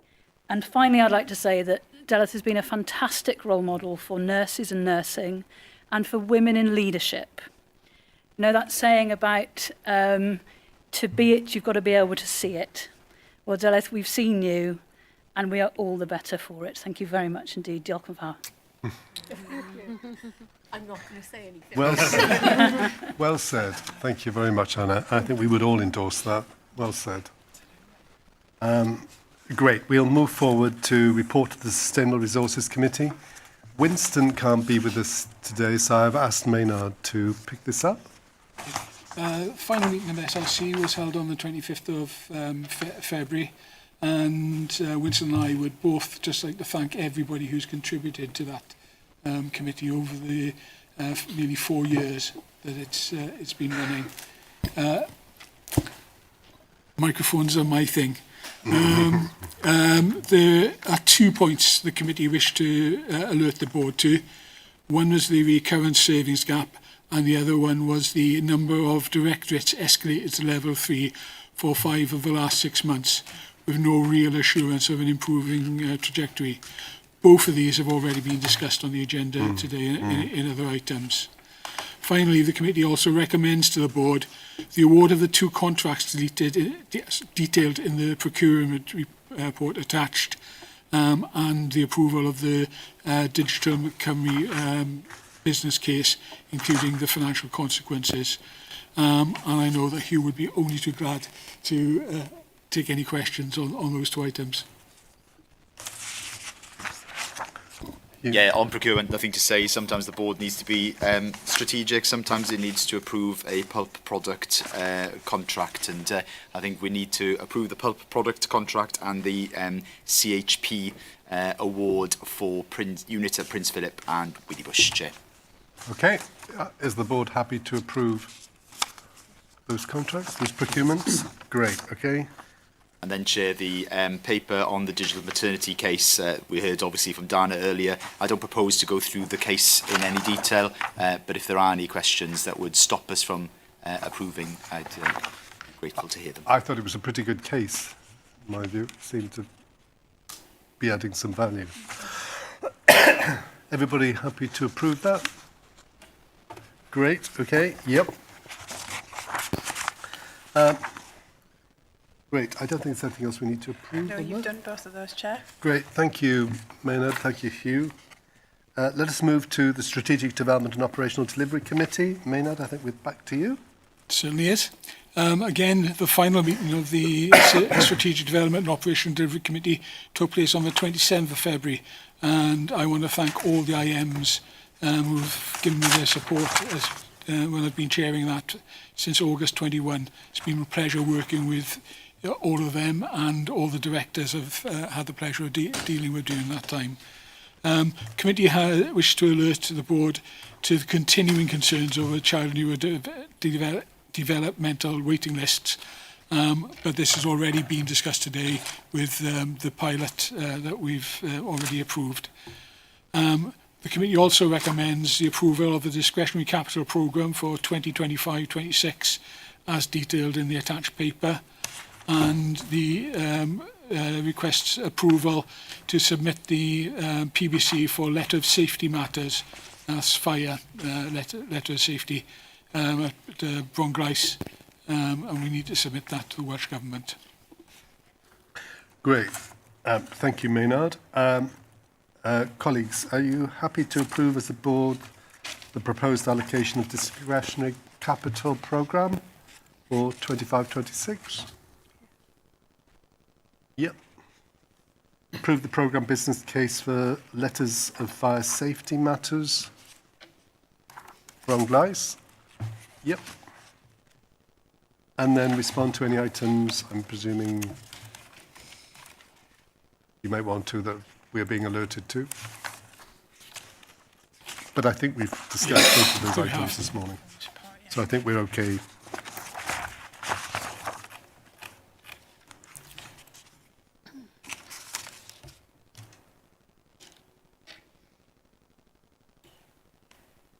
Great, okay. I think we would have covered off the discretionary capital item. There's no need, Lee, for you to just take our approval for that? Yeah, great. Unless anyone has any questions. Great, okay. Fine. So that takes us to from the papers.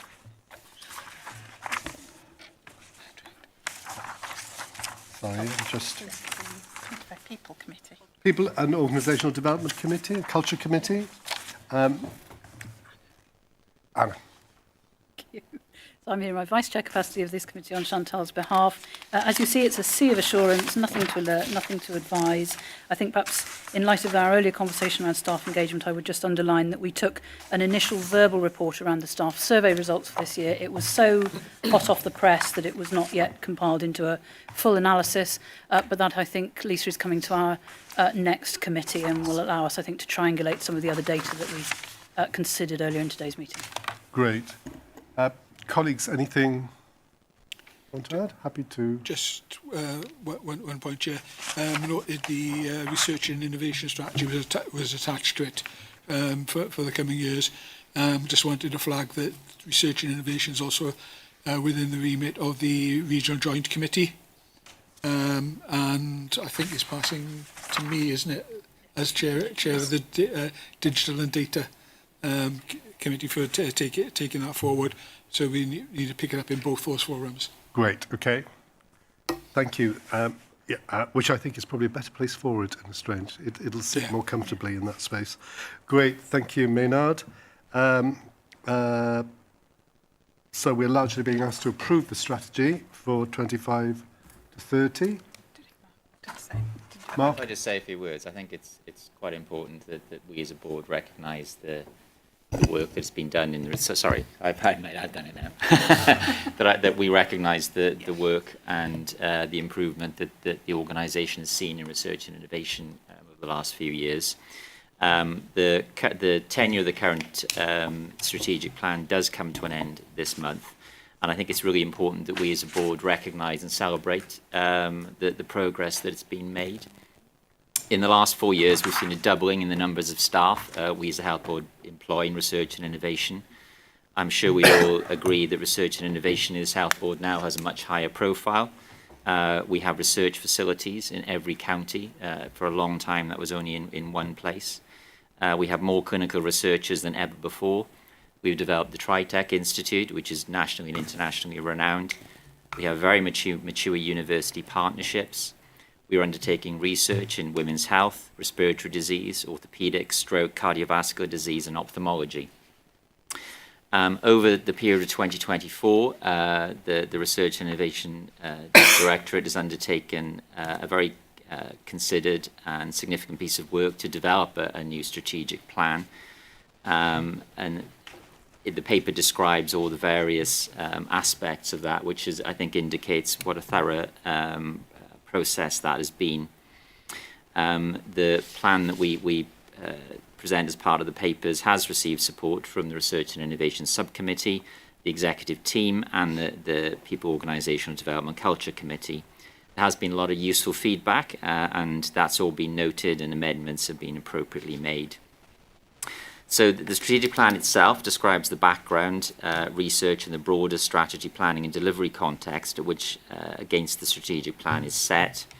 And the visions and aims that are outlined in the plan, which is to deliver high quality and impactful research and innovation to improve health outcomes for our community, patients and staff. Access and impact, we will improve access to high quality research and innovation that improves services, health and well-being. We will create an environment and culture that develops and enables competent and empowered researchers and innovation to flourish.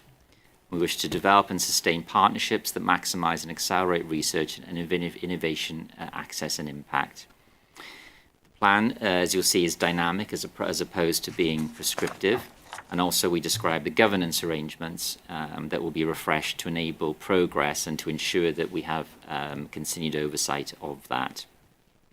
And should the board support the strategic plan, then we will develop a comms and engagement plan also. And the publication and launch of this, we're planning with Arwenna and its team. Sorry, Owen.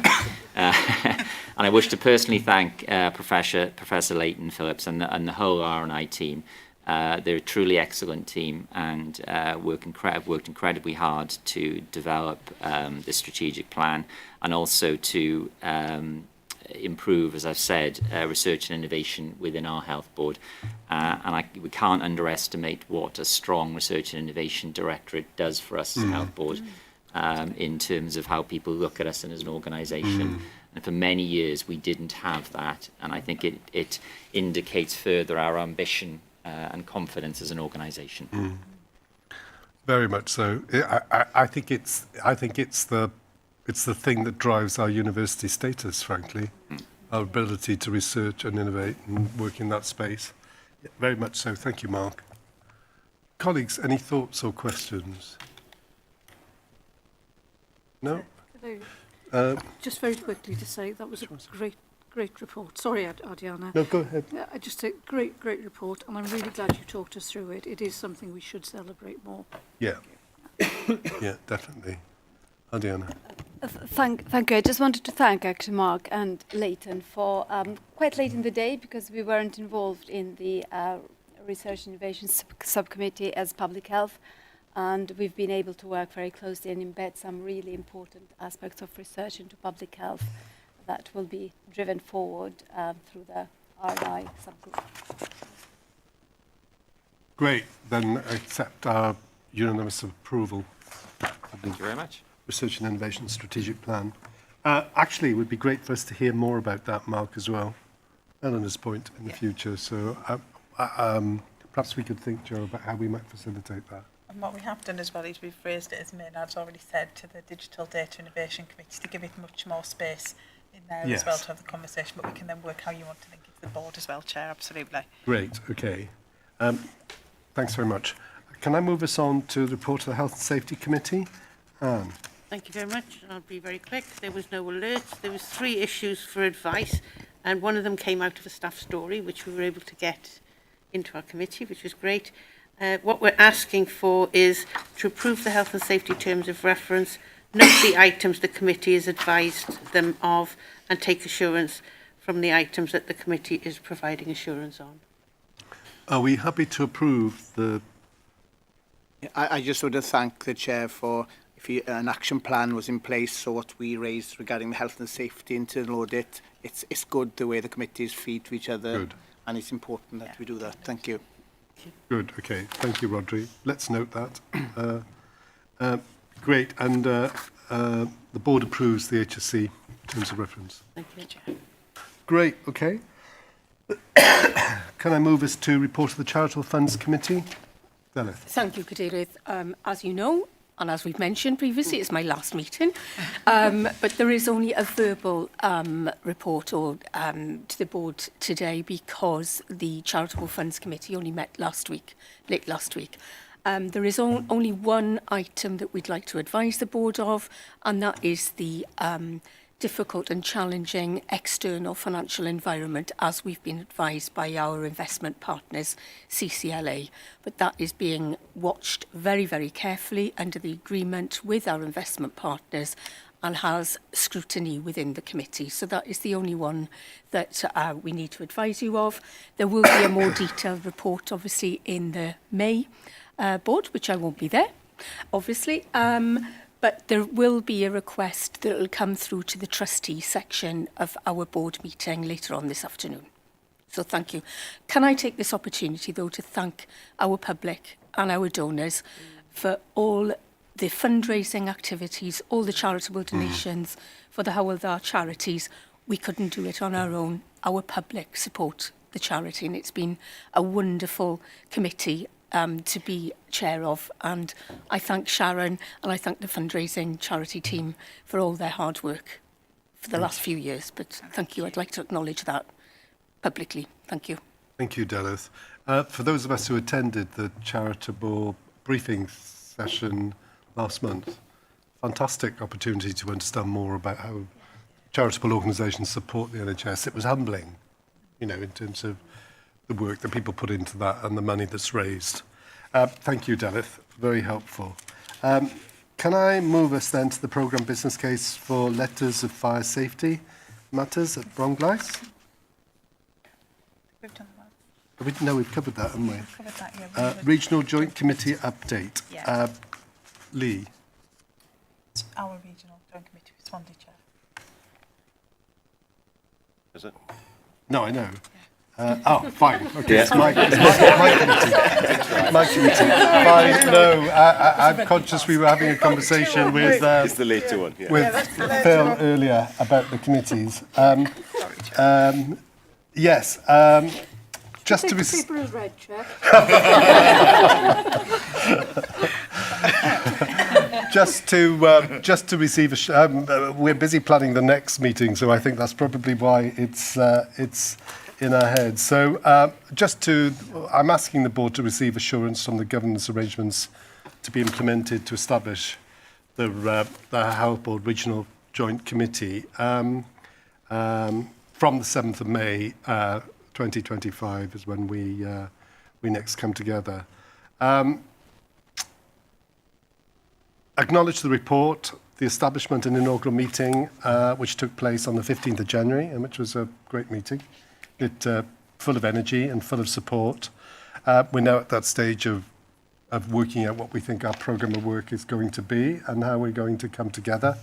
And also giving more focus to the regional health economy of West Wales and how we tie more of our work, both practically into the way in which we can better deliver our services jointly, but also how we can start to think about population health across this wider area of South West Wales. And I think that's going to be a focus for some of our activity in the future. Both John and I would like it to be a space where we can innovate in ways that we might not be able to do that in the context of single boards. So it's a space where we can create and explore more opportunities to innovate.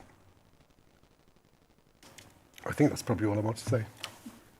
There's a AAA report is there from the last meeting, which is for information. We already approved the terms of reference at the last board, and then, as you've already described, Chair, the paper that we've appended to it will go to the next Regional Joint Committee to set out the governance arrangements of how you will then get the pace that you want, and then you can monitor the programmes, Chair. So that will go through the next Regional Committee as well. Great, okay, thank you. Let's move to our next item, which is committee update reports.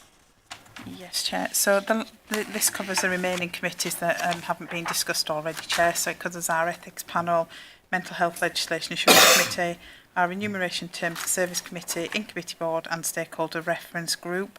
The item to advise the board from MLAC has already been raised through the items earlier on the North Ceredigion, but there is a request, Chair, to approve the terms of reference for the ethics panel and the clinical reference group, Chair. Great, okay. So can we approve those items? Thank you, Chair. Yep. Great, okay. And that takes us to next item, which is joint committees and collaboratives, which I think Lee is responsible for. Thank you, Chair. Yes, stepping in Phil's absence.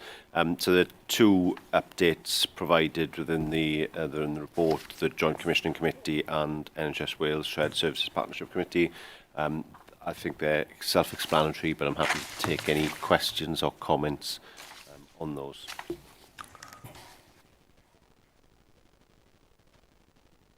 No comments, no questions. In the interest of time, I'm going to move us on. So, statutory partnership update. Jill? Yes, thanks. In the interest of time, again, please accept the report as read, but just to say that the RPB continues to look at the way it's working effectively, so that's an ongoing discussion. I know that there are, and have been discussions taking place with the chairs and chief execs of all of the partner organisations as part of that, and then also want to just acknowledge the work that continues to be done through the PSBs for the local wellbeing plans. Great, thank you. Adriana, you don't want to add anything to that? No, not more than Great, okay. Is there any questions? We are taking assurance from the paper. Thank you. Great. Can I move us on then to any other business?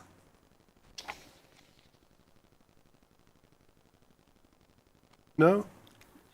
We've also included the board annual work plan.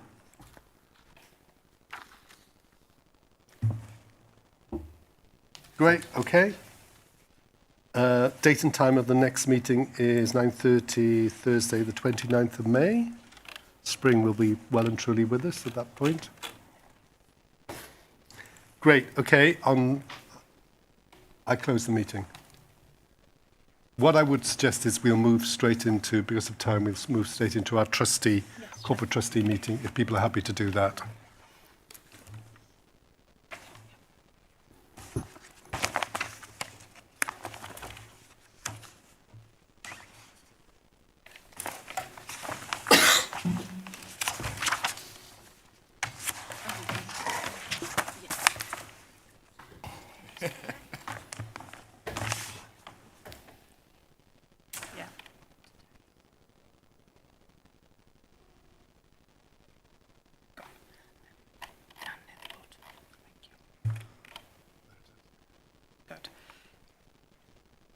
Great, okay.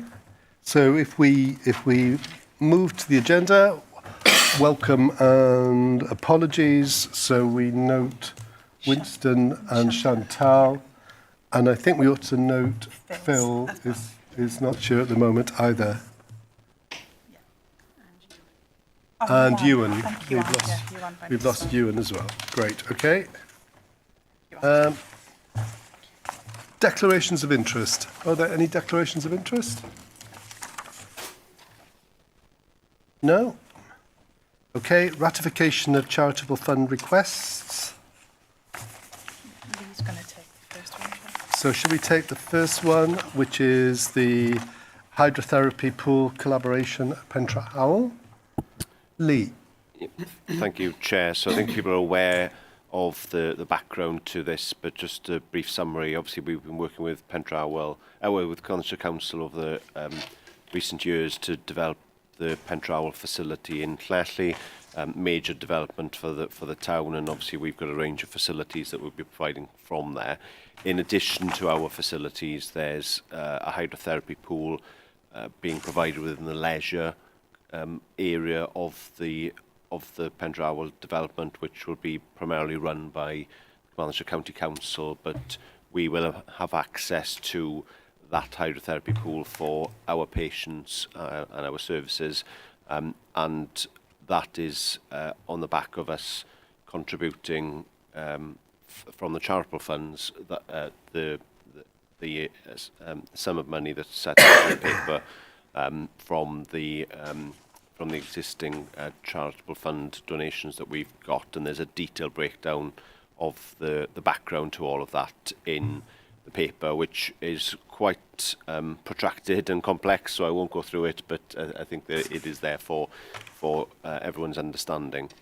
We are now at a point where we should be able to sign the collaborative agreement with Carmarthenshire County Council imminently, so on that basis, this paper was taken to, our proposal was taken to Charitable Funds Committee on the 18th of March, and it was discussed and endorsed, and we're now seeking trustees' approval for us to release the charitable funds as stated to Carmarthenshire County Council once the collaborative agreement is finalised.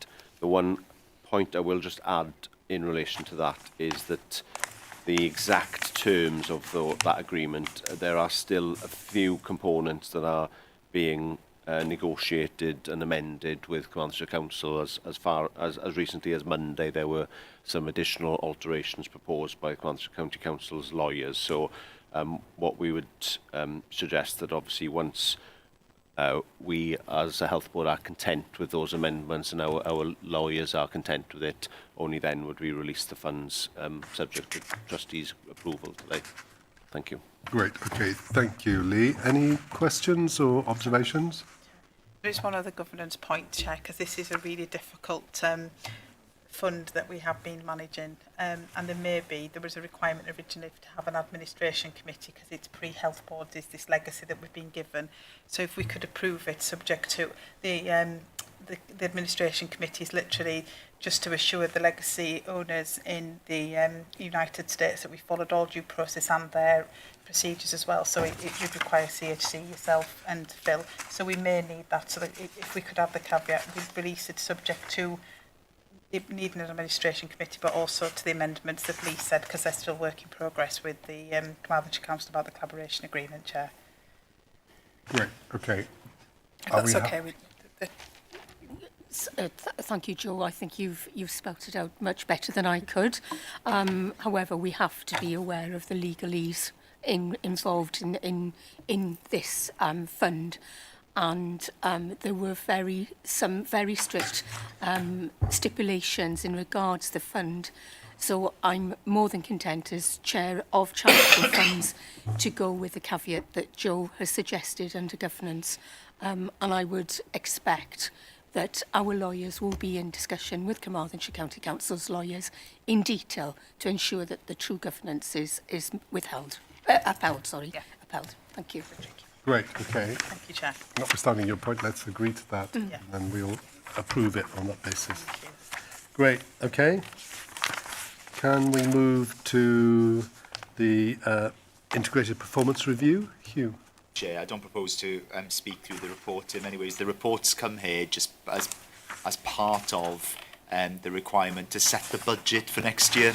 So the only thing that I'm going to ask the corporate trustee to approve is the budget for finance team recharge, which is around the governance and operations of the charity, and the fundraising costs, which need to be incurred clearly in the running of the business. So it's setting the budget for the charity for next year. And is everybody happy, content to endorse that? Yep, everybody's nodding. So let's endorse the budget for next year. Great. I think that takes us to any other business. Any other business?